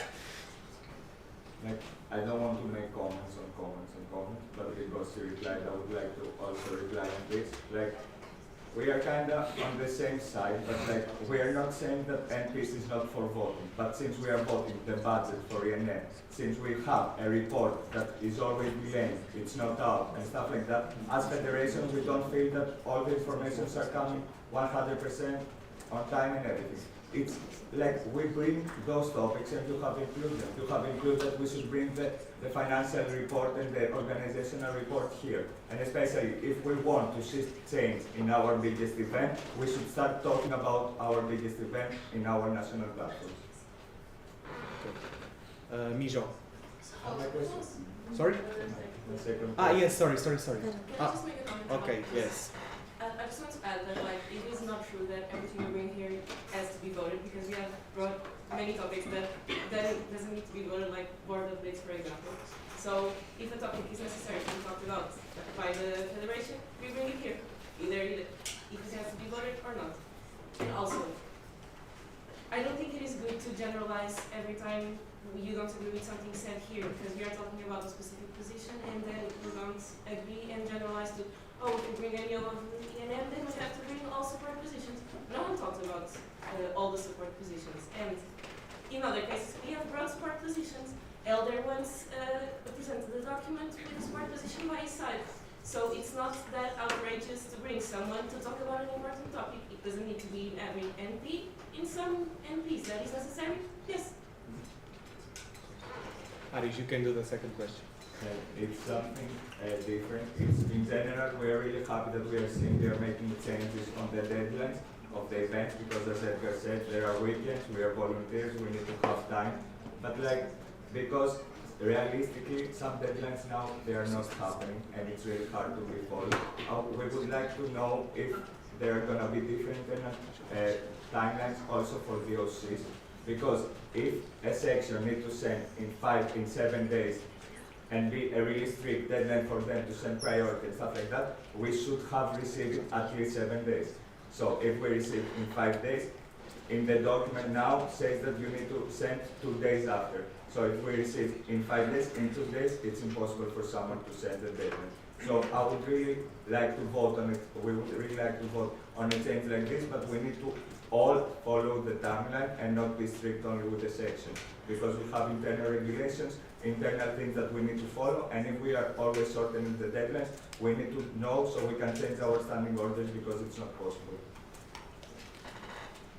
Can you repeat the first Yes, question? the main one is to be more sure that we will start following those deadlines, because it's really hard. Like for us, we receive events 4 days, 5 days before, and we have a whole preparation to do. So now that we're changing the deadlines, we should put some deadlines to be for everyone. Yes, the deadlines are for everyone. In these last 3 events, the deadlines for neither for the registrations, payments, or survival guide were followed. Neither for this policy, neither for the last one. But in the first semester, the deadlines, we had events open for 1 month. This is not only by us. Sometimes the sections too, because they have other kinds of constraints. However, when the document is approved, the sections already know, for example, after the confirmation of the email saying that we'll organize the event, we have 15 days to present the OC. You already know that you will organize the event. The sections must, if you need more time, for example, to make that open call, the sections must open before receive the email for the organization, because no one will take you from organizing an event was already approved. Only if the section says don't will make the event. So I think this is a preparation of work from both sides. We need to work in the both sides. The sections can't expect that the national board says that is on this day, and the national board need to verify if on that day they will do or not. The sections need to take accountability on that part too. Minho.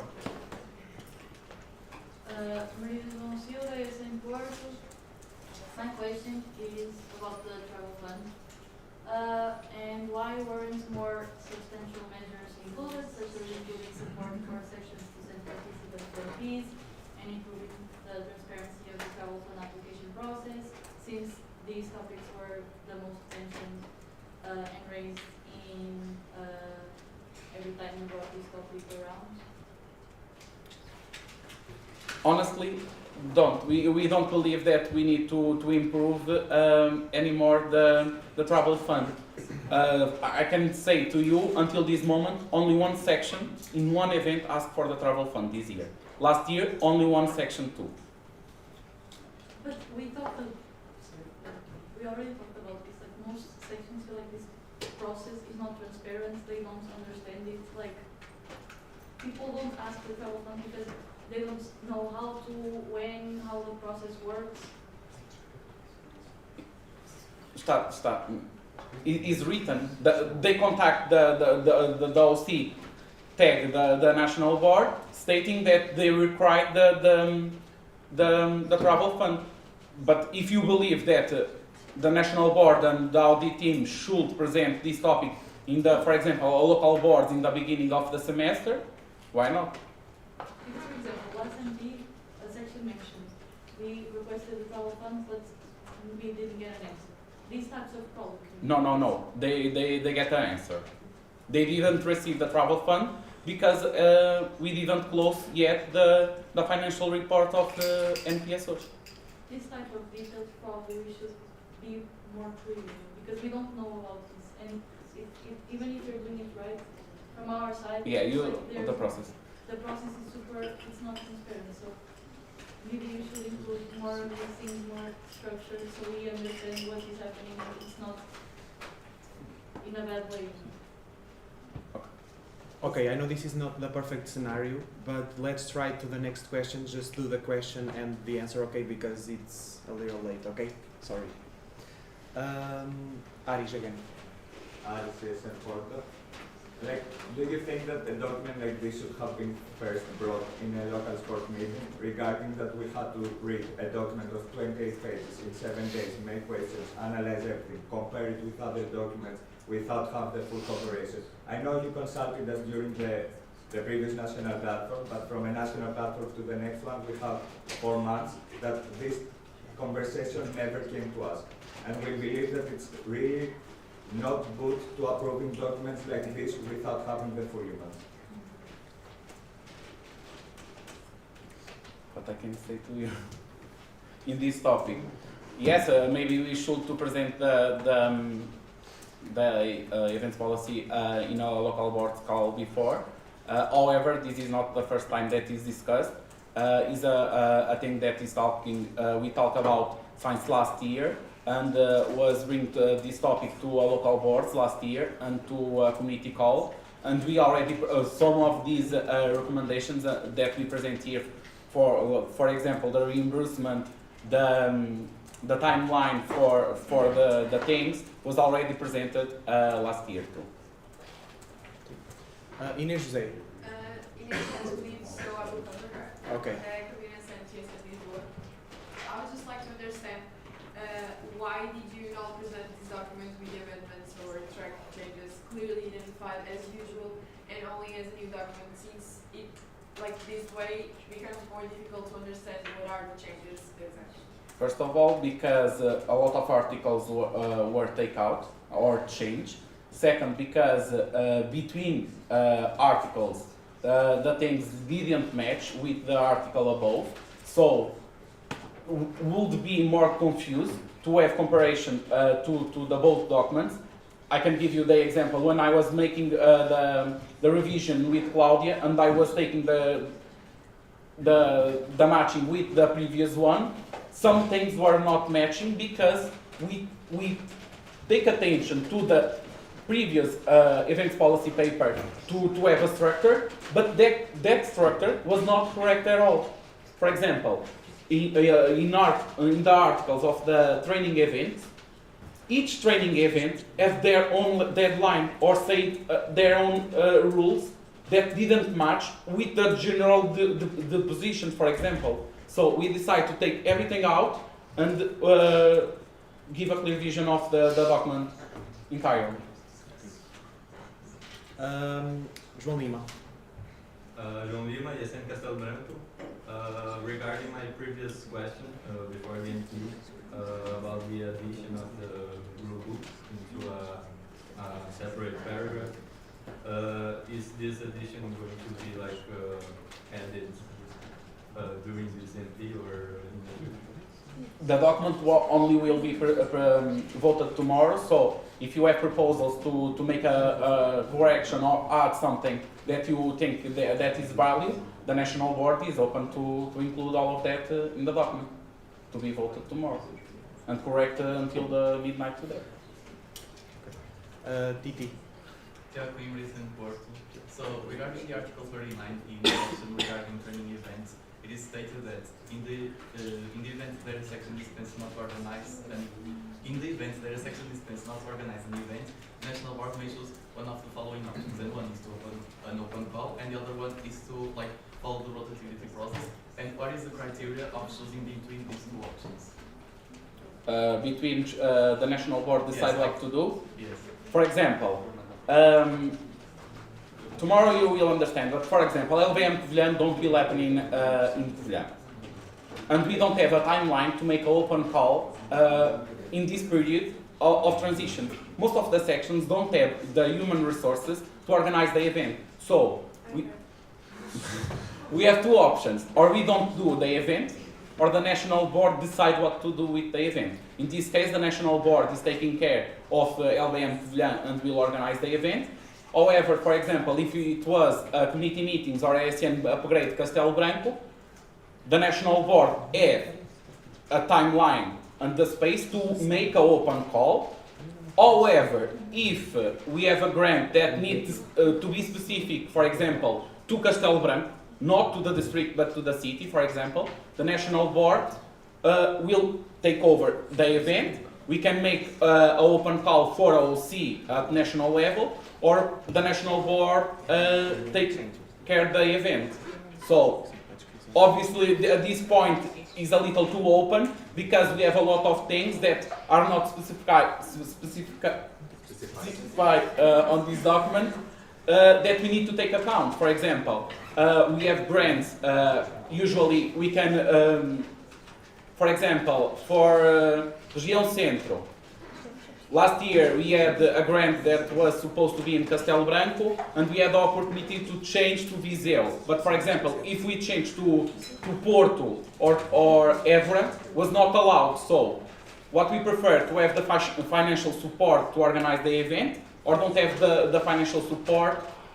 So, but I think like in here it says it's more regarding like the not about the national board being the one organizing, but representative system, like next section in line. And I don't know, like in your answers, you said you talked about this case that it was passed to the national board, which I understand because when you have grants, but about the representative system. Like yes, for example, I can give you an example. The next section that is in line to be represented in an event is SN Açores. We have 20 participants in SN Level Up. You believe that we organize a Level Up in Açores, we have 20 participants? Once again, the national board need to take account a lot of things to justify and to make that decision. We don't will decide to, we don't will let SN Açores to organize a Level Up only because that. But so we have a lot of things. You will move to the section after a server, or you will open an open call? In this case, we will make an open call because it was not fair to a source. For example, if a SN source arrange a grant that pay the full event, we can say no. So, in the presentation of the candidacy to hold the event, SN portal can be more transparent and be more just with all the sections, not to say we'll take the event, for example, to Açores or to Algarve, only because they are the next in the line.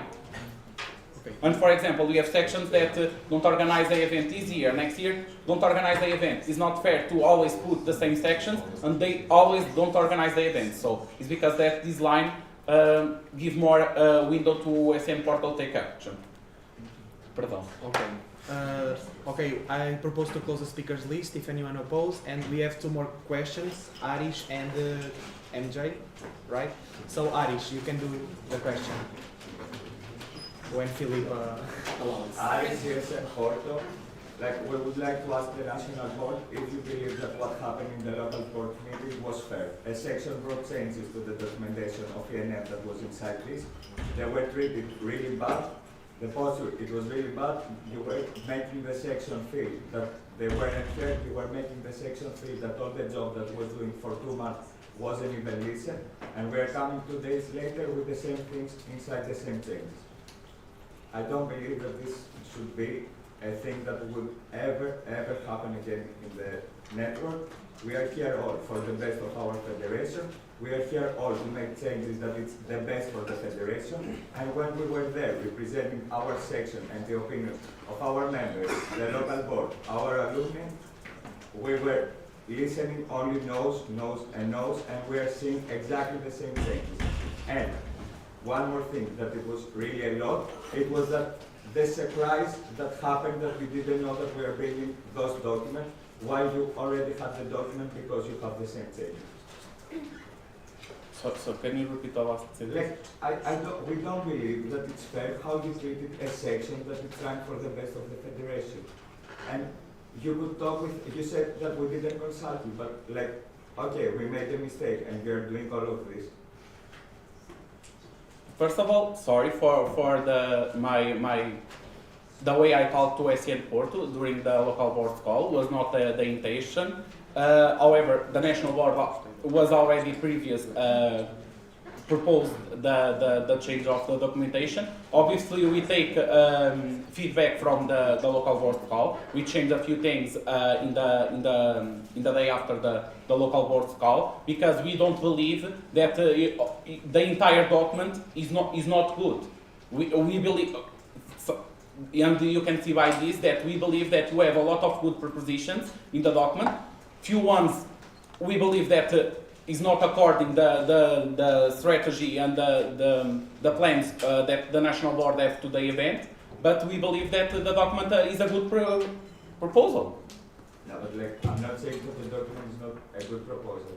I'm saying that the fact that changes are exactly the same and you were treating us like you didn't know anything, it's a big concern for us. And it's a food for thought. You can think about it, and I will leave it here. MJ. Okay, so Renee from SM Creamer. So my question is regarding the Erasmus National Games. In previous editions, the MO of the event was Wealth and Wellbeing Coordinator. However, Article 35 states that an MO will be appointed. So my question is, why change the structure, and what will be the difference of the role of the Wealth and Wellbeing Coordinator and the MO, since the will continue to supervise the event? So technically the main organizer is appointed because he's the Wealth and Wellbeing Coordinator and this is a sport position. Maybe he's a... Yeah, we will revise the wording we used. Okay. Because technically he's the same person because the main organizer of the ANG is appointed by the national board. Okay. Sim, you can make the comment, yes. Patricia. The Wealth and Wellbeing or whatever, because he has a support position, but the article says that an application will be made. So the support position also has to do an application to be the MO. No, but you need to make the application to be a sport position. Okay, but like the article kind of leads to the person is making an application to be the MO of the event and not to a sport position. Okay. Yeah. We will revise that article. Okay, just can I do a quick follow-up? Okay, but very quick. Is it possible that is it possible that anyone else than the health and well-being coordinator can be MO or not? Like just for example, in the case of the main organizer, be expelled, out, leave SCN. Obviously, that the national board will take over the event. But for example, we have a head of logistics that is inside of the structure of the event, or someone from the organization that is inside of the organization that understands and knows all the things that are being made. We can push him to be the main organizer to release a few workload from the national board, because the thing is the main organizer of the DNG is a sport position, so this person only worked for the event basically the entire year. So I don't know. It was yeah. Okay, thank you very much.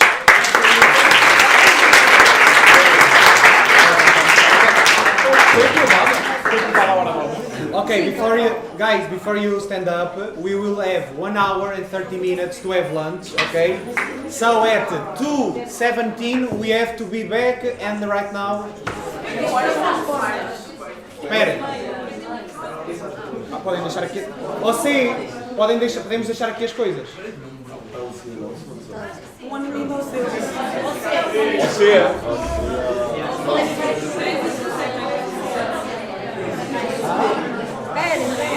Malta, espera!